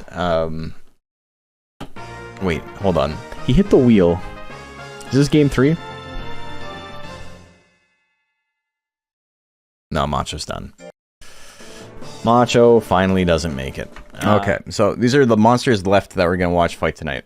We got Thanatos DX, who's a purebred Joker, versus I Want You Died, the 6 Guts Rate Bloody Eye Hopper. We got Dry Skin, who is a Nagasaurian, Zoom Naga. We got Sussy Germa, purebred Raki. Big Uncle Pete is my boy, he's a Wandar, that's Jill Hare. We got Shinikani, the Salketo, that is Arrowhead Joker. Ooh, Let the Dogs Out is Kamui, the Special Tiger, with the 6 Guts Rate. Casino Royale is a Mario Max, that is Golem Raki. Ocean Gate is Deluxe Liner, the Special Zilla. Jam Tillery is Pink Jam, Gel Pixie. Dayton Airways is a Dayton Air, which is Tiger Zoom. Summer Lashes is the Flower Worm, the Worm Plant. Frank Spinatra is an Edgehog, that is Naga Hair. Edgehog is such a funny name. Why is it called Edgehog? I don't know. It's funny though. Duckin' and Weave is a pure Duckin. C4621 is a Astro, that is Golem Metalner, and Telemaniac is a green Suezo, which is a Suezo plant. So a lot of different monsters here. Do we have any? I don't think we have any breed duplicates. 1 golem, 2 golems. That's the closest thing is we got 2 golems. He's Edgehog because he's edgy. He's got a cute little face. Hedgehog going for revenge against the ones that knocked us out last welterweight. I think this is the exact same match I lost to get eliminated in the last lightweight. We have 2 tigers. Yeah, I mean, Kamui is its own thing, though, right? It is technically right, yeah. But when is Kamui? Yeah. Yours is 2? It's not welterweight, Freya. Are you making the same mistake I did, where instead of calling it lightweight, I called it heavyweight, now you're calling it welterweight? It doesn't matter. Either way, I made a mistake. Okay, yes. Okay, let's get started with this. We got, I guess I suppose I should turn on the game.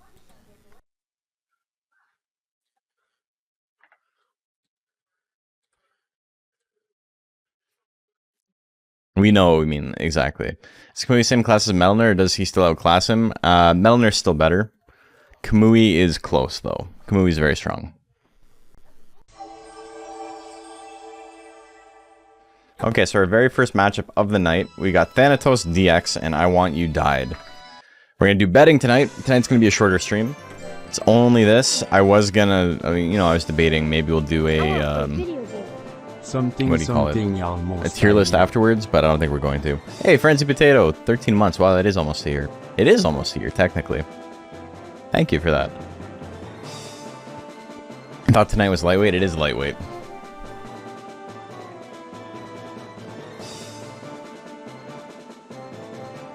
But I wrote everything wrong in all my Discord posts.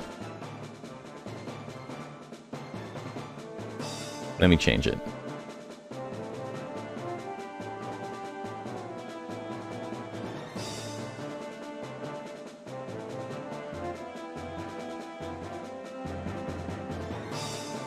Cool. Okay, it's been changed. Hasn't been changed on YouTube, but that doesn't matter.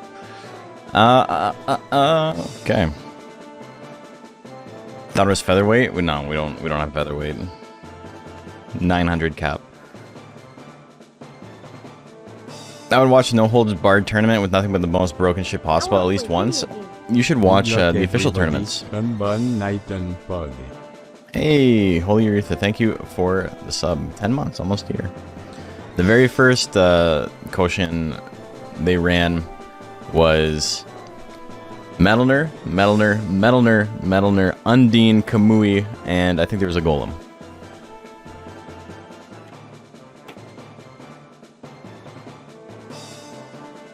Oh no, wait, wasn't that the year there was the weird, there was the random Monowai in top 8?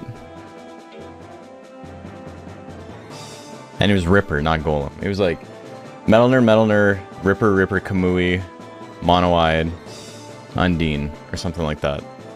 And the Mono one, no, it's different. That one didn't have any Melners in it. There's the pre-Koshin round robin Aki hosted. Yeah, that's true. There's that one as well. That was a small 6-man tournament or something like that. And it was still Melner, Kamui. I don't remember. It might have only been 5 monsters. Thanatos DX and I Want You Died. The idea of like a no holds barred tournament is fun until it's like, oh, it's just Melner. Oh, that's boring. Wasn't the very next tournament just 8 Rippers? I think it was only 2 Rippers. And then a Kamui. And a Cyclone Golem. And a Monol. That ended up winning the whole thing. That was the one with the Monowide in it, I'm pretty sure. Melner, Kamui, Blue Phoenix, Tropical Dog. I think there was 2 Kamuis. Because I remember I got outplaced by the Melners, but I beat the other Kamui. Watch the Freshman Cup today. It's weird to think Macho, Penguin, and I were in the same pool for that. Yeah, I mean, that was like everybody's first big tournament, right? Okay. Start a prediction. Who do you guys like? 30 seconds for a prediction. Here we go. First or second. Yeah, that was the stipulation, right? It was either you hadn't entered more than 2 tournaments, or you'd only been playing for like a month or something like that. And Salaryman won the whole thing. That gel that was crazy good. People are betting a lot on... That's about tied. Okay. Here we go. Death Energy opener. A little bit of damage there. 18 guts down. Not a big deal at all for I Want You Died. But his basics are just so bad. He needs to get into slot 1 or slot 4. The other 2 slots don't do him any good. Now he's got the big 60 guts lead. Flame at 80%. He's gonna miss it anyway. Phantom Claw is at least gonna land, but even with the crit, he's only got a 10 guts lead now. It's falling off. He hits it, puts him in the yellow. He needs to survive whatever comes next, and I don't think he's got a very good chance of that. We're gonna see. The jab, crit would kill, but no crit. Oh, lightning? Thanatos just not attacking. I Want You Died is actually gonna win that one. I think Sylvie is the only person with a top 16 streak, but going Kamui automatically disqualifies her, so that's it. GG. Rip.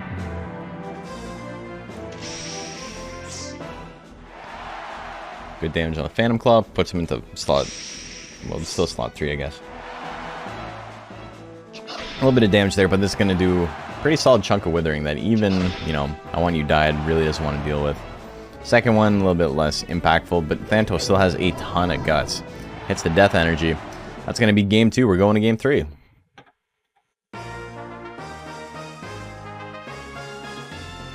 Kahuna entered iGel in it too, yeah. You had the Tropical Dog, right?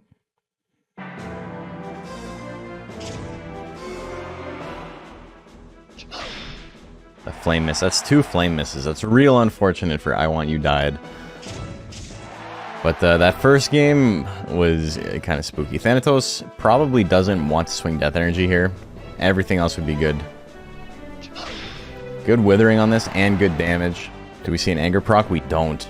I Want You Died has enough guts to attack. Phantom Claw on a crit? Might? No, not even. That damage is so low. And the Death Energy comes out to seal it. Thanatos DX, gonna win that one 2-1. Moving on to winner's top 8. I Want You Died with the win though. Dry Skin and Sussy Germa up next.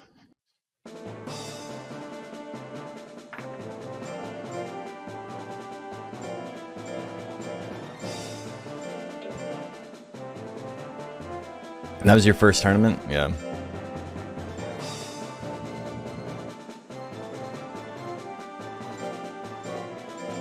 Oh wait, yeah, so you weren't in the...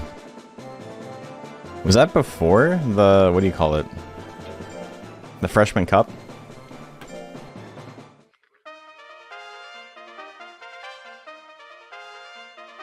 Okay. Prediction is live. Who do you want here? It was before. Kind of crazy that like we ran regular tournaments for so long after the Japanese port came out.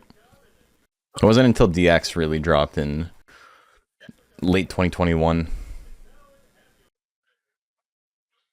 Transfer, but season 1 was also before Freshman Cup. Yeah, for sure. First tournament I watched was the one hosted by Bakahuna, the Switchport Battle League, the one Macho was doing. I don't think Baku actually ran any individual tournaments himself. He kind of came up with ideas and other people ran tournaments.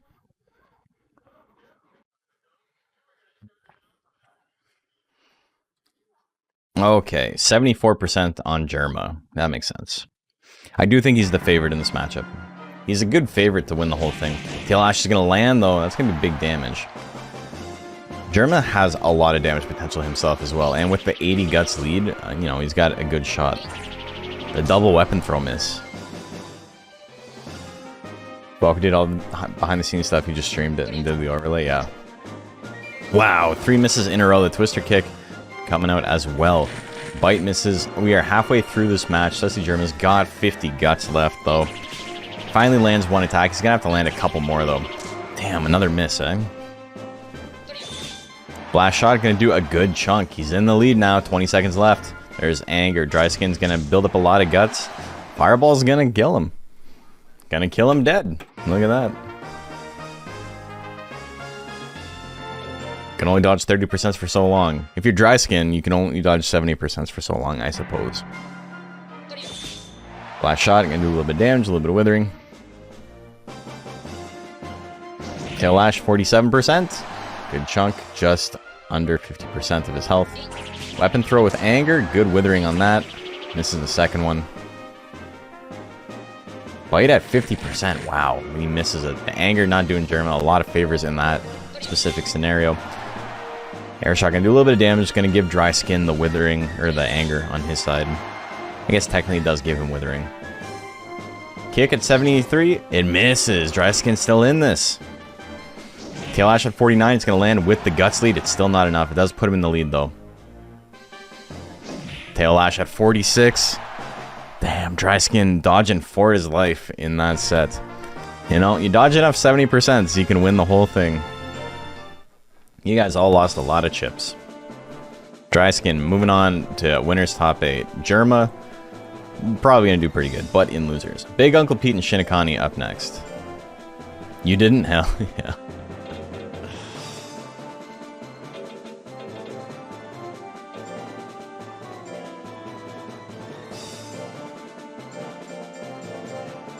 Shinny K. Rip Germa. Can't believe he died like this. Okay.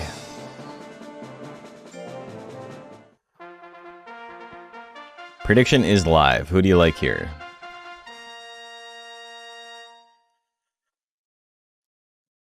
Purple Zoom in top 8. Yeah, he's a really fun build.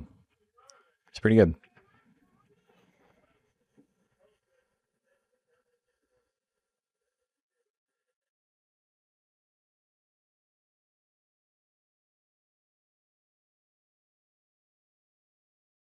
So, Shinigami, you know, doesn't have super high life, but it's got just enough speed to be kind of awkward for Pete to hit.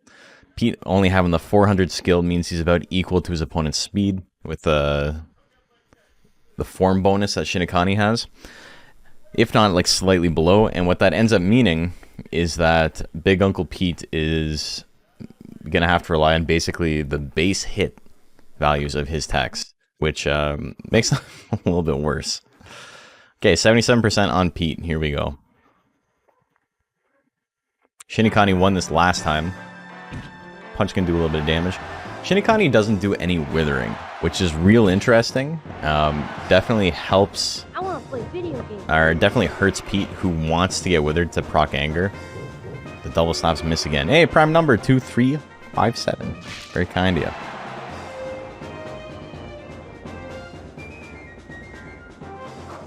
Oh, punch misses. Big Uncle Pete with a big guts lead. Ice Wave at 42%. It hits. That's definitely enough to kill. Game 1 goes to Pete. He got punched in the face 100 times and then was like, you know what? It's time for me to do something about this. Game number 2.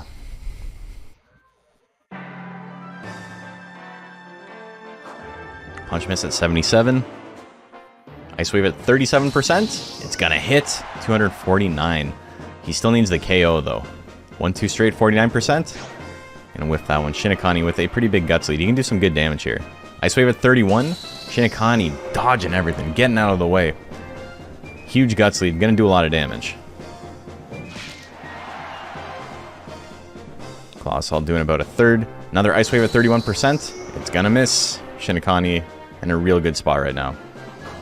Oh, he dodges the punch at 85 though. Big Uncle Pete still got a little bit of life in him. 20 seconds left on the clock. Everything he has will kill here. Punch gonna land. He can swing a bunch of punches if he wants, but he's not going to. Pushes him away. What do we see? Another Ice Wave. Dude, you got accurate text. Oh my god, another Ice Wave. Holy shit, the Colossal hits. Oh my god. Dude, you... he swaps the Ice Spikes. This move made specifically for chip damage. Finishing off low-life opponents. Maybe I should Ice Wave. Pete just wants to give me a heart attack. It's like the only move he's swung. Ice Spikes at 54. It's gonna do a good chunk of damage. Probably won't kill here. No. So Shinigami's still in it and has the 50 guts lead. He's got so many crits, man.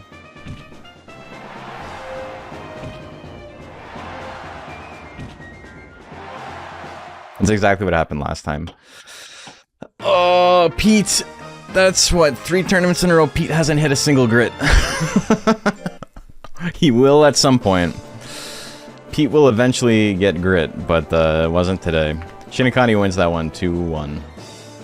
Ooh, let the dogs out in Casino Royale.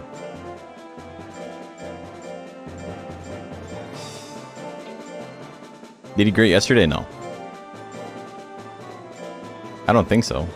Did he? He might have. But, it's very rare for him.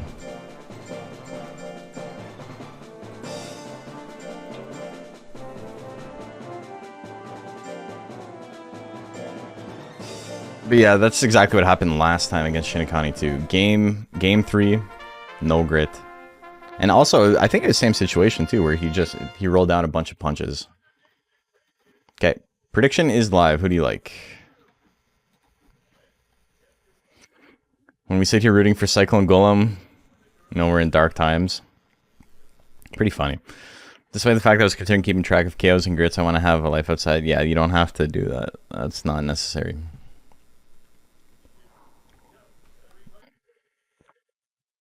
This is a messed up matchup. This is pretty funny. We'll let the dogs out. I don't think it has roll attack. Damn, everybody betting on the Golem. That's crazy. It's got Blizzard, 49%. Cyclone 72.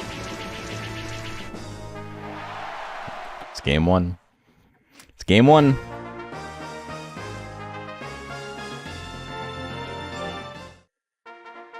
No one wants to admit that Kamui might win. Everyone just wants to lose their chips. Oh my god. Do we see the grit though? If you get grits, it's probably over for Casino. Landed the Cyclone, but at what cost? So many 50-50s. Misses the bolt. Casino's got a shot here. No, you're dead. Do we see grit? We don't. Alright.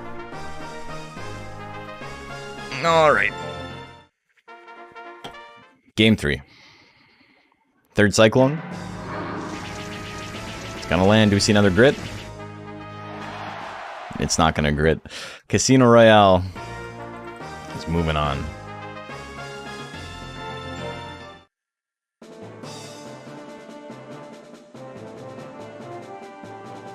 Okay, so winner's side we got Thanatos DX versus Dry Skin and Shinikani versus Casino Royale.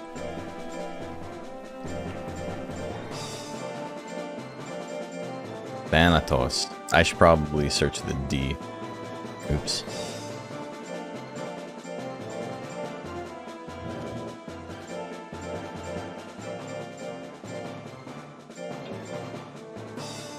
It's okay, Jeremy used to ball 70 misses.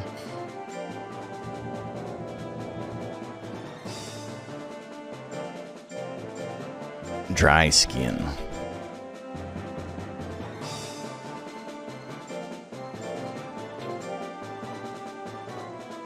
Okay. So, actually, nobody won any chips in that. That's pretty crazy. Prediction is live. Who do you guys like?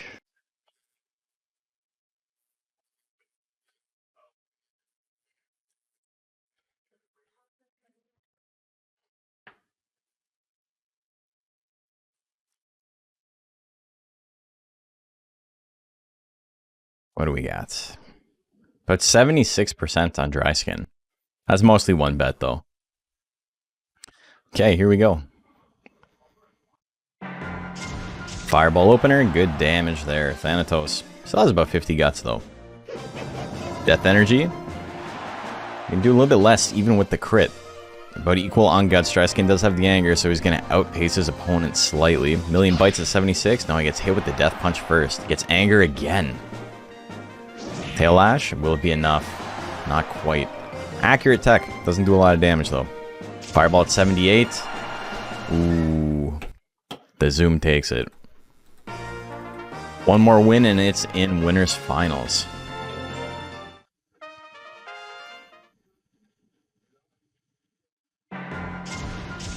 Another Fireball opener, Thanatos in that Death Energy range, but it's got anger this time, so double the Withering. Dry Skin's gonna have no guts left after this. Just like that, Thanatos has a huge lead, even though it's trailing in life. Another Death Energy. Puts him in the yellow, still has the Guts lead. It'll be able to attack first before its opponent, and it has the potential to win it right here. Maybe not with Death Punch, though. It's got Reel, and a second one. Do we see a Grit? We don't. Dry Skin got one attack, and then got Withered for like 80 Guts. Game number 3, here we go. Death Cutter opener, good damage, good withering. Dry Skin gets Anger, though he's up 20 Guts on his opponent. He can do some serious damage here. Fireball at 79, minus 28 Guts. A lot of withering there. Thanatos gets Anger as well. Dry Skin still has a slight Guts lead, though. He'll be able to attack first. Million Bites comes out at 94%. That should be enough. Dry Skin is going on to winners finals. Congratulations. Zoom guaranteed 3rd place at absolute worst. That's pretty cool. Alright, Shinigami and Casino Royale. You know, Penguin, this is your problem now. You got 300 speed, you might be able to take it. Is Zoom top tier? Yeah, I heard he's top tier. I think we might be sleeping on Zoom. It's the best monster in the game. Surprised you're not facing Selvi.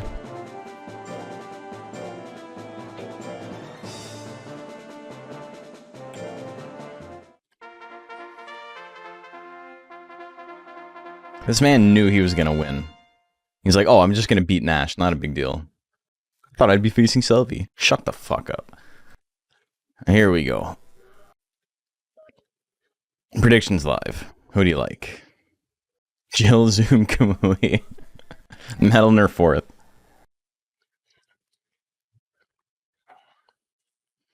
Oh, you think it's gonna be 50-50 to land this attack?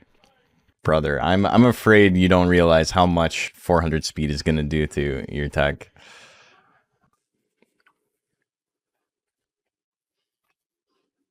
Okay. We got 77% on Shinigami, 34%. Yeah. Still gonna land. But,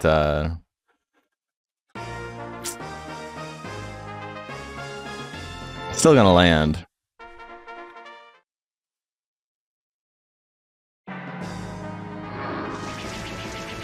Oh, missed the second one though, so that's probably game over. Shinigami's got so much potential here to just swing both his attacks around 40%. Only needs to land one. Hits the punch, and we're going to game 3. Just hit the double 34%, yeah. What are the odds? We'll never be able to figure it out. Strongest computer in the world wouldn't be able to figure that out. Charge gonna land at 51%. Shinigami's still in it. And the Claw Assault comes out. There's the Grit, though. He's not done. Another charge comes out. How much damage are we looking at? 167. The Grit comeback. Casino Royale makes it to winners finals. Just on Cyclone and a Prayer. And almost literally nothing else. It's pretty funny. Okay. Oh, Ocean Gate and Jam Tillery. We move on to losers now.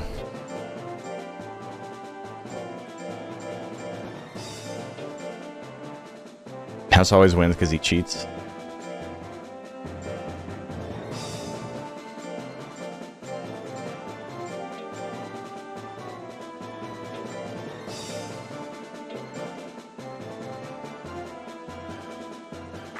Okay, here we go. This is losers. Winner of this, guaranteed 9th. Loser gets, what is it, 13th?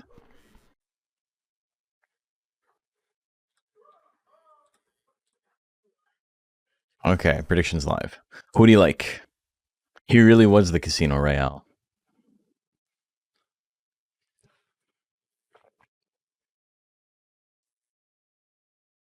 What do you guys like in this one?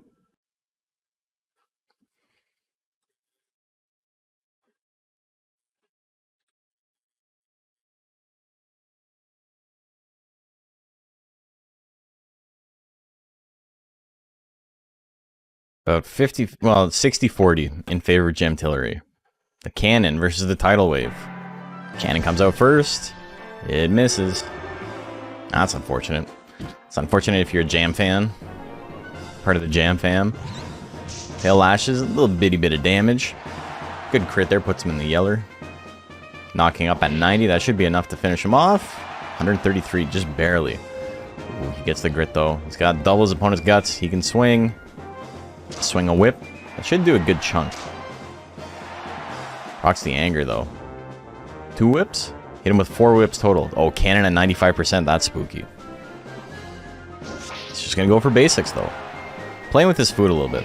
Knocking up. Oh, Ocean Gate's going to win game number 1. Maybe the real Casino Royale was the friends we made along the way. Be nice if cannon could land. Sure would be nice. 75% is basically 0%. We all know this. Wave riding at 76.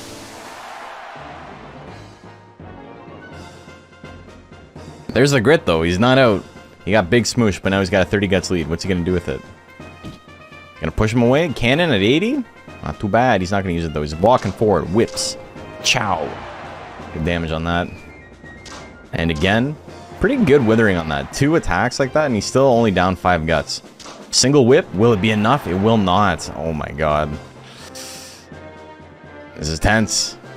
Belly attack at 93. You know, he did pretty good considering he only swung basic techs. Bad AI overcomes all, you know. Ocean Gate gonna win that one 2-0. Dayton Airways and Summer Lash is up next.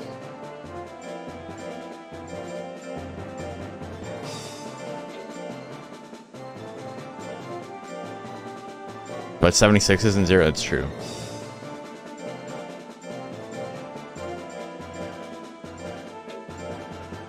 Poor Worm? Why Poor Worm? It's been doing pretty good. It's not gonna have fun this match. This man's making predictions based on his own monster, eh? You love to see it. That's never backfired before. Okay.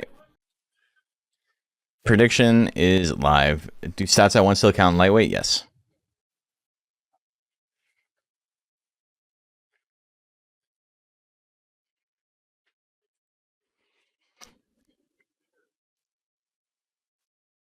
Let's hit text. I think it's not making it past here. Somersaults is like an easy 2-hit kill.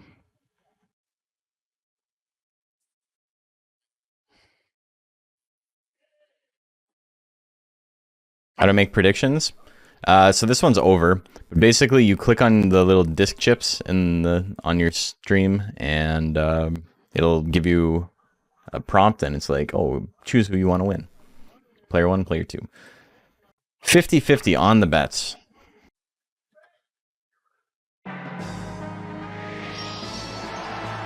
Good damage on the Blizzard. I mean, Summer Lashes also has power, and it consistently gets to it. So, like, I think it's a pretty consistently strong monster. Summer Assaults, how much damage are we looking at? 219. Puts him in the green. Dayton Airways, a little bit of a guts deficit, but he is, you know, in a pretty good spot to win this as well. As long as he doesn't get hit by his second somersaults. Oh, he's still alive. 15 life. The scratch miss at 58%. Blizzard at 61. Good crit. Needed the crit to win. There's the grit, though. Summerlash is still alive. Basically guaranteed on all of his hits. Just needs to swing something. Daenerys is in a lot of trouble here. Somersault. Pretty expensive way to finish off the round, but it is a way to finish off the round nonetheless. Is that baby Daenerys or Worm just way bigger than I remember? Worm's huge. Regular sized dog.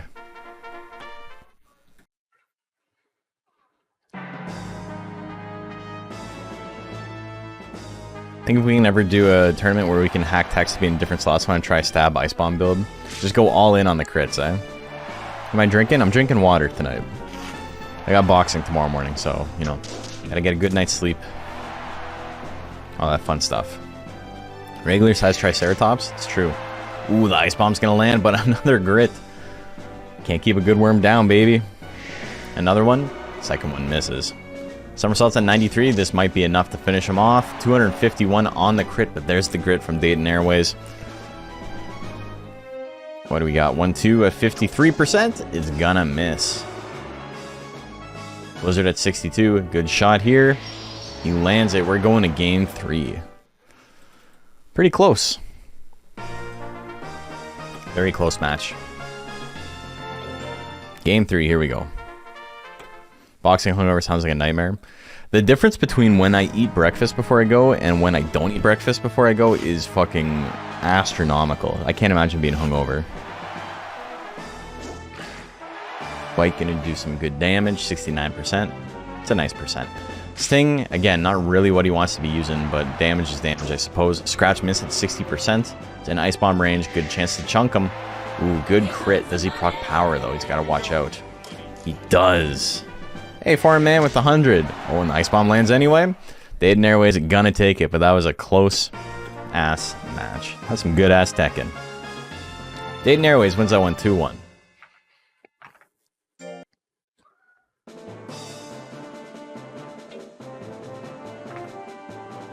Okay, Frank Spinatra and Duck and Weave up next.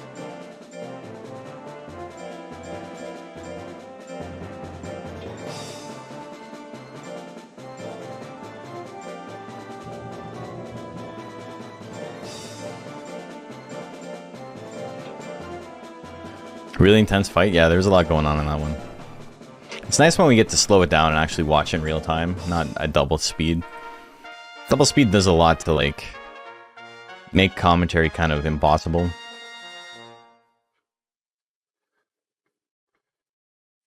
And that suboptimal monster used only for the names in top 8.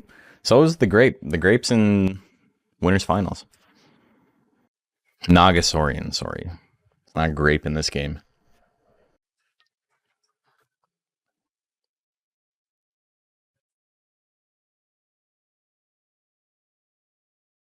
All in on Ducks, hell yeah. This was a close enough match that losing the bet doesn't hurt, yeah. 56% on Duck and Weave. Missile at 52, drill attack at 28. Big ol' missile, but that shit misses. Missile, oh, and drill attack hits. That's some top tier privilege if I've ever seen it. It's a grape and we all know it. Grape is a better name. I think so too. Or even just Grapesaurian, you know? Misses the drill attack. What do we got in retaliation? We got a beam shower. A little bit of damage into the missile. Ooh, it's gonna hit. Missile doesn't ever do as much damage as you expect it to. It's only got 29 force. The fact that it's minus 20 hits and it's like, oh man, this shit's so unlikely to land. Like, it's got to do a big chunk, but it doesn't really. It's just very cheap. It's like the epitome of like a, this would be pretty funny if it landed type tech. Dimetapsaurian? Hell yeah. Put him to sleep. We're going to game 3, by the way. Oops, I clicked on the wrong one. Missile is built like a plant tech, yeah. It's basically like plant combo, yeah. For NK.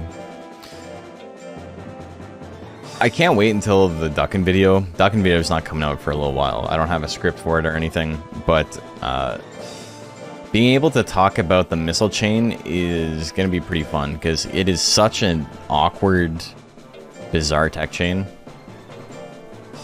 Like, missile goes into big missile, which we know, you know, big missile is the huge 55 force nuke with like minus 22 hit. But it also goes into 2 missiles, which is a good-natured sharp tech also. Dude. Whatever. Top tier privilege. The Duck had a real solid chance to win that one, but you know, now we get to see more Naga, which everyone's excited about. C4 621 and Telemaniac up next.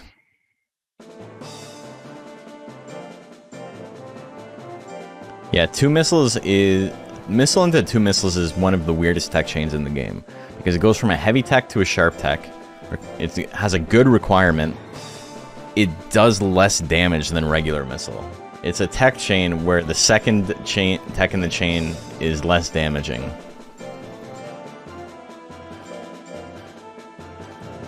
I don't know if there's another example of that anywhere else in the game.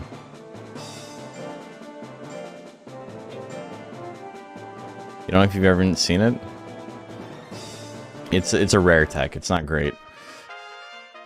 Hey, foreign man. Thank you for the gift sub, even if Jacques doesn't want to say anything about it. I don't know why he's not saying anything about it. Seems like Jacques on vacation right now. That goes to the Naga. Prediction is live. Prediction is live.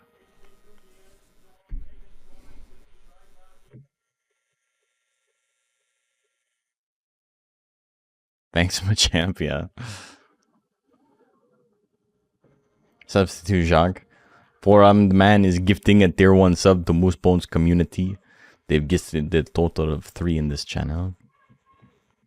And tier 1 sub. It would be tier 1. They don't. It doesn't say 1. Tier 1 sub to Jamarai Jack. What do we got? We got 60% on C4.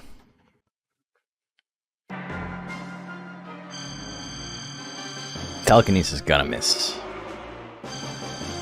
Oh, it's gonna land though. Miss and then the land at 90%. 94 miss, baby.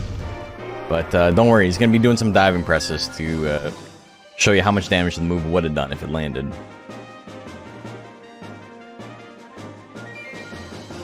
Got a Schlap.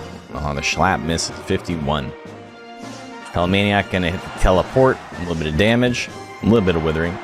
Triple the withering he did the first time. Basically a minimum roll and then a maximum roll. Browhead at 35% with anger. Yeah, fucking dead. God damn. Dude, why does this Suezo always grit? It's so crazy. It's not like I'm hoping it loses or anything. I got nothing. I got no stakes on this. I don't care at all. But it happened last tournament too. He grits so much. Telemaniac gonna take it. He's a maniac, it's true. He wants to win. He's hungry. He's hungry. He doesn't have chewing though. Veggie power? You know, you get hit with the brow smash, you grit through it. I think you're allowed to grit through that.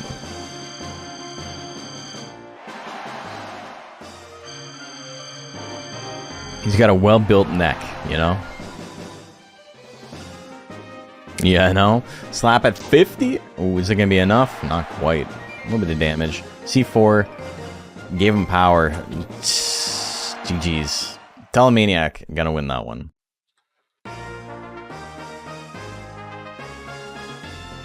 Okay, 2-0 for the Suezo. We're moving on to the next round.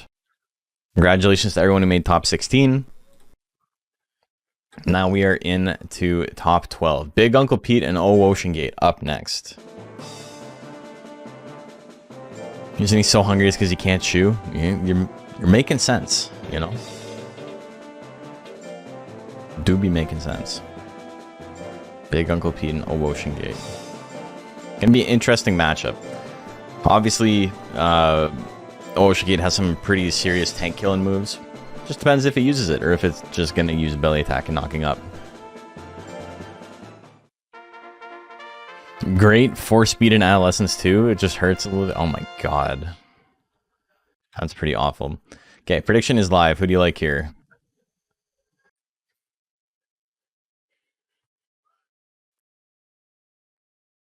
So winner of this makes top 8.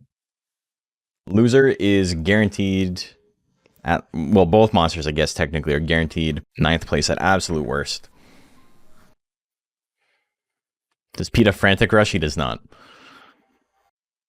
Glad I decided not to stream this Golem build. This would have been boring as hell. That's happened to me a couple of times where it's like, yeah, let's do this. And then, oh my god, this is awful. Okay, what do we got? 69% on Big Uncle Pete. Tidal Wave at 80%. Foolery? Tail Lash is probably one of the worst moves he can use in this matchup. It does a good amount of damage. Good crit. But, damn, Ice Spike's doing a grip. Good crit on that. 1-2 straight. It's not going to be enough. Going to push him into Ice Spike's wave, or Ice Wave range, I should say. 68%. Not a great chance to hit. And it misses. We're in Tidal Wave range now. But that misses as well. Wow, neither of these monsters can hit their big boys. Both got 30 guts. Scratch at 84. Gonna do a little chunk of damage, but not really what he wants. 1-2 straight at 89. That should be enough to finish him off. Big Uncle Pete.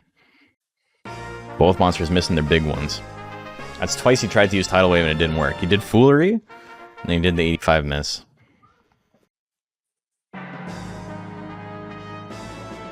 They're running away from each other. Into slot 1, knocking up. A crit will do big damage. No crit, no such luck. Double slaps, not going to do a lot. Oh, it misses at 83. Punch combo at 68. That's going to land, though. Going to make up for that, that very necessary 80 miss that we just saw. Belly attack at 93. He's going to... Jesus Christ, what is happening in this match, dude? Oh my god. Man, Big Uncle Pete didn't even win. He just lost less. You know, there's a lot of like misses in that match that didn't matter. Like 93 belly attack, 86 double slaps. That shit like isn't consequential. But still, it happens so much. What the hell? Anyway, I'm sorry, Abby. Big Uncle Pete wins that one. The 85 wave. 70 ice wave as well. 2 waves missed. Ooh, let the dogs out in Dayton Airways up next. Damn, dogfight.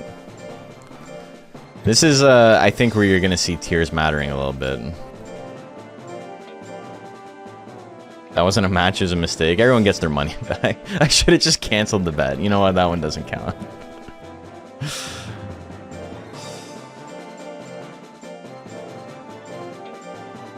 My money's on the dog. That's probably a good bet.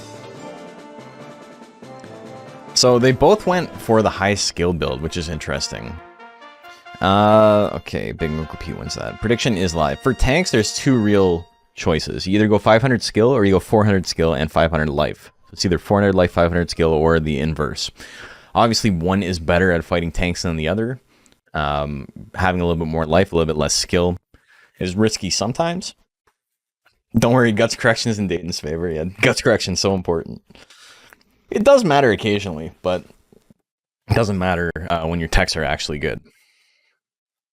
84%. 7-1 odds on Dayton Airways. I think that's probably accurate. I think given 8 matches, Dayton Airways would win 1. Blizzard a miss at 90? God damn, dude. Into the stab attempt? No, it's not going to stab. Is it? Blizzard of its own? He's already caught up. He's only 10 guts behind. He missed the blizzard, and he's only 10 guts behind. That's crazy. He has a guts lead. The double blizzard? Dayton Airways is going to win game 1. Oh, there's the grid. It's not over yet. I cannot believe this. Stab at 95. You're super dead. Oh, it didn't crit? Gives him power. He's got enough guts. Blizzard at 92. Do we see a grit? Dude, this dog's got plot armor. Just making the worst mistakes, missing the 90s. It's okay. I'm going to win anyway. Kayfabe, yeah. It's not like he got lucky. He got very unlucky at the start of the match. And he is the favorite to win this. We are going to see a little bit of a damage discrepancy here, where Dayton Airways, given they have the same amount of guts, will be doing more damage. But that's not going to be the case very often. Ooh, let the dogs out. Gonna win that one. Moving on to top 8. That was so sad. These last 2 matches are just... What's going on here? We gotta stop Monster Entry until we figure out what's going on. Oh, that means I gotta fight the dog? I don't like that. I want You Died and Frank Spinatra up next. The thing is, Tiger does a lot of withering. Mixed Attacker Tiger, you know, its basics are not great, and the moves that cover it up are not great, but against tanks, they're pretty solid. So Mixed Attacker, you know, benefits a lot from it. Kamui is in losers. Yes, we're in losers right now. Everybody who loses a match here is out of the tournament for the last little bit. Okay, prediction is live. Who do you like here? So, like, Ocean Gate is out. Dayton Airways is out. They're both out at 9th. Loser, this is out at 9th place.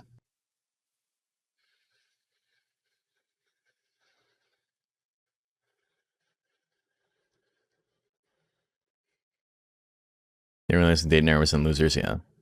Believe in the little guy. A lot of really strong monsters. Damn, this bracket was stacked, eh? And we had a lot of, like, good monsters go out early because they had to fight other good monsters. Kind of unfortunate, but, you know, it's how she goes. 61% on Frank Spinatra. Drill attack opener. Will it be enough to kill? No. Would have been close with a crit, but I still don't think it would have been enough. Phantom Claw. Do a little bit of damage, but that's probably not what he needs. He needs like 3 more. Yeah, he would have needed a crit there. He's in trouble here. Crit's still not enough, eh? Gives anger to his opponent. Who's going to attack first? The stab comes out. It's not enough, though. I want you died. Both monsters can swing. Another Phantom Claw. Alright. Swing that many Phantom Claws, you got a pretty good shot at winning. Guts rate 6, anger is so scary. Yeah, guts rate 4 is pretty messed up. We needed an absurd high channel punch reward that's emergency best of 5. Oh my god. It has to be 420,000 points or something. Ooh, good damage on Tail Assault, and he's got enough guts to attack again, but he was in range 3, which does not let him know the lightning. The only move he had that wouldn't kill there. Another Phantom Claw, it's been the play. He goes for it. He gets it. I Want You Died is moving on. So we got 2 monsters with 6 guts rate in top 8. Sussy Germa and Telemaniac up next.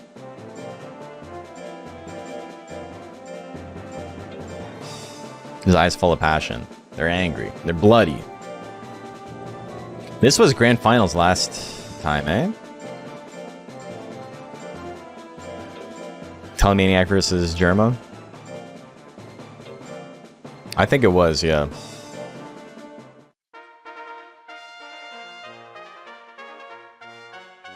Okay, prediction is live. Who do you like? So interesting that only Hopper Kato has the actual claw models for Phantom Claw. Shink. Yeah. When Bloody Eye does it, he's like, it's like if I was like to like push you with my hands, like ugh. He was just double check, cool, yeah.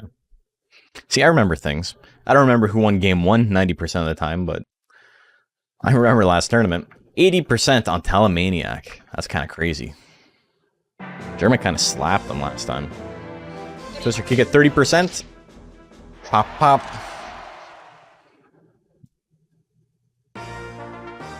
It's certainly one way to win. Game 2. Here's a 3-1. Yeah. Here comes the money. Hey, foreign man. Thank you for the 100 biddies. Very kind of you.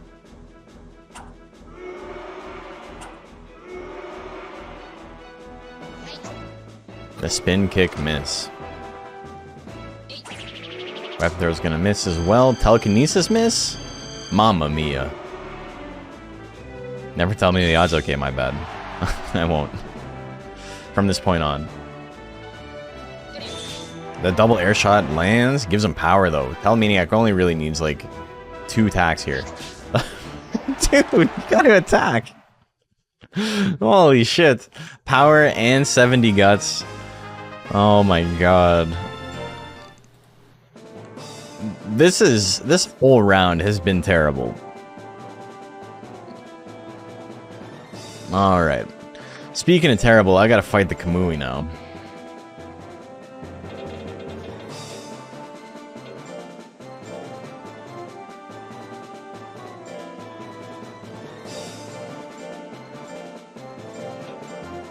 I can do it? I don't know. You know, it'd be cool if I won.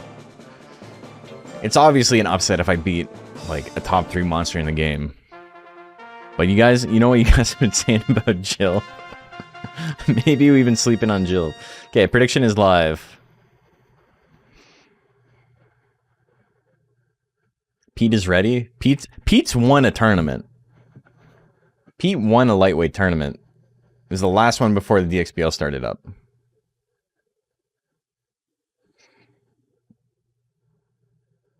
Can he beat his strongest foe yet, though? Jill Zoom Kamui. It's true, yeah. Think we've been sleeping on Kamui. Yeah, this dog. Why don't we see him more often? He's pretty good. Blizzard opener. Good damage. No crit though. A little bit of withering. Procs anger though. 1-2 straight. Gonna push him back into Ice Wave range. Pretty good for Pete, honestly. But he's gonna get stabbed first. 99 miss. Oh my god, it's all happening. It's not enough to kill though.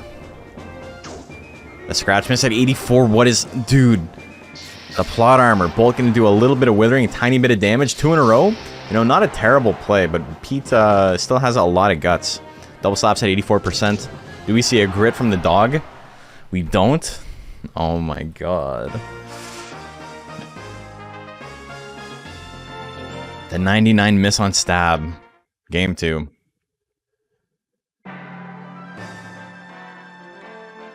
One, two straight. A little bit of damage. Ooh, has a huge guts light. He's got vigor. Don't give him fury on the Ice Wave misses. It's over, baby. That's gonna do a shit ton of damage. Come on, grit. This is your chance to grit, brother. Alright, game number 2.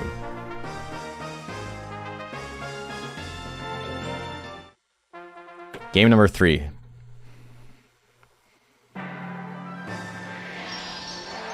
Good crit on the Blizzard. No anger from Pete. He needs to not use his basics here. Blizzard, gonna land again. No crit this time. Dude, the 1-2 straight. At least it pushes him back, but like... Ice Wave at 73. It lands. How much? 231. Not enough to kill. Bolt gonna do a little bit of withering.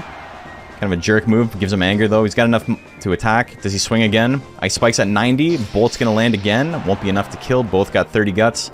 Pete's got to attack. You have to attack. Holy fuck. There's the grit. There's the grit. He's 20 seconds on the clock. He's got enough guts. Walk forward, attack, baby. 76%. Oh my god, you see my fucking sweat stains? Let's go, baby. They're not stains. That's new sweat. That's from that... Woo! That's still wet. God damn, dude. All it took was a 99 crit stab miss. Day of reckoning. Hell yeah. Let's go. 40 pizzas. Jill's broken, baby. You know, I think Jill's top tier. When he finally gets the grid, he does it. Yes. I Want You Died and Sussy Germa up next. Hey, now you're a man!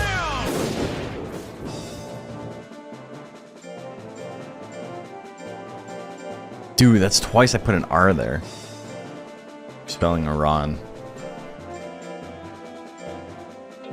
When he needed it most. Got a point from Zephyr, so streak is still there. Selvi is unbeatable.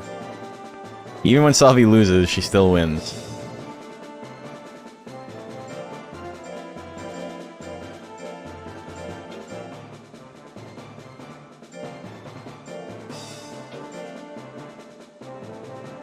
Okay. Prediction is live. Who do you like?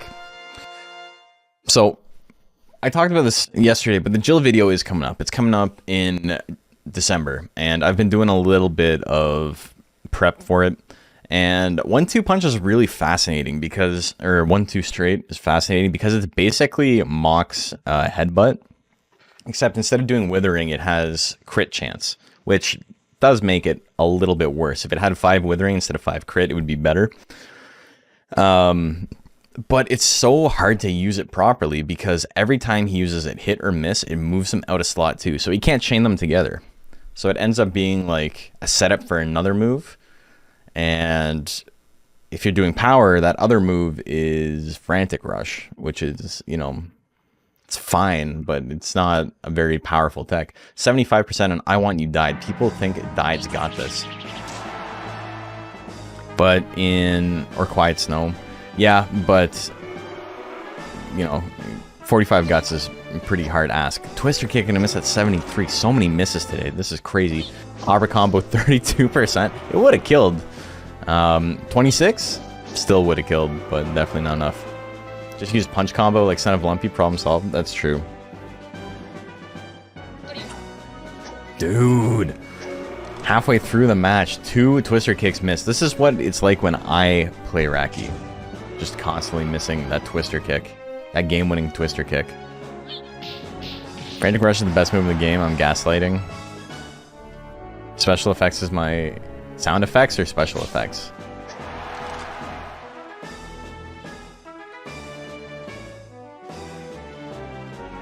One, two straight into get out of dodge combo. Yeah, sound effects. It's a good sound effect. The weapon at the very end gets a little anger. You see his pupils dilate, but it's too late. The ref rings the bell. We're going to game 2. Jerma wins game 1. Jerma's cursed to miss. At least he picked it up at the end. You know, he landed the attack when he needed to. Flame at 27. Big ol' miss. Also, he landed a lot of shit in the last game, so I don't know how true that is. Okay, it's looking pretty true. Lightning at 35. Big ol' miss there. Phantom Claw, but 55%. Misses that too, though. Weapon through, gonna do a little bit of damage. Good crit on that. Second one, not gonna be enough to kill. Phantom Claw at 59. 115. So he needs 2 more. Hopper combo at 26%. Dude. My thing is sound effects. Here's a T-Rex. Yeah. Everybody, nobody's good at everything, but everybody's good at something. Aiden cut me in half again. If you guys are from the States, you don't know what's going on, and that's cool because you guys get enough shit. You're not invited to the Canadian Children's PSA party that we're doing right now. Okay, so Jerma wins it 2-0. Next up, we got Thanatos and Big Uncle Pete.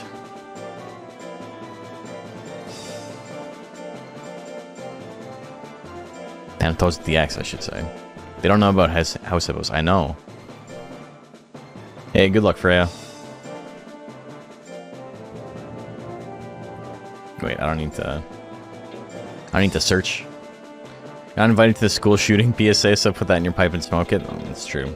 You know, there are pros and cons to living in Canada. Alright. Prediction is live. Who do you like?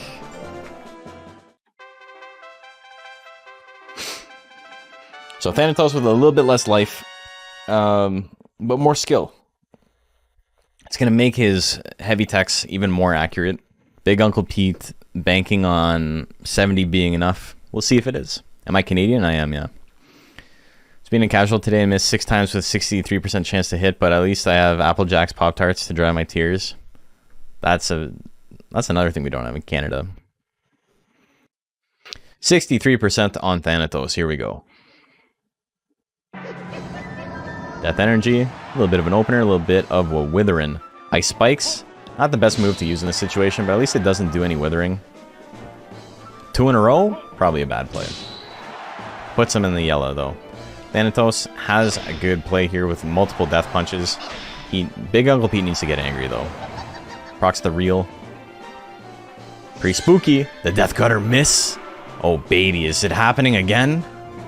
Reel wears off. You're in trouble, Thanatos. Oh my god. Ice Spikes is going to do double damage. 433 damage with the hit tech. Oh my god. The 80 misses, man. Ken also no longer gets the little Debbie snacks. It's true. I've never had a Twinkie in my life, though. Death Energy. Good damage, good Withering. Pete, I think, used up all his battle special power after that last one. And that's fair. It's fine. 1-2 straight, gonna do a little bit of damage. Death Cutter at 84, this one lands. Good damage and Withering on that. Pete, needs a crit here to win it. 233, not gonna be enough. Thanatos basically needs to go to sleep to not win this. Or Pete needs to get a grit, but it's very unlikely. Death Slash 75%. It's going to land. That's going to do a lot of Withering. We're going to game 3. It almost looked like Pete was going to attack there. I'm not missing much. No.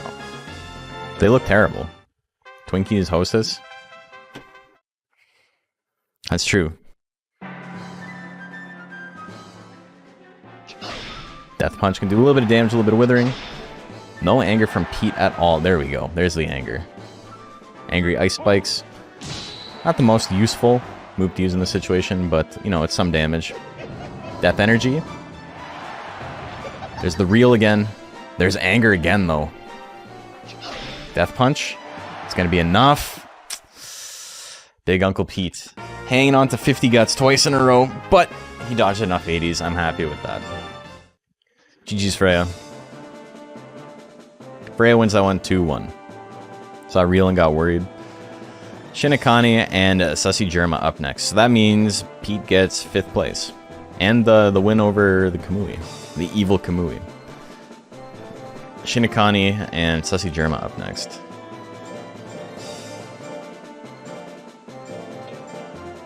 Yeah, it's 5th place for Pete.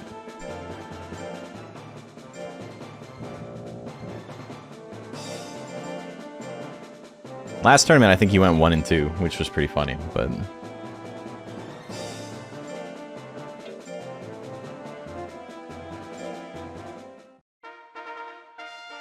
Okay.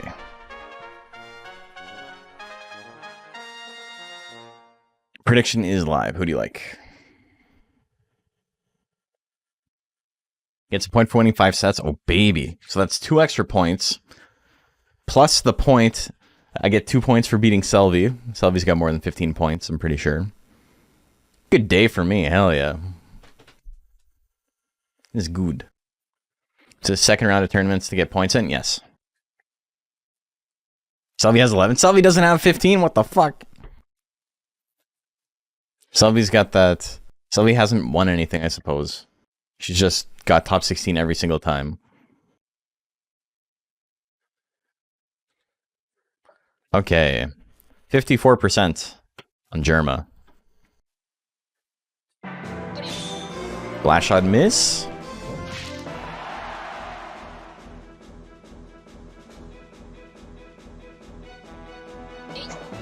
The kick miss. Place the checkpoints.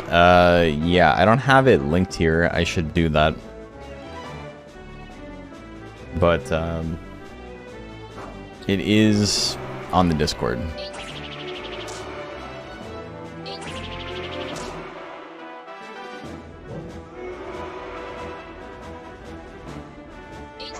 $23 seconds left. Germa missing a lot. Doesn't have the best chance to hit. Is this the first time we're going to see him actually miss everything?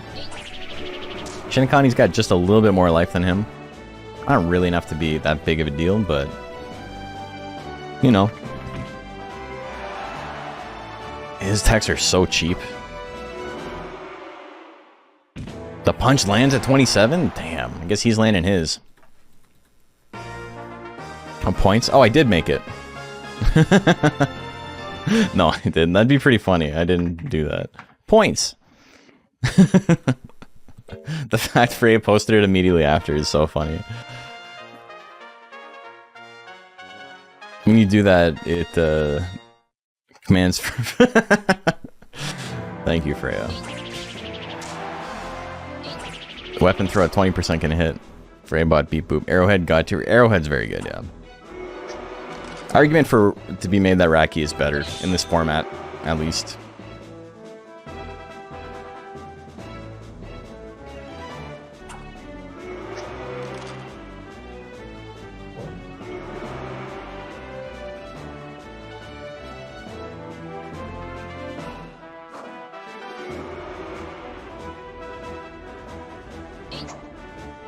$24 seconds left on the clock. Whole lot of nothing going on in this match. Finally lands a punch, though. Damn, I zoned back in at the perfect time. The 2 punches in a row, that's going to be enough. Shinakani, the basics Arrowhead, moving on. Sussy Germa, last week's champion. Last week's champion gets 5th place.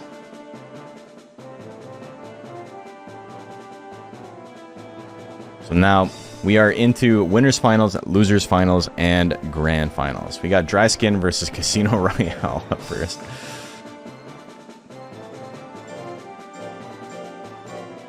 It's gonna be very funny if it's Casino Royale and Shinakani in grand finals.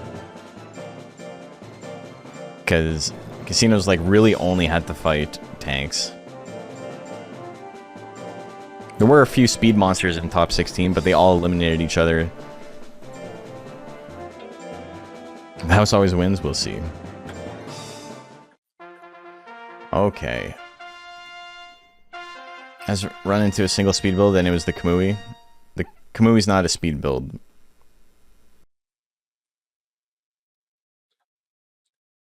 Prediction is live. Who do you like?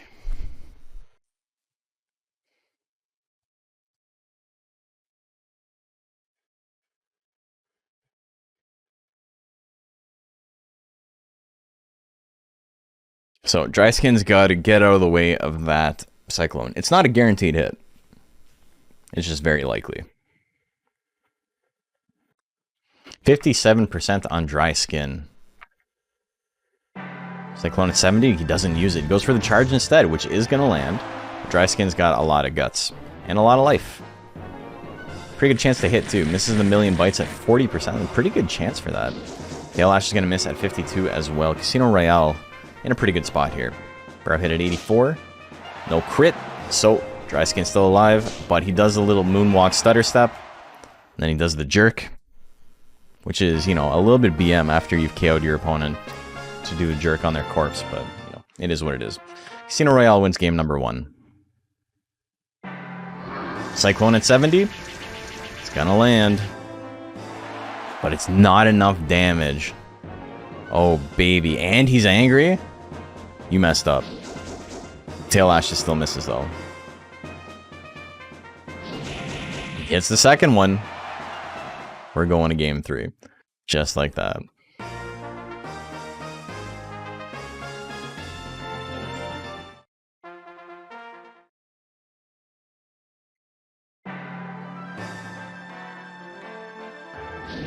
And the Tail Lashes, just like that.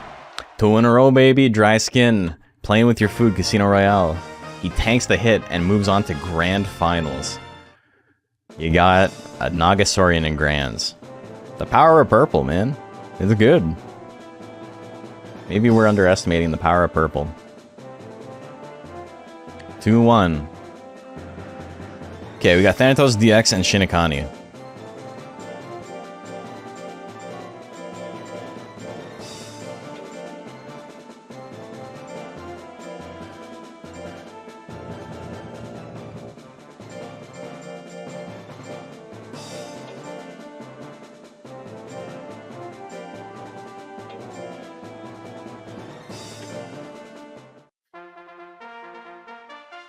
Okay, prediction is live.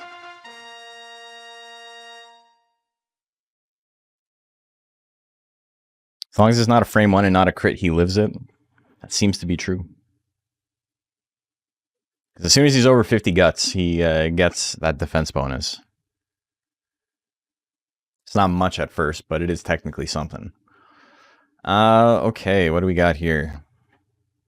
60, 70, 30. Favor Shinikani.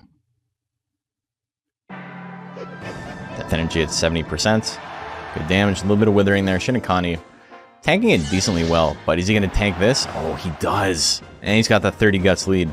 But Thanatos DX is pretty tanky. He's going to be able to take a couple hits of his own. Colossal doing okay damage. Push him into slot 4, which he has nothing there. Build up some more guts. Death Punch on the 50-50 is going to miss. Claw Assault comes out again. He's going to need 2 more attacks, or a crit, to win this. But the Death Energy comes out first at 69%. Thanatos DX going to take game number 1.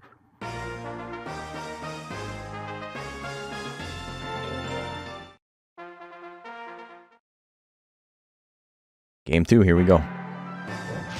Claw Assault lands. Good damage there. Ooh, the Death Slash, 39%. That's all she wrote. Thanatos DX is moving on to fight Casino Royale. Can he survive the Cyclone? Shinikani gets 4th place. Casino Royale.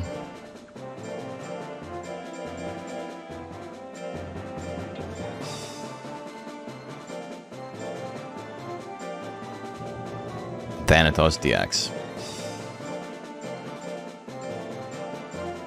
Winner of this fights the Grape in Grand Finals.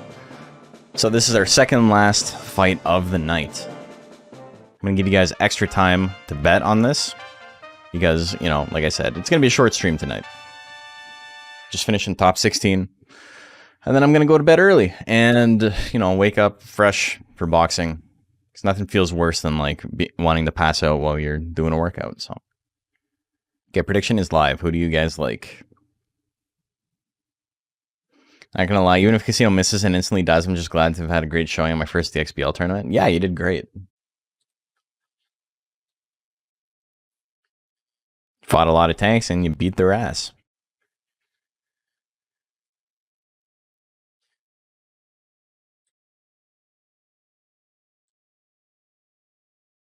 Guaranteed rematch in Grands. Yeah, because Dryskin moved both these monsters into losers.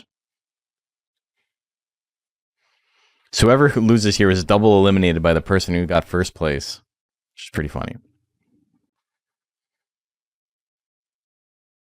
71% so far. Oh, it's moving the other way. I was going to say 71% for Casino, but we're looking at it closer to a 60-40 split on Casino's favor. You know, house favor does make sense. That's not too surprising. Okay. But as things close out, we have an almost identical 50-50 split between these two monsters. Cyclone on the 70. It hits. Do we see a grit? We do not. Casino Royale, one win away. One Cyclone away. This is just a Mexican standoff. It really is. He's got port priority, though. If they both swing on frame 1, Casino Royale will attack first. Oh, they don't, though.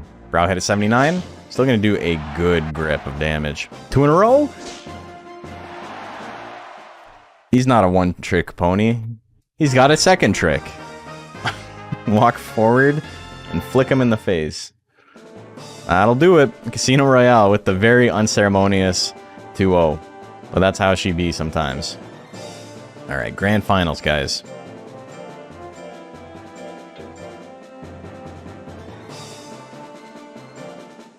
You know, sometimes you go like a buster. Life do be like that. Canino Royale?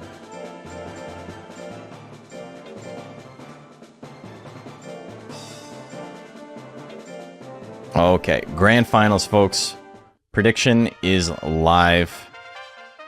If you are watching this for the first time, or you know you haven't watched a lot of these tournaments, what you're betting on is who is going to win the tournament here. Dryskin only needs to win one set.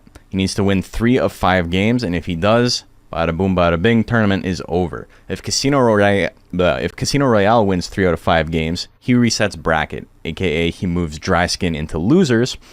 And because it is the first time Dryskin has lost a set, they will do a second set, because it wouldn't be fair for Casino Royale to be able to win, even though, you know, he lost a set and Dryskin hasn't. So that's what we're betting on right now. It is technically in Dryskin's favor. He needs to win half as many games as his opponent. But, you know,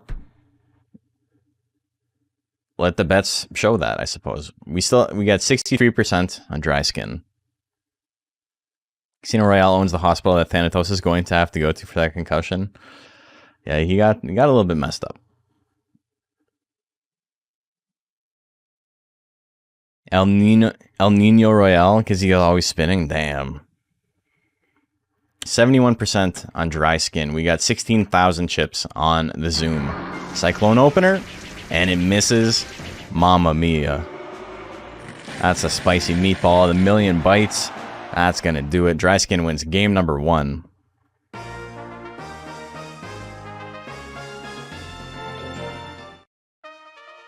Game 2, here we go. The charge miss at 87.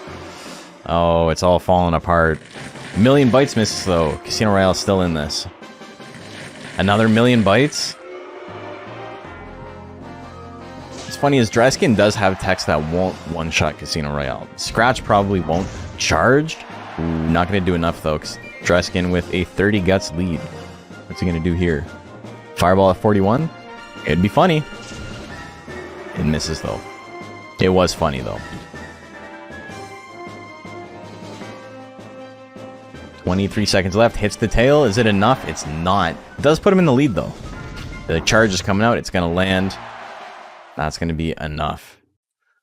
1-all going into game 3.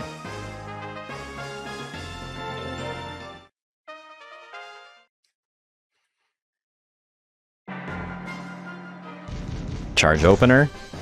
Good damage on the crit.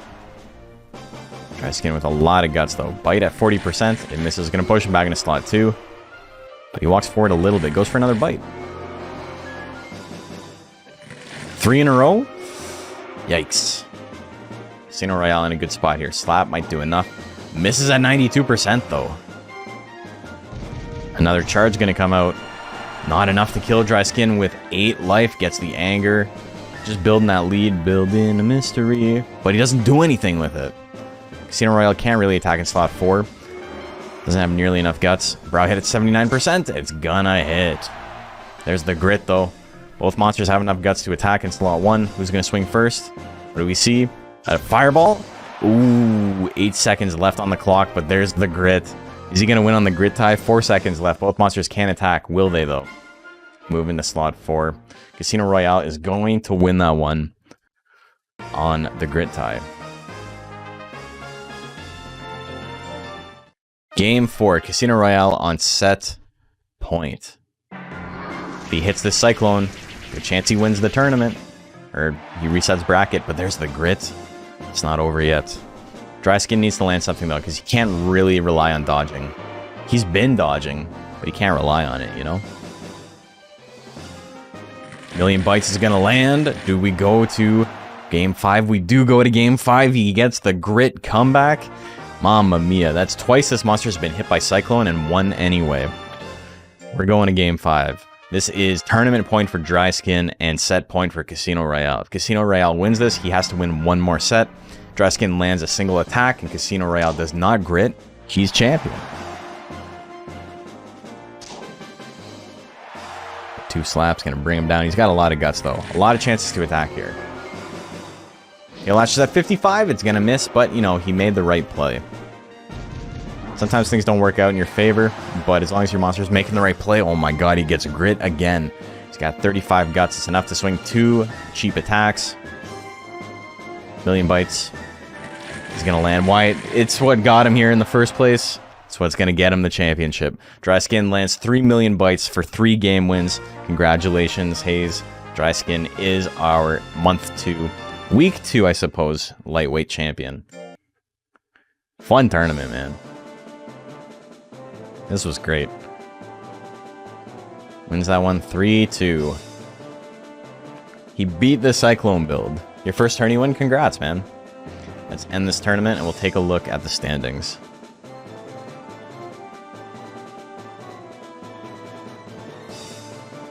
Don't worry, guys. I'll pay out the winners. Let me do that real quick.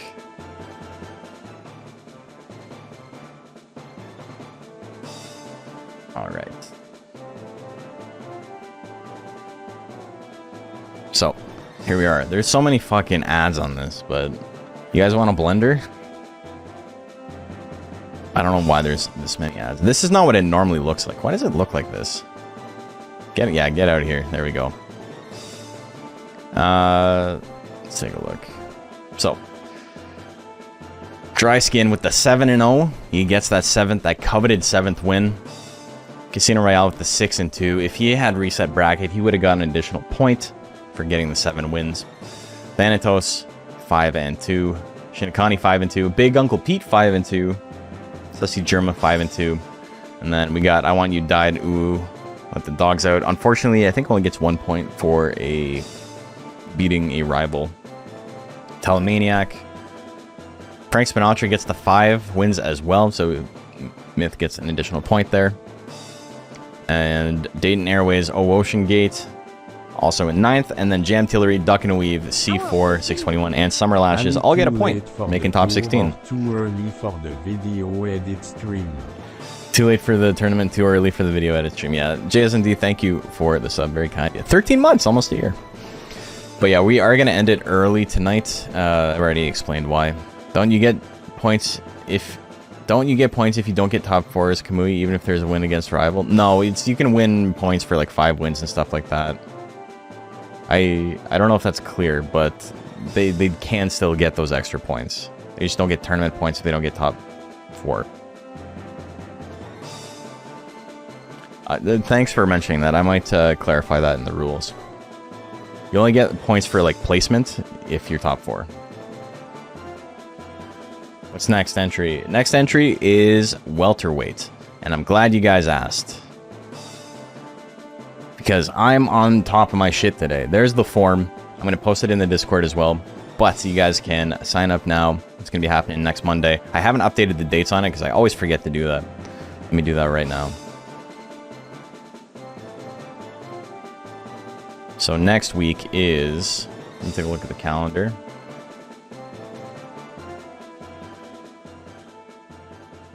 The 13th. Okay. So November 13th, 8 p.m. Eastern Daylight Time. It's no longer Eastern Standard Time.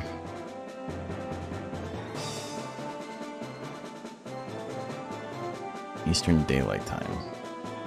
So, entry closes on the Sunday. Tournament is happening on the Monday. We already got 4 people signed up. That's wild. You guys are nuts.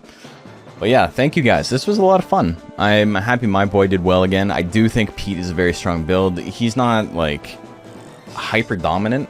Like, there are matchups he loses. He struggles against Joker. He struggles against, obviously, shit like Kamui. But I'm glad I got the Kamui win. That was pretty crazy. And, you know, I think Pete's a good build. He's won a tournament. Any monster who wins a tournament is pretty solid.